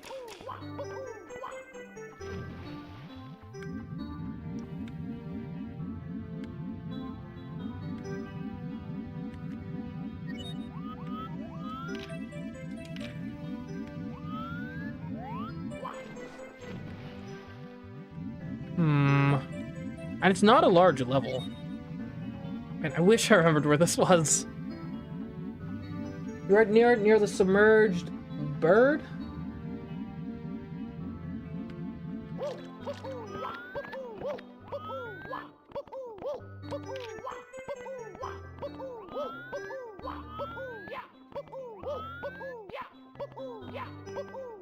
There are 2 coins on the ship and a few coins in the clams. I can't think of any others.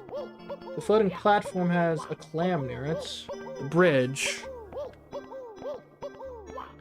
Okay, I guess I'll check over there again.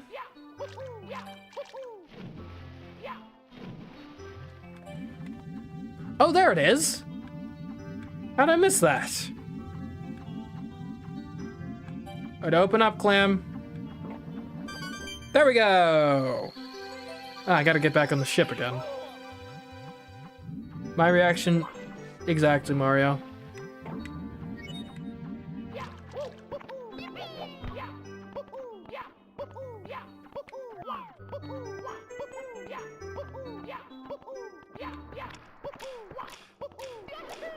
Oh! Oh, that was so close.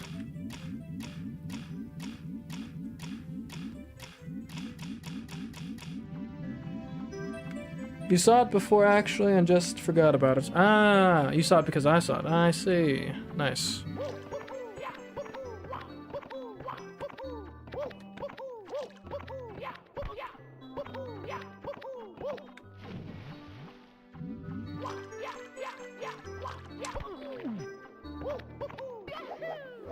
Okay, alright. This is gonna be good. This is a good one.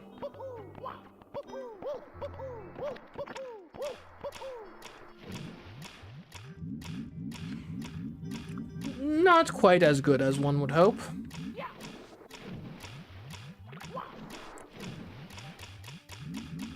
Okay, well, we've done it before. We can do it again. Just a matter of replication. Hopefully we don't have a replication crisis here while we're on the topic of pseudoscience. That might be slightly unfair to my friends. I was gonna say colleagues, but that isn't accurate. In the, I think it's mostly psychology that's having the replication crisis, so it might be like a bunch of them. No!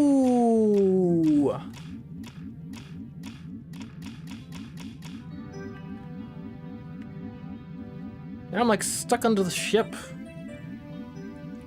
Apparently, I heard that was like a an execution method back in the day. Like if you like did a mutiny or something, in theory they could like basically tie you to the bottom of the boat, and you'd you know, die obviously from exposure to the entire ocean.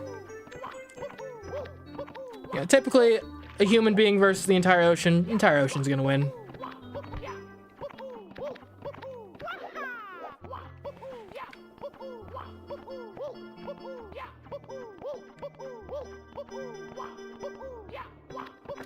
Maybe we should just do this like a normal person.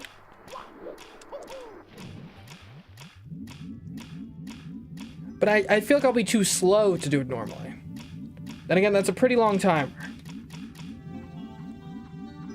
And I should have saved the ship coins for last, given that you gotta go there last anyway.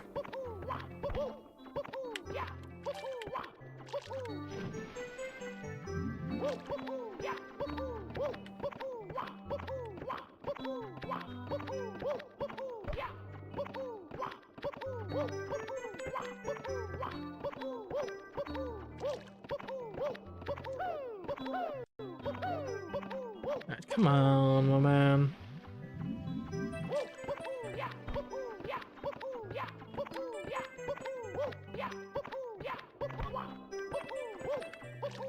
It's so weird, like I feel like it's like almost a law of physics. The first time you do something, like there are things in video games where it's like if you do it the first time it's super easy, and if you do it any other time it's like pulling teeth. Someone should look into that. It's a interesting and novel psychological phenomenon.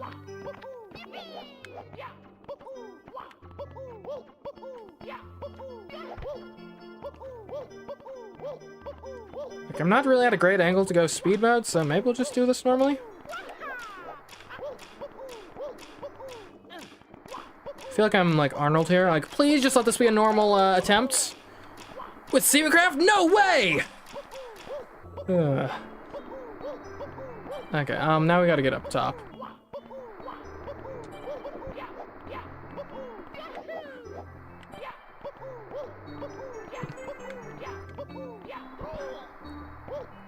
Oh no. No, even better, workshopping the joke in my head a bit, even better one would be, you just do it for challenges in general. It's like, please just let this be a normal video game playthrough. With CMeeCraft? No way! Would Mario enjoy his own video games, do you think? I don't see why not. They appeal to across demographics. Everybody loves a Mario game. Or at least likes a Mario game from time to time. Beginner's luck? I suppose that's one way of labeling that. Alright, so we need to deal with the eel. There's also the star in the, like, vents. Not super confident about that one, but if there ever was anyone who could get it just by swimming, it's gotta be me, right?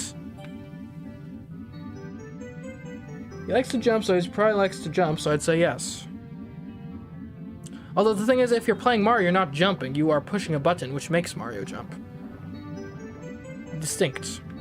Okay, here we go. Again, if anyone was capable, Turbo Mode Mario, it's gotta be the chosen one. Okay, I don't think he's capable. I think we'll need to wait for a metal cap on that. Oh well, that's fine. We will deal with the eel instead. If I can find it.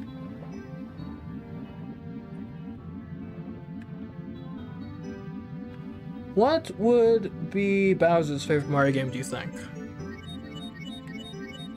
Are there any Mario games where Bowser wins?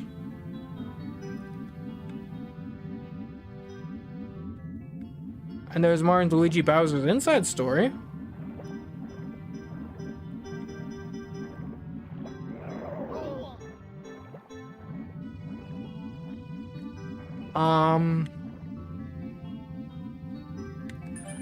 Actually, you know what it would be? New Super Mario Brothers. I think Bowser would enjoy the Mega Mushroom sections in New Super Mario Brothers. That is my final answer.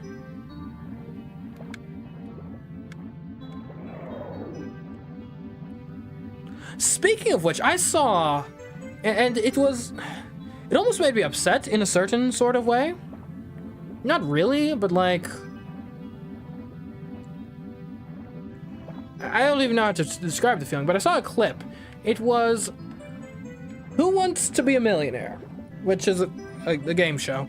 It's a trivia game show where like you get asked a bunch of questions and the prize pool like goes higher and higher until eventually you can like go for $1 million in theory. I think you have the option to like call it quits early and like preserve what you've already won or something. Anyways, so I saw a clip from Who Wants to Be a Millionaire, and it was the $1 million question, right? So like a super difficult question. If you get this right, yeah, after this big streak of getting a bunch of questions right, you win $1 million. The question was, and this is multiple choice, you got like 4 countries to choose from. Which country or which landlocked country borders only one other country? Well, actually, I think the wording was is completely surrounded by one other country. Although, logically speaking, a landlocked country that only borders one country would be completely surrounded by another country. But be that as it may. And this was for the $1 million question. Like, a super easy geography question. It's Lesotho, by the way, which is the country that's inside South Africa. Well, I thought he was out. And it's like, and man, you know what?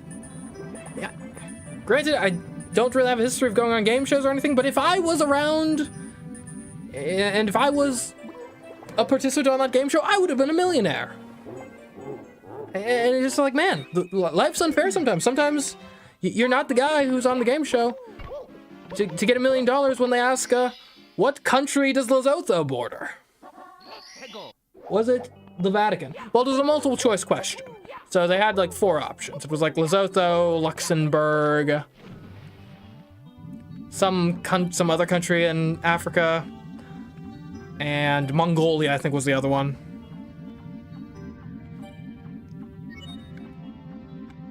But yeah, obviously if it was like a free response question, then there'd be other valid responses. I believe Vatican, probably San Marino as well.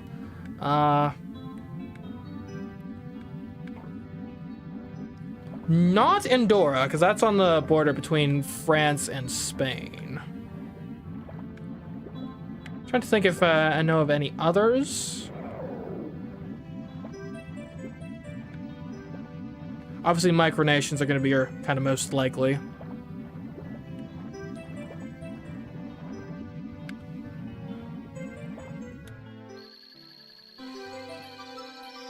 Hello, CMeeCraft. I'm a big fan of your work, and I just wanted to say what's up and keep doing what you're doing. Much love. Thank you so much. Thank you. Always good to see people supporting and appreciating what I'm putting out in the world. It makes it all worth it. Here we go.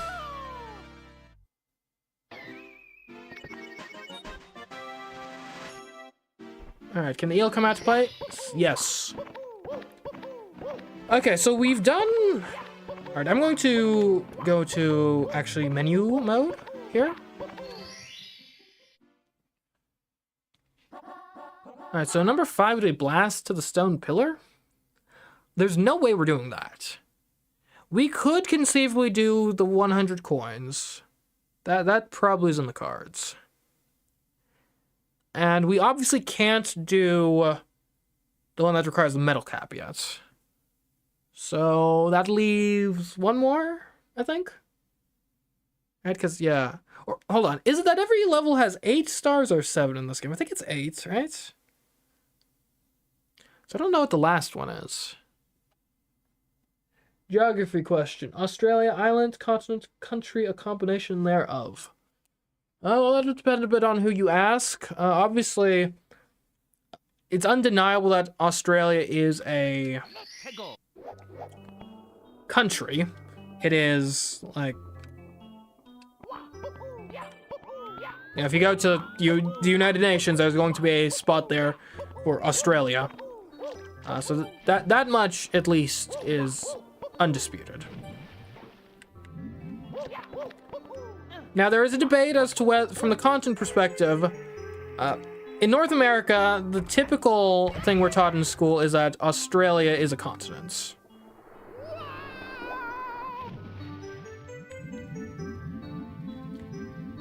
Now, the competing view would be that Australia and a lot of the surrounding islands is a continent known as Oceania.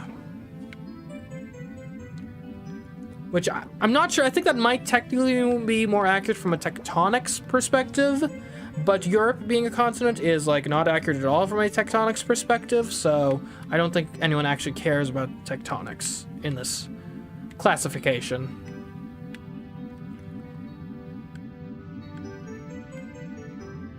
I think there's an argument to be made that Australia should be considered just a massive island, but I think from a tectonic perspective, it certainly has more claim to being like a continent than something like Greenland, right?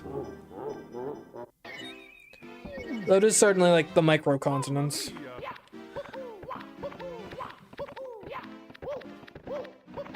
Yeah, Australia's either the smallest continent or the largest island. Hey, Toad. What are you doing here? Can I talk to you?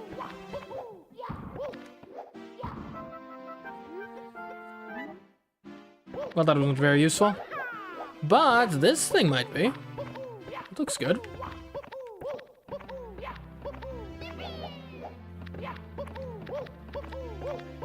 So yeah, I mean, Australia's definitely a country, and then I guess I'm sort of ambivalent about whether Australia or Oceania is the continent you want to say exists there, though I do think it is proper to say there is a continent there, and it's not just a large island. So I hope that answers your question.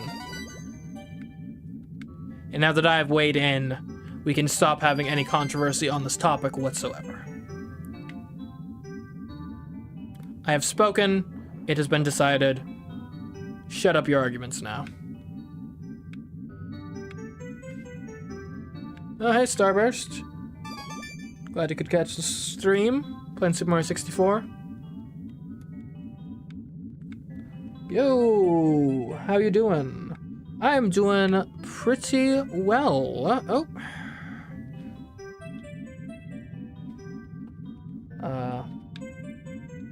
Losoko? Is that Is that correct pronunciation? Kind of like Lesotho, but with a C instead of a TH? Yeah, I've been here playing Super Mario 64 while always jumping. It's been an interesting experience. More difficult than I anticipated. I thought this would be a, easier, more relaxed sort of experience. It's been less so. There's a lot more things that it seems like we just straight up can't do than I was expecting. You came in during the Australia arguments? You mean the Australia, like, facts, right? Here we go! Does anyone want to go to McDonald's? Like, together as a group? Because I'm sorry that I have to be the one to break this to you, but if that's what you're saying, I've got some bad news about how the internet works as it relates to geography. Like, just to do so? I don't know. I don't generally like most McDonald's food, honestly.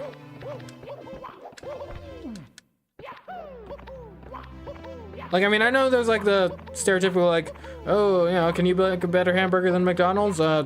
Yeah, probably. Why aren't you a millionaire? Well, because you can't run a business as good as McDonald's or whatever. But it's true. I mean, any given person can make a better hamburger than McDonald's. I actively kind of dislike McDonald's hamburgers. I don't know what it is. They're not... They're too bland for me, I think is what it comes down to. Like, I like my hamburgers to be kind of, meaty. Oh, and by the way... Oh, that's actually a good thing. Ooh. So the plan here is we're gonna beat this. And then... Once we've beaten this level, that'll probably be the end of the stream for today. We'll try to also get the red coins while we're here. Seems prudent to me. We'll see how it goes. Say McDonald's food is just really Yeah. Well, they aren't really trying to compete on quality necessarily. They're trying to compete on convenience and consistency. And I mean, on those I swear I was not holding forward there. On those counts, I mean, you can't deny that they do a pretty good job with that.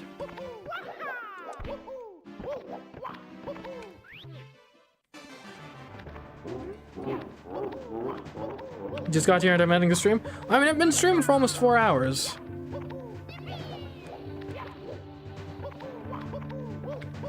Besides, it may take a while to beat this Bowser level. And so far, precise platforming has not exactly been my strong suit in this challenge. And the Bowser levels are basically exclusively that. No. Oh, I'm dead? Oh, jeez. Mamma mia! Because of how rapid that jumping is, it will either shorten the bird or extend it. Don't rely on it. Okay, well, good to know.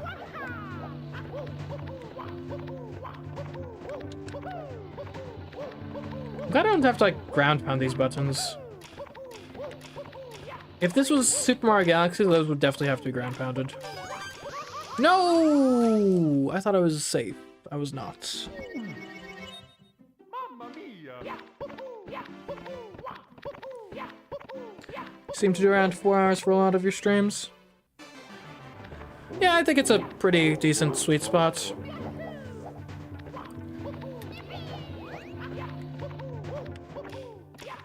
Because, I mean, I'm aware that live streaming typically is a kind of longer form endeavor.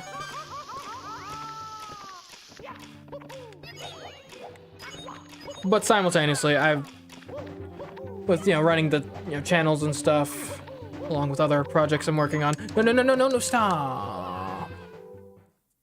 I don't have the time to do like a 8-hour stream, typically.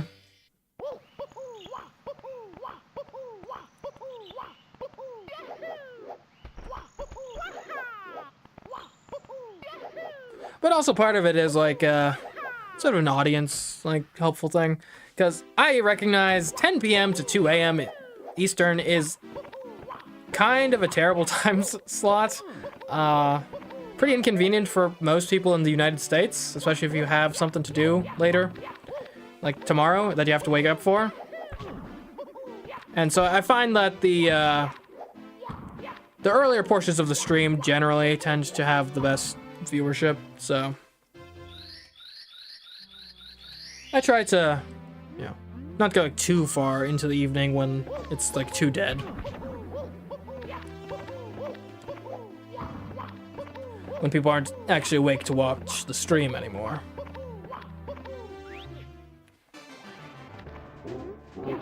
Jumping shortens the burn, however Mario needs to be grounded for 2 frames to stop burning fully. If you keep jumping frame perfectly, it never ends. Well, good thing I don't jump frame perfectly, apparently. That would be a really annoying wrinkle to add to this challenge.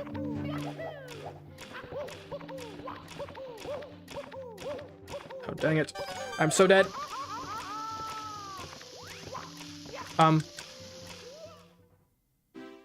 Well, you did warn me. Mamma mia. And in the later portions, the Europeans wake up. Ah, I see. Yeah, that's what happens. So I guess what you're saying is right now I'm in the time slot that nobody likes. For Americans, staying up till 2 in the morning is ridiculous to catch the stream, but for Europeans, getting up at... I don't know what time you'd need to get up at Europe to catch a 10 p.m. Eastern stream, but it's probably like 3 or 4 in the morning or something is ridiculous too.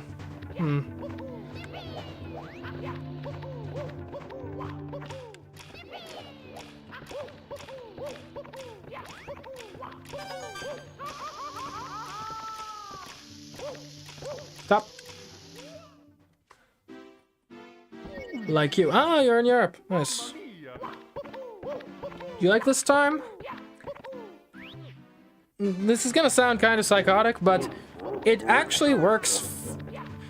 The reason the streams are at this time right now is because this is what works best with my schedule at the moment. My schedule is kind of terrible at the moment, if you can't tell. So that's why the streams are when they are.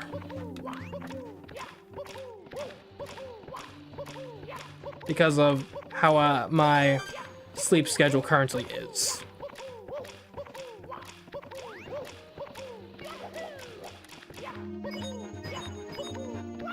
Is this like where I ideally would prefer them to be? I mean, probably not, but we work with what we have access to. Okay, apparently I can't go up this slope. Help? Okay, maybe now that I'm like facing towards it. This is so weird. Oh, that's nasty. Okay, well, we're gonna start by doing a little bit of... Maybe I can like... Okay, that's not gonna work. And you're gonna have to face towards it and triple jump, I think. The question is, how are you gonna turn around? I guess you're gonna have to do like one of these, and then... Okay.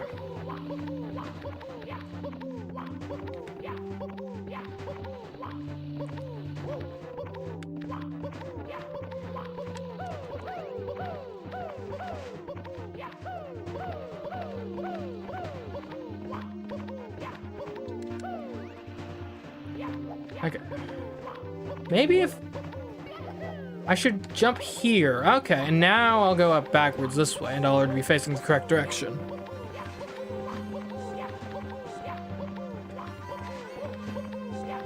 Hello, the alarmazing Kamek, I think? Welcome to the stream.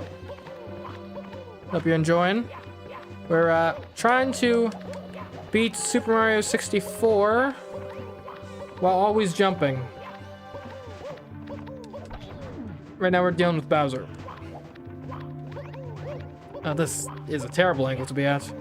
Slide me, or something. Can I just like go up this? No? Okay, fair enough.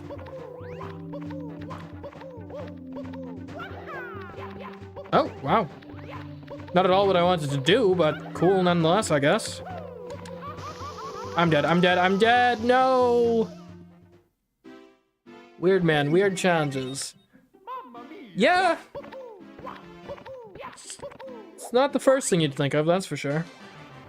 Wait, that switch also triggers another set of blocks at the very beginning of the level, so if you want the coins, you'll need to go back. Oh, that's why it's so long. Oh man, is there any way we can make it that far? I mean, okay, if we want to have the best chance, we're going to have to triple jump it.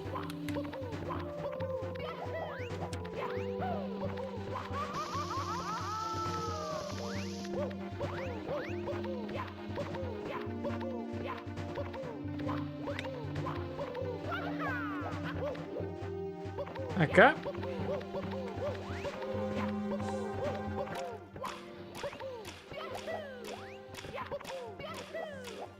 There we go, that wasn't too bad.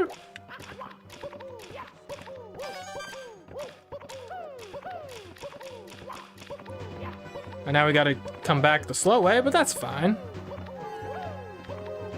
Hopefully.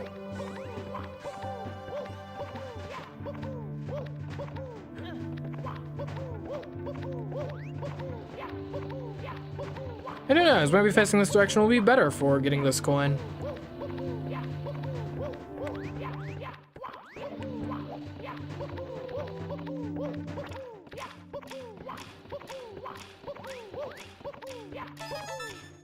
Or maybe I should ignore the red coins. Game over.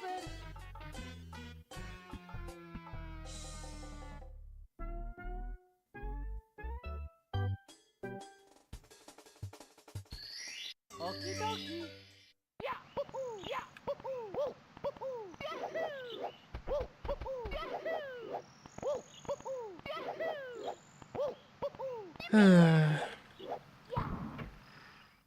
I hope that was posted in just...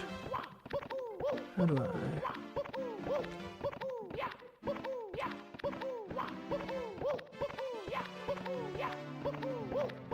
Hold on a moment.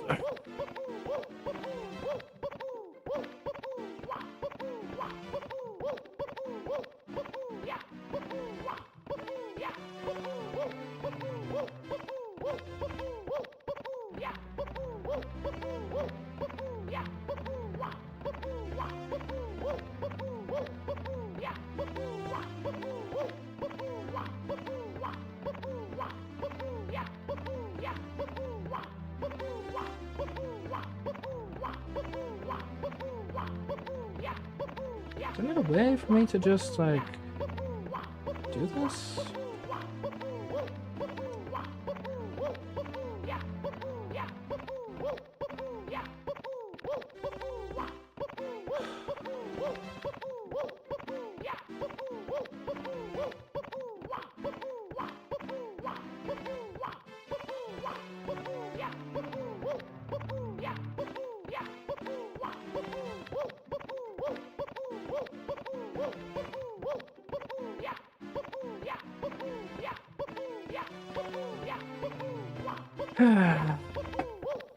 Yeah, I need to look up Twitch modding, how that works. I was trying to remove a particular chat message. I don't quite know what the, like, how to do that yet, just functionally, UI-wise.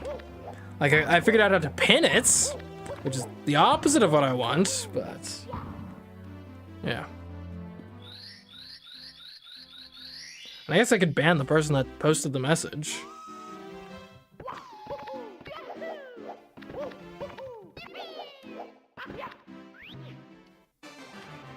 Lamau.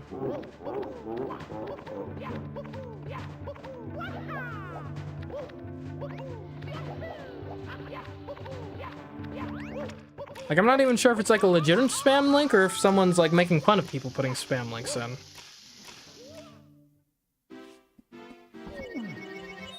Oh yeah, it's not exactly great. Pinning instead of removing. Yeah, yeah. Not quite what you're looking for. Okay, I think I'm just gonna beat this level. And if we need to worry about getting red coins here later, then we can worry about that later.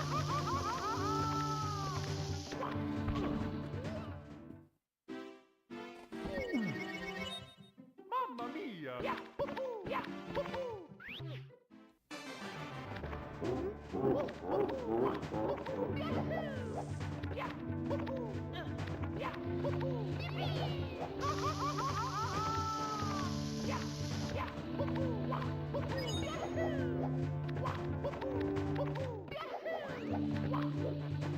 Okay, exactly what we want to do. Seems jokey, yeah. Well, normally, like, the spam bots don't leave any comments other than the spam. So I'm inclined to think it's in jest. But it's hard to tell.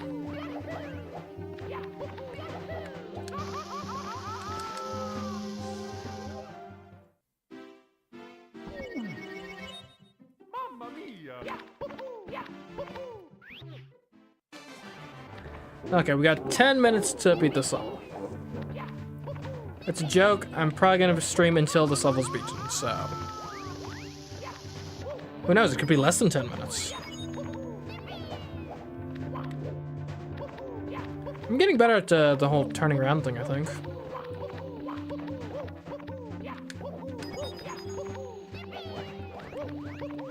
There we go! We've reached a new place. We're advancing.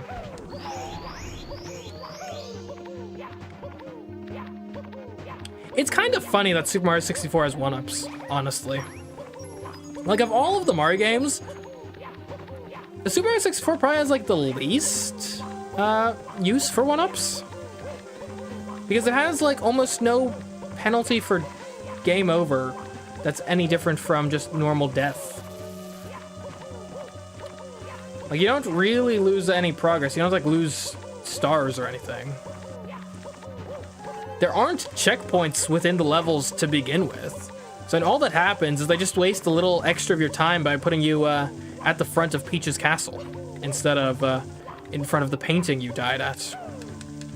Like, I need to be facing towards that when I do it. Mamma mia! Progress, progress. That much is correct.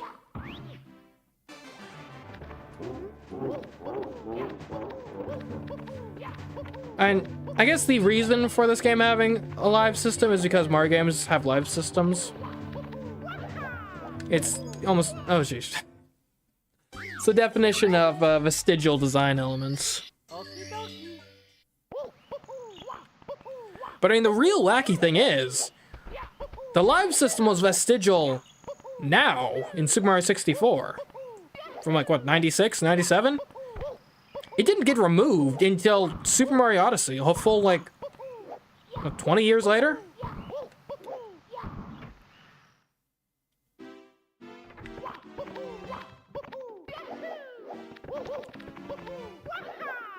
Like, I'm not against a live system on principle or anything. And I was just playing Super Mario Bros. The original.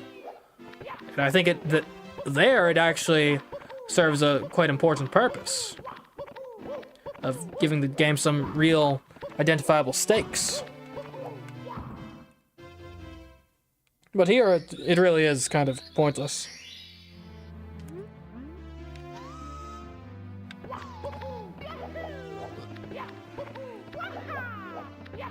I can understand being against the live system in general.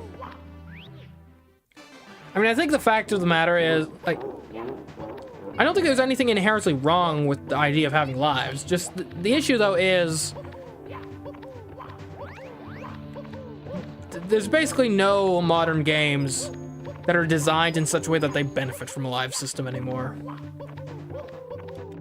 In large part because the systems often don't really have any teeth to them, right? Back in Super Mario Bros., the original, you die, and it really is actually game over. You're starting from the very beginning. You're done. You're finished. You're through. But now, you know, with basically no consequence, like here with Super Mario 64, there really isn't any point. Yeah. When losing a life feels doesn't really feel meaningfully different from just from a game over.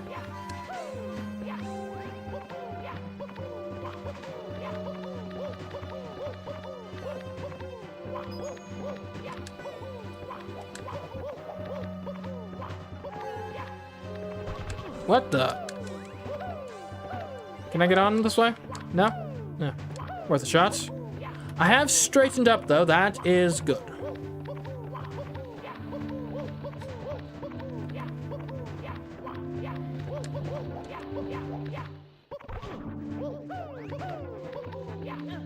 Oh, no. Oh, wow. Oh, no! Oh.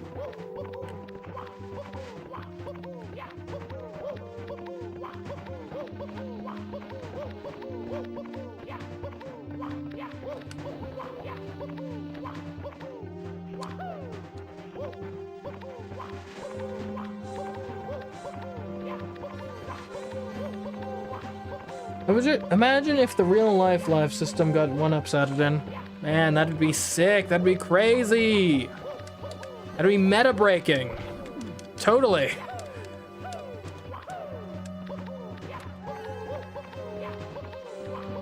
Although, I mean, you know, if they got added to real life, then, yeah, all the pay-to-win players would be hogging them, for sure.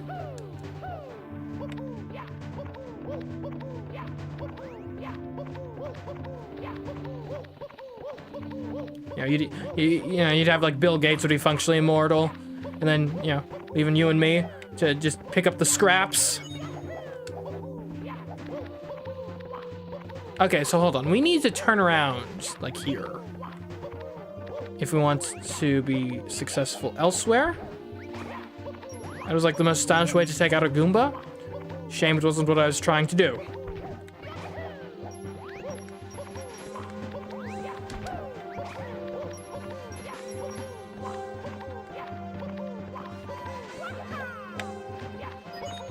That's not the direction I ought to be looking.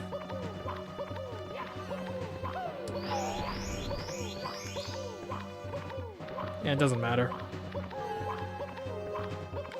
Okay, this is fine though. We can still work with this. Because you can do like a 90-degree angle.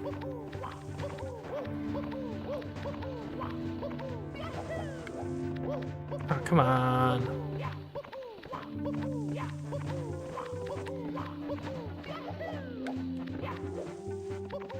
That didn't help.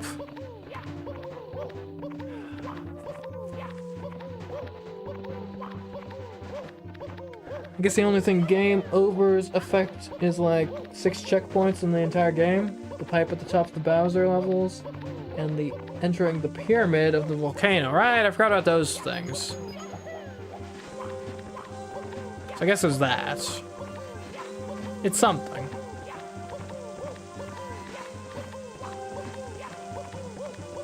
I bet if I took damage, I could use that to turn.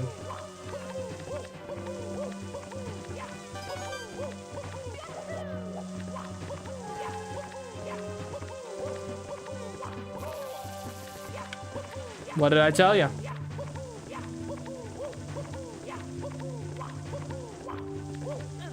Okay, that was fine. Okay, here we go. Whoa, okay. Hold your horses, Mario. My palms are getting sweaty now. That's how intense this is.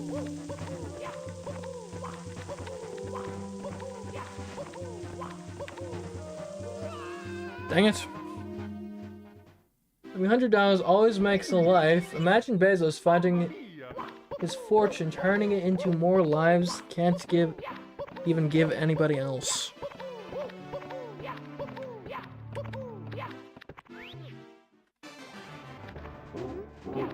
This game does nothing but waste your time? Oh, that's a spicy take. And are you saying this game has like no inherent value? I'd probably disagree with that. Mamma mia!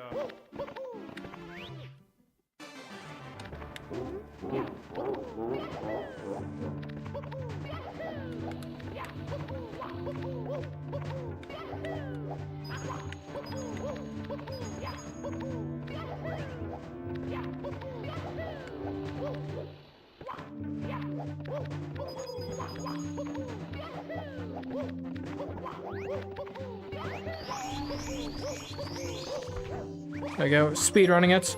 I think Goombas literally can't hurt us, almost. It's kind of nice.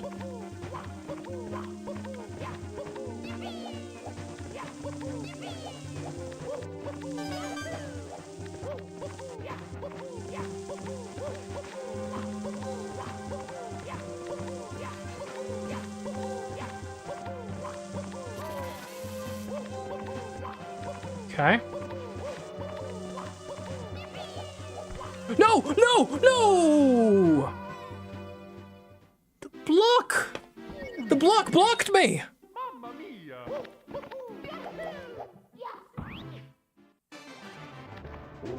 Oh, the game overs do not the whole game. Gotcha, gotcha. What? Mamma mia! The game becomes a lot better when you don't use the N64 controller. Interesting.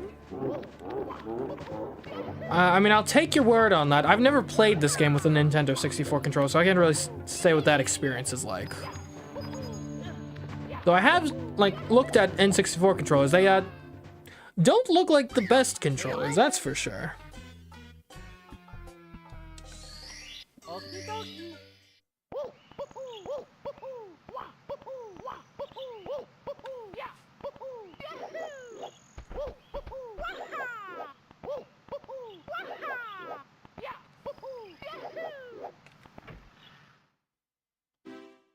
There we go. But should I be able to look at the ceiling now? If I could, like, stop jumping for 5 seconds.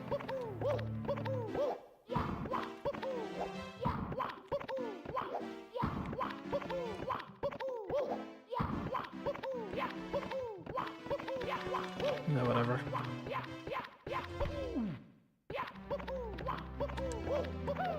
Yeah, that might be a problem. We're gonna have to figure out how to get to that, because getting wing caps, that's probably pretty important.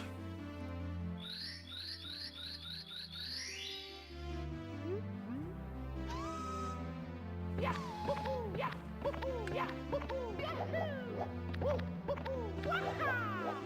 without a wing cap, and that's already gonna exclude a lot of stars from even being possible.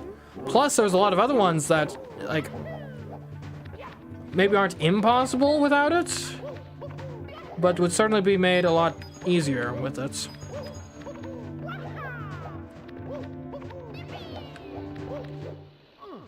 Oh no! I'm sideways!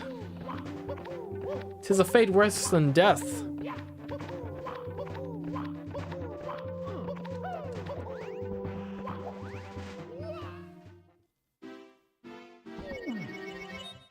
Mamma mia!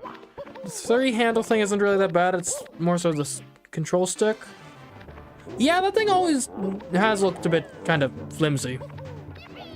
I mean, like, to be fair, I suppose it was, like, literally the first, like, mass-adopted joystick on a, well, I was gonna say it was the first mass-adopted, like, joystick on a major video game company's controller. And then I remembered, wait a minute, hold on. This little company called Atari existed, and their controller was basically just a joystick.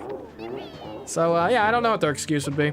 And obviously, like, analog stick, joystick are technically, like, 2 different things with 2 different form factors that I'm sure have 2 different sets of challenges when implementing, but it is kind of funny. Like, we've been doing this since before Nintendo was even in the video game industry. Why wasn't it better to start off with?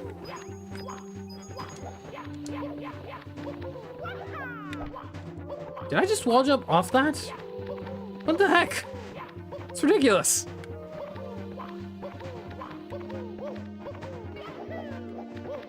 I'd be impressed if I wasn't so furious.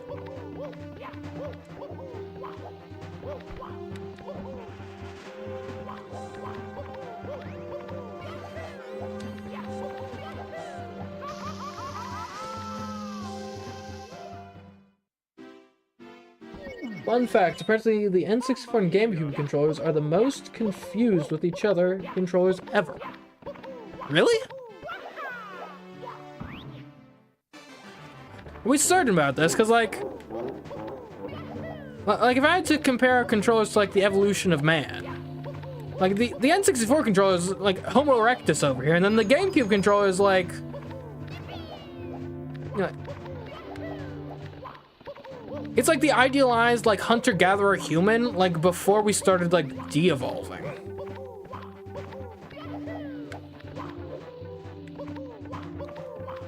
Alright, this is the guy that was, like, out there memorizing, like, 100 acres of, you know, forests, down to, like, the minute, like, there's, like, 3 herds of deer that migrate along these specific patterns on this time of the year. He was out there, he knew how to make a fire, he knew how to forge his own tools, he knew how to butcher a pufferfish without dying. Oh, come on. That was just impatience. Mamma mia! So am I saying that I like the GameCube controller? Maybe. You have to figure that one out based on context clues, but perhaps. Am I saying that it's in the running for the most comfortable video game controller of all time? Certainly. And this is, to be clear, this is coming from someone who didn't ever own a GameCube, so I don't really have any nostalgia for it. It's a good controller. It fits in the hand perfectly.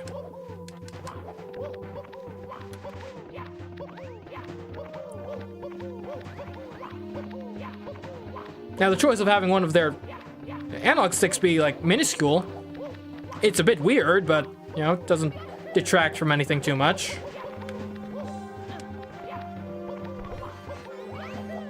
Alright, well, that is going in the video. That was a nice maneuver.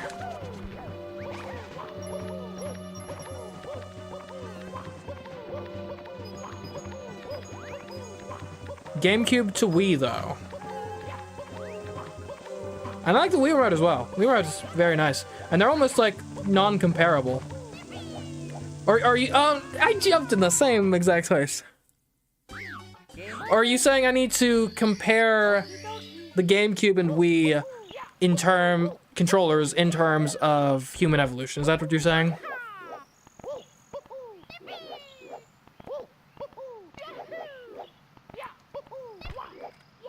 Okay, so have you ever heard this is coming back to the GameCube Wii comparison. Have you ever heard in terms of, I forget what the specific discipline is. It's like the study of humans, like anthropology or something. There's this term though, weird, which is actually an acronym. And it stands for like, okay, what was it?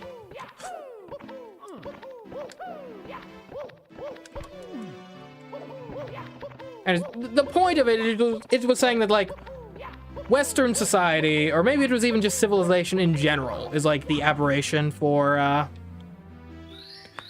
humanity. It's like, by virtue of the fact that you're out here, like, growing grain or something, you are fundamentally different from, like, the rest of society. Or it was saying that, like, Western values or something are different from, like, what has been the norm in the globe for most of human history. One of the two things. Anyways, point being, I'm gonna say the Wii gets to be the weird humans. Because what is the Wii if not weird? At least, you know, compared to where video games had been prior to that point. Put like a pinball there.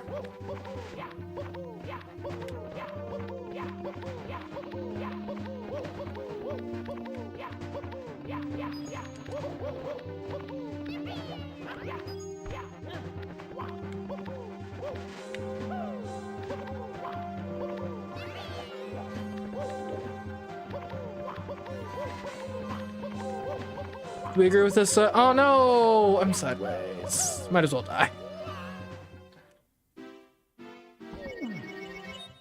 Mamma mia! I've run into so many people who have insisted the GameCube controller was the one with the 3 prongs. Yeah, I don't know. I can't say I confirm with that.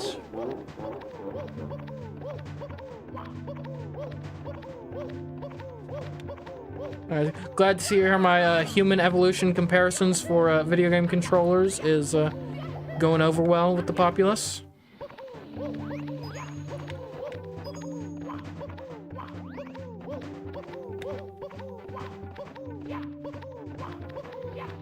Not sure I've got any other comparisons.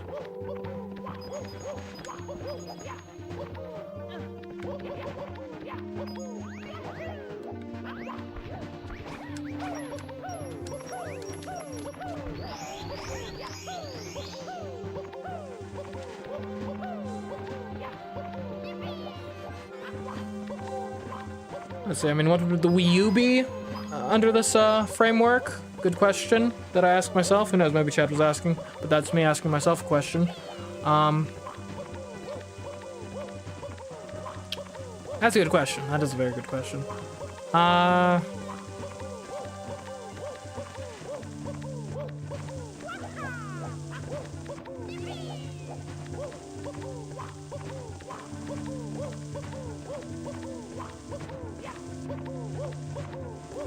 I was considering maybe we use Neanderthal, but that doesn't seem right to me.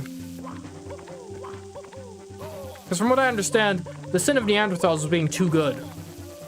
Like they were like too smart for their own good or something. Like they apparently, I think, had larger brains than like normal humans.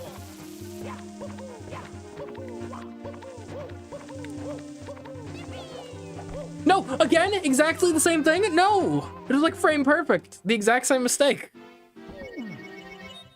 Mamma mia!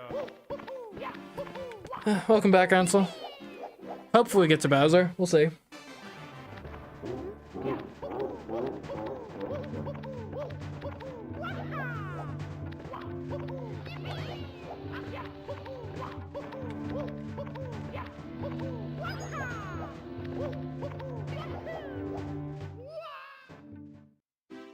Depth perception.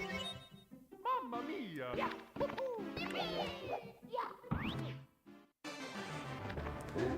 I know, maybe the Wii U can be like those, like small humans that existed on like a few islands in the South Pacific, and that's it. Maybe that's the Wii U. Why? I don't know. It just feels right though.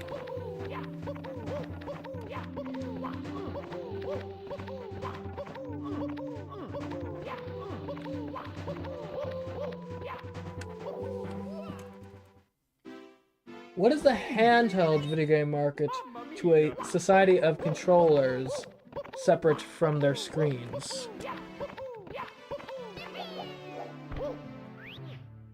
Good question. I would say they are mythical creatures, right? So something like a DS, a Game Boy, that's your centaur.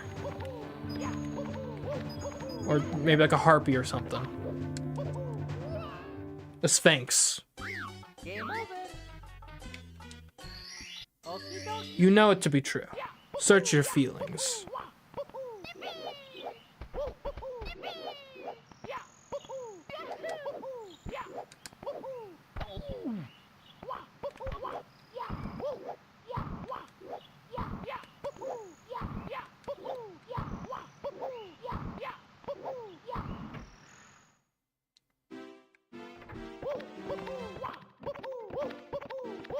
And then the Switch, if we're talking about specifically the controllers, right? We're still talking about controllers, so we're talking Joy-Cons here. Switch Joy-Cons, in terms of human evolution, would be whoever was the first person to evolve the mutation that gives them brittle bone disease. That's right, I'm still not over the Switch Joy-Con drift that I didn't experience, the people I know experienced, resulting in tens of dollars wasted on repairs.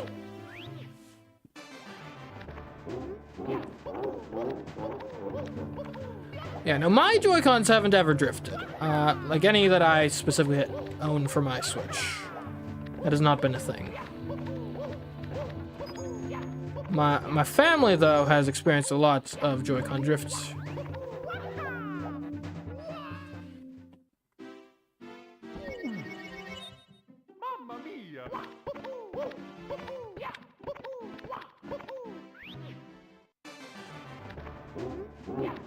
Well, if we're taking the Switch as a whole under consideration, like, and its ability to, like, become a handheld console,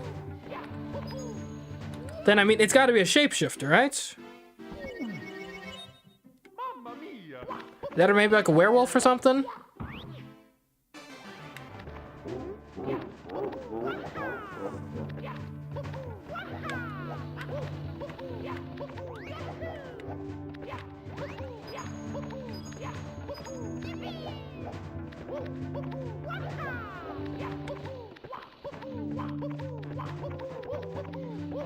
What am I doing? I need to be facing the other way.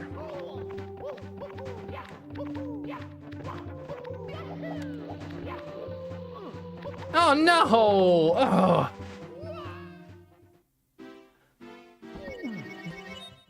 Mamma mia! And I mentioned Joy-Con drift, and now like half the chat is complaining about their Joy-Cons. You know, maybe that's a law firm that was doing the whole class action lawsuit over them was onto something.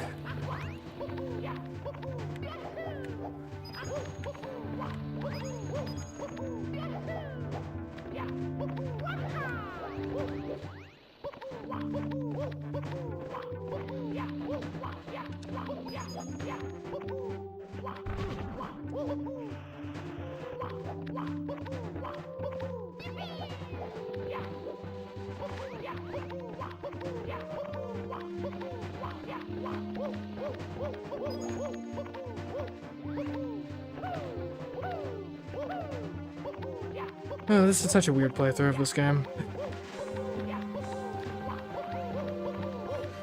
Imagine you just saw this gameplay with no context to what's going on.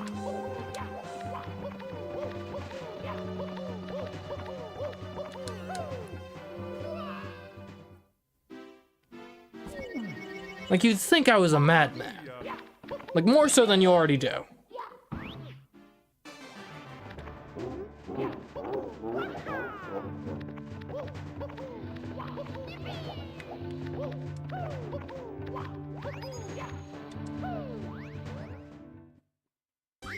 Game over. You might just be a madman. Well, thanks, Josh. Okie dokie.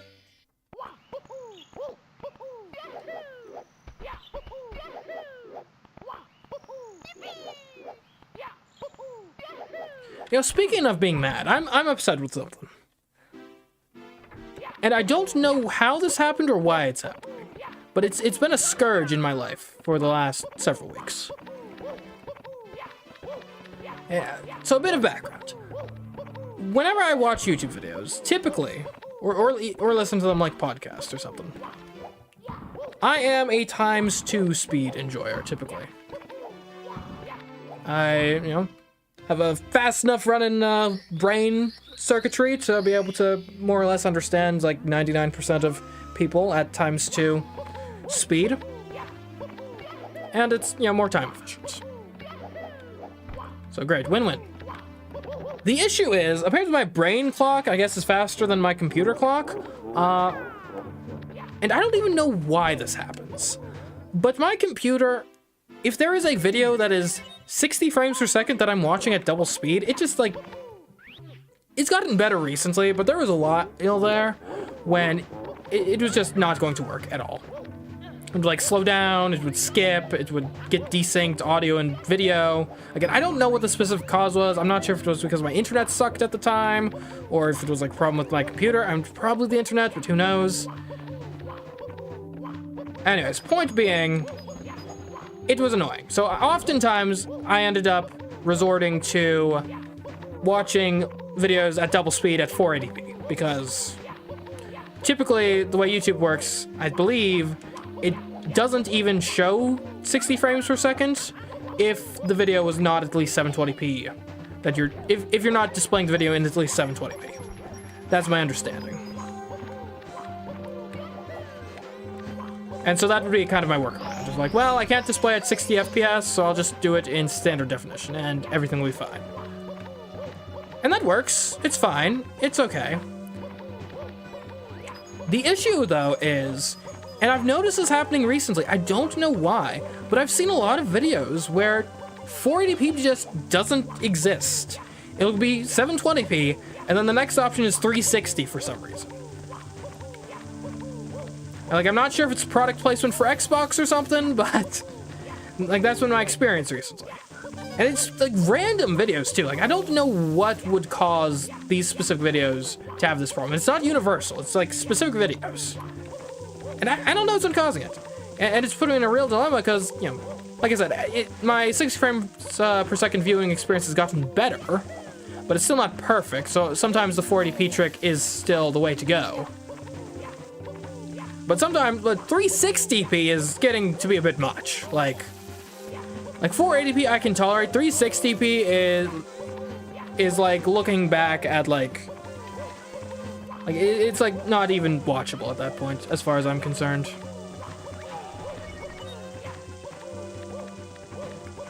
So yeah, I'm not sure if anyone else can relate or knows what's going on. Any help on this matter would be greatly appreciated. Technically alive still?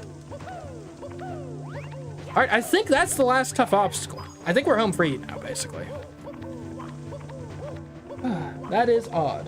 Do you know the specific video that does that? It's not even one video. It's like a random, like, I'll just look and like randomly, like one out of every like dozen or so will do that. I don't know why. It's not like all videos from the same channel either or anything. It's like not that specific. Oh, that was almost bad. Oh no, that is bad. I'm facing the wrong way.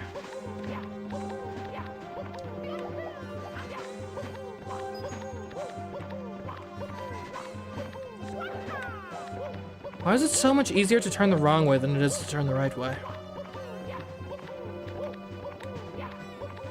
I think that says something about our society. Not sure what, but it's deep in a way, in a certain sense. You know it is. Okay, I mean, this is almost like the worst of all worlds. And is there any possibility I could just like grab onto that from here? No? Okay. And we need to do like a reset, I think. I don't think I can even cross that gap as is. We'll think on this for a moment.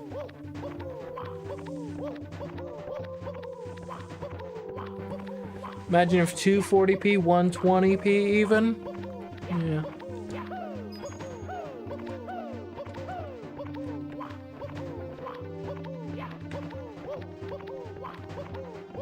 Can I just like hug the side over there? I mean, that can't be the right call. How did I even get turned sideways in the first place? Okay, I mean, I think... I don't want to just throw this away. Yeah, we're not making that gap with these jumps.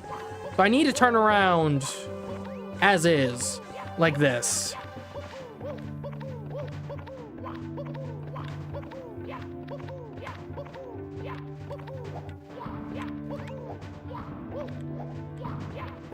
Okay, maybe. Okay, all right, we can turn via ground pound. That's actually some good tech. It's slow and annoying, but it's functional, and that's what matters. All right, maybe one more. Okay, so if we start from here, I bet that's gonna be the sweet spot. Not at all the sweet spot. Okay, we'll back up a bit. Back her up. And that was the sweet spot in a certain sort of way. Mamma mia! It's a bit risky, but you can walk along the small space near the one-ups. New strats indeed.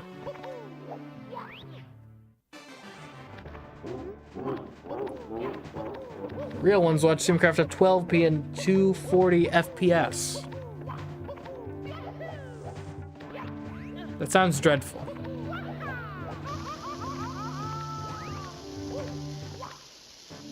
And I'm trying to think 12p, so it'd be like Mamma mia! 12 pixels horizontally? By what? Probably like 21, 22? Or no, 12 pixels vertically by like 21 or 22 horizontally.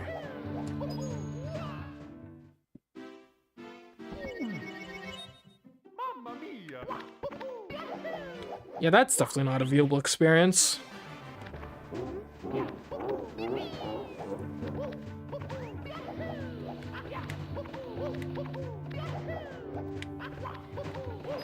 Well, honestly, I will say resolution is weird in how we've decided to label it.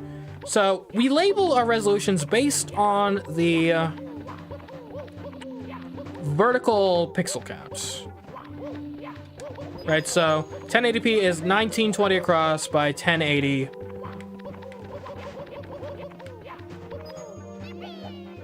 Vertically. Almost no other measurement does that, like, specifically takes the smaller number that they could have used. Right, usually the idea is, like, you take the biggest number you can. And take, like, TVs, for example. They almost even break this.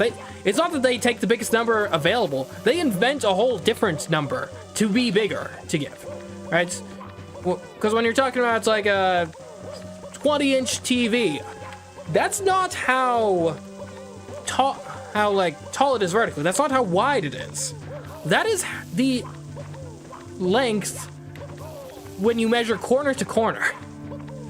So almost literally the, like, longest possible measurements you could have for a rectangle. Okay, I do need to, like, get to bed at some point, so this will be my last set of lives. If I get a game over or beat Bowser, we're done with the stream for today. And we can come back to this fresh at some point.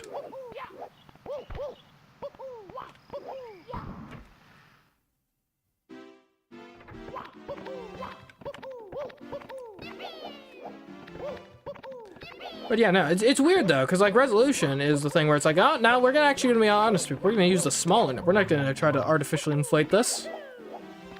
I don't know why. Maybe graphic designers are just more honest than other professions.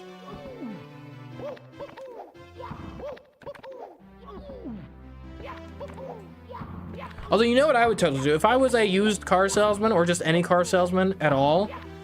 So, an engine has like an RPM, right? Rotations per minute. I would make my cars have an RPH, rotations per hour. Just like that, my cars will appear to be 60 times as powerful as the competition. Immediately.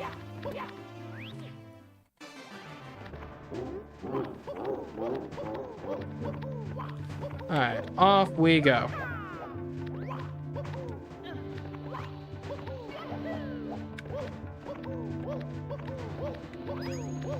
Try to avoid any stupid deaths so that this last set of lives can really count.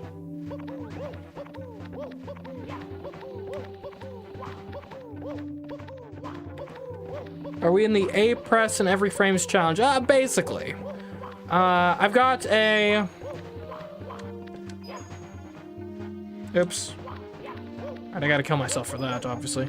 I accidentally pressed the jump button, which undoes my turbo. I've got a controller with a turbo mode, which basically kind of keeps spamming the button, more or less.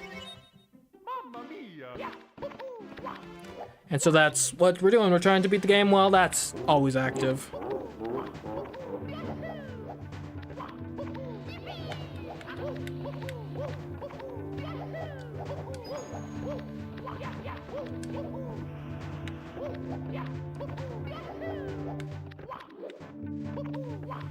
Right, if I could hack it as a Super Mario 64 speedrunner. I don't know, maybe. I mean, I think my issue with speedrunning, and this isn't like a problem I have like with the community or anything. This would be my personal hang-up if I tried to like get into it. I would get bored of like dedicating myself to one game. I'm not a monogamous gamer. I'm sorry. It just doesn't fit who I am. Because if you're a speedrunner, you gotta like really focus on like, I am the guy that does Super Mario 64, and I eat, live, and breathe Super Mario 64. It is the essence of my being. I don't think I could do that. No, I'm dead. I'm dying. A terrible death. Oh, hold on a moment. Let's try our new tech.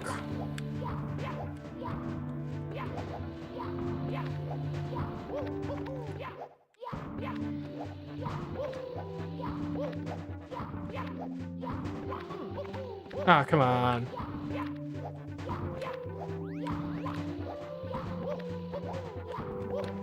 Oh, sheesh.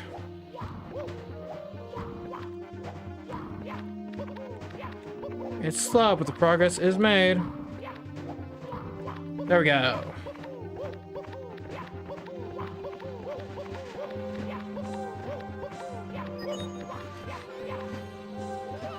What happened?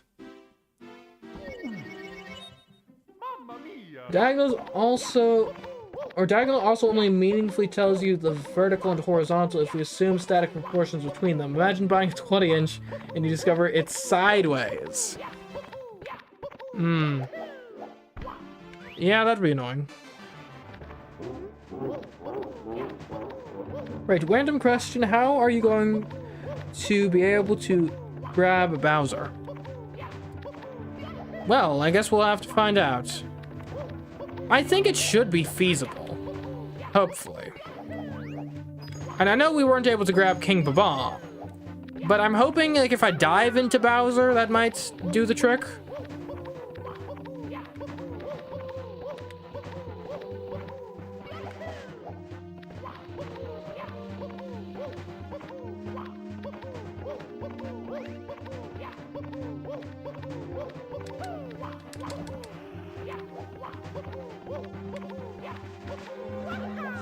But we'll see.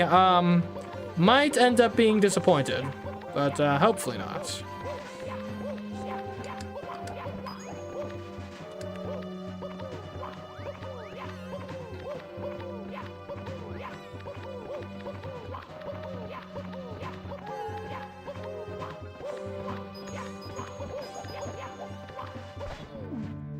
Ooh.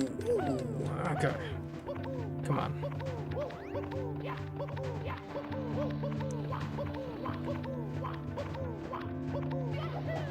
What? Random triple jump? What the heck? Wasn't ready for that. No one's ready for the triple jump.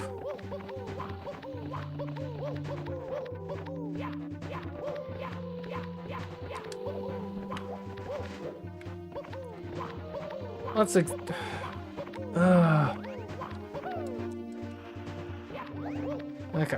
Come on. Yeah, this game could benefit from some checkpoints, I think. Just a couple.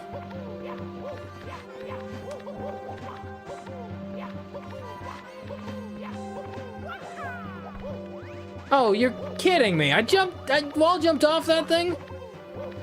Why?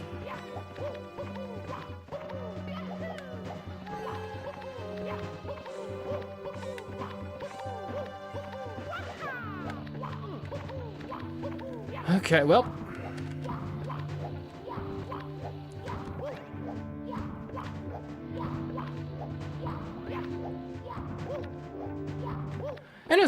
Anyone else here kind of like hallucinating the cappy eyes on Mario's hat on occasion? Where the M is supposed to be? That just me? Have I played too much like modern Mario recently? Well, I say that, it's been like forever since I played Super Mario Odyssey. Seriously. Like, I don't think I've really played it since...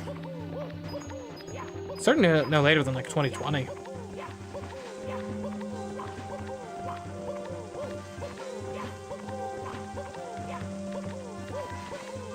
And I just don't find it that compelling to come back to and like play again. In large part because so many of the moons are like very unsubstantial. Right? It makes it cool to like explore the worlds in the moment, but I just don't really have a drive to go back and be like, oh, let's replay this game and I'm gonna do the unzipped a thing moon. That takes like 5 seconds. Okay, look, I'm not saying it's a bad game. I'm just saying I don't have the same degree of desire to replay it as I do for other Mario games, like, say, like Super Mario Galaxy. Or even Super Mario 64. Well, that's a new way to die.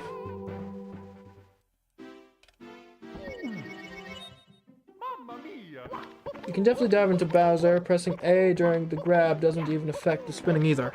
See, that's what I like to hear. Did you make an Odyssey challenge? Technically, yes. I did a challenge that was, can you beat Super Mario Odyssey without collecting any star bits?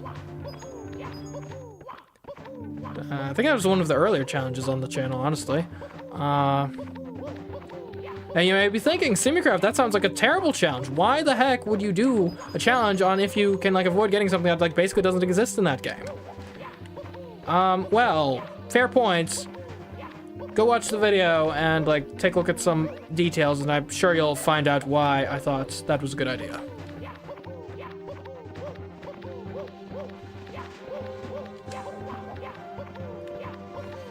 I can make it from this angle. What did I tell you?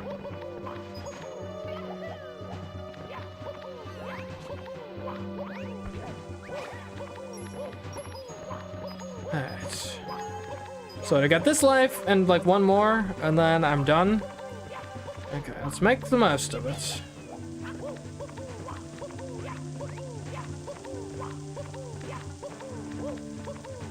I did not expect the first Bowser level to be this tough.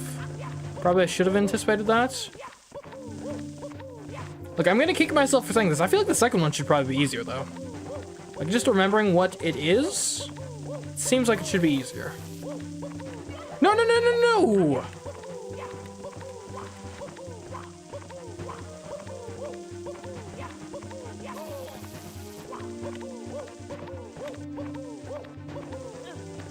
Okay. Here we go.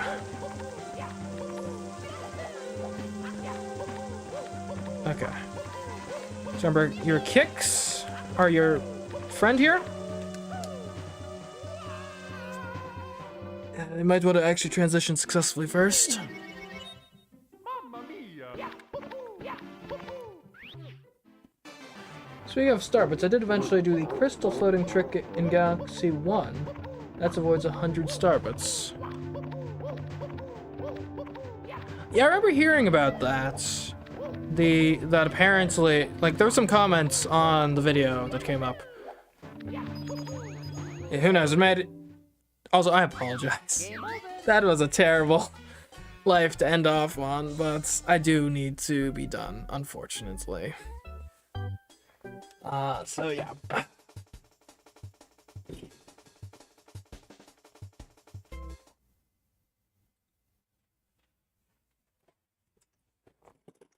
So yeah, that has been Super Mario 64 while always jumping. Interesting challenge so far. We'll do more of this for sure. And I guess probably what I'll be aiming for, because we got this going on, we got the Portal challenge going on, I'll probably be doing, look, at least one of these is going to happen each week. Ideally, both of them will happen each week, but we'll see how it goes. I don't want to overwhelm myself with, like, ridiculously hard challenge streams and not have any. Just sort of chill, fun, just playing a game like normal streams. As you can see on this little screen that's come up here, we do have 2 more streams scheduled for this week. We got Thursday stream is actually going to be a poll stream. So there's going to be a poll that goes up on my Let's Play channel, which will determine what happens for that stream, what we'll be doing then. Probably the main items on the poll are going to be either continuing Danganronpa or Skyward Sword. And then Friday, it's the day you've all been waiting for, the Portal stream. Do be noted, though, because I know a lot of you guys watch these main channel streams on YouTube. The Thursday stream, that is happening on... that's happening on the Twitch channel, like always. If you want to find me live, follow me on Twitch, because everything live happens on Twitch. But also, the other... that's going to be streamed on YouTube, but on my Let's Play channel. So, if you prefer watching on YouTube greatly, then that's where you'd want to see that. 10 p.m. for everything Eastern time, though, so. Anyways, this has been fun. Glad having you guys here. We'll do more of this soon, that's for sure. But anyways, guys, until next time, I've been CMeeCraft, and I'll catch you in the next video and or stream. Goodbye.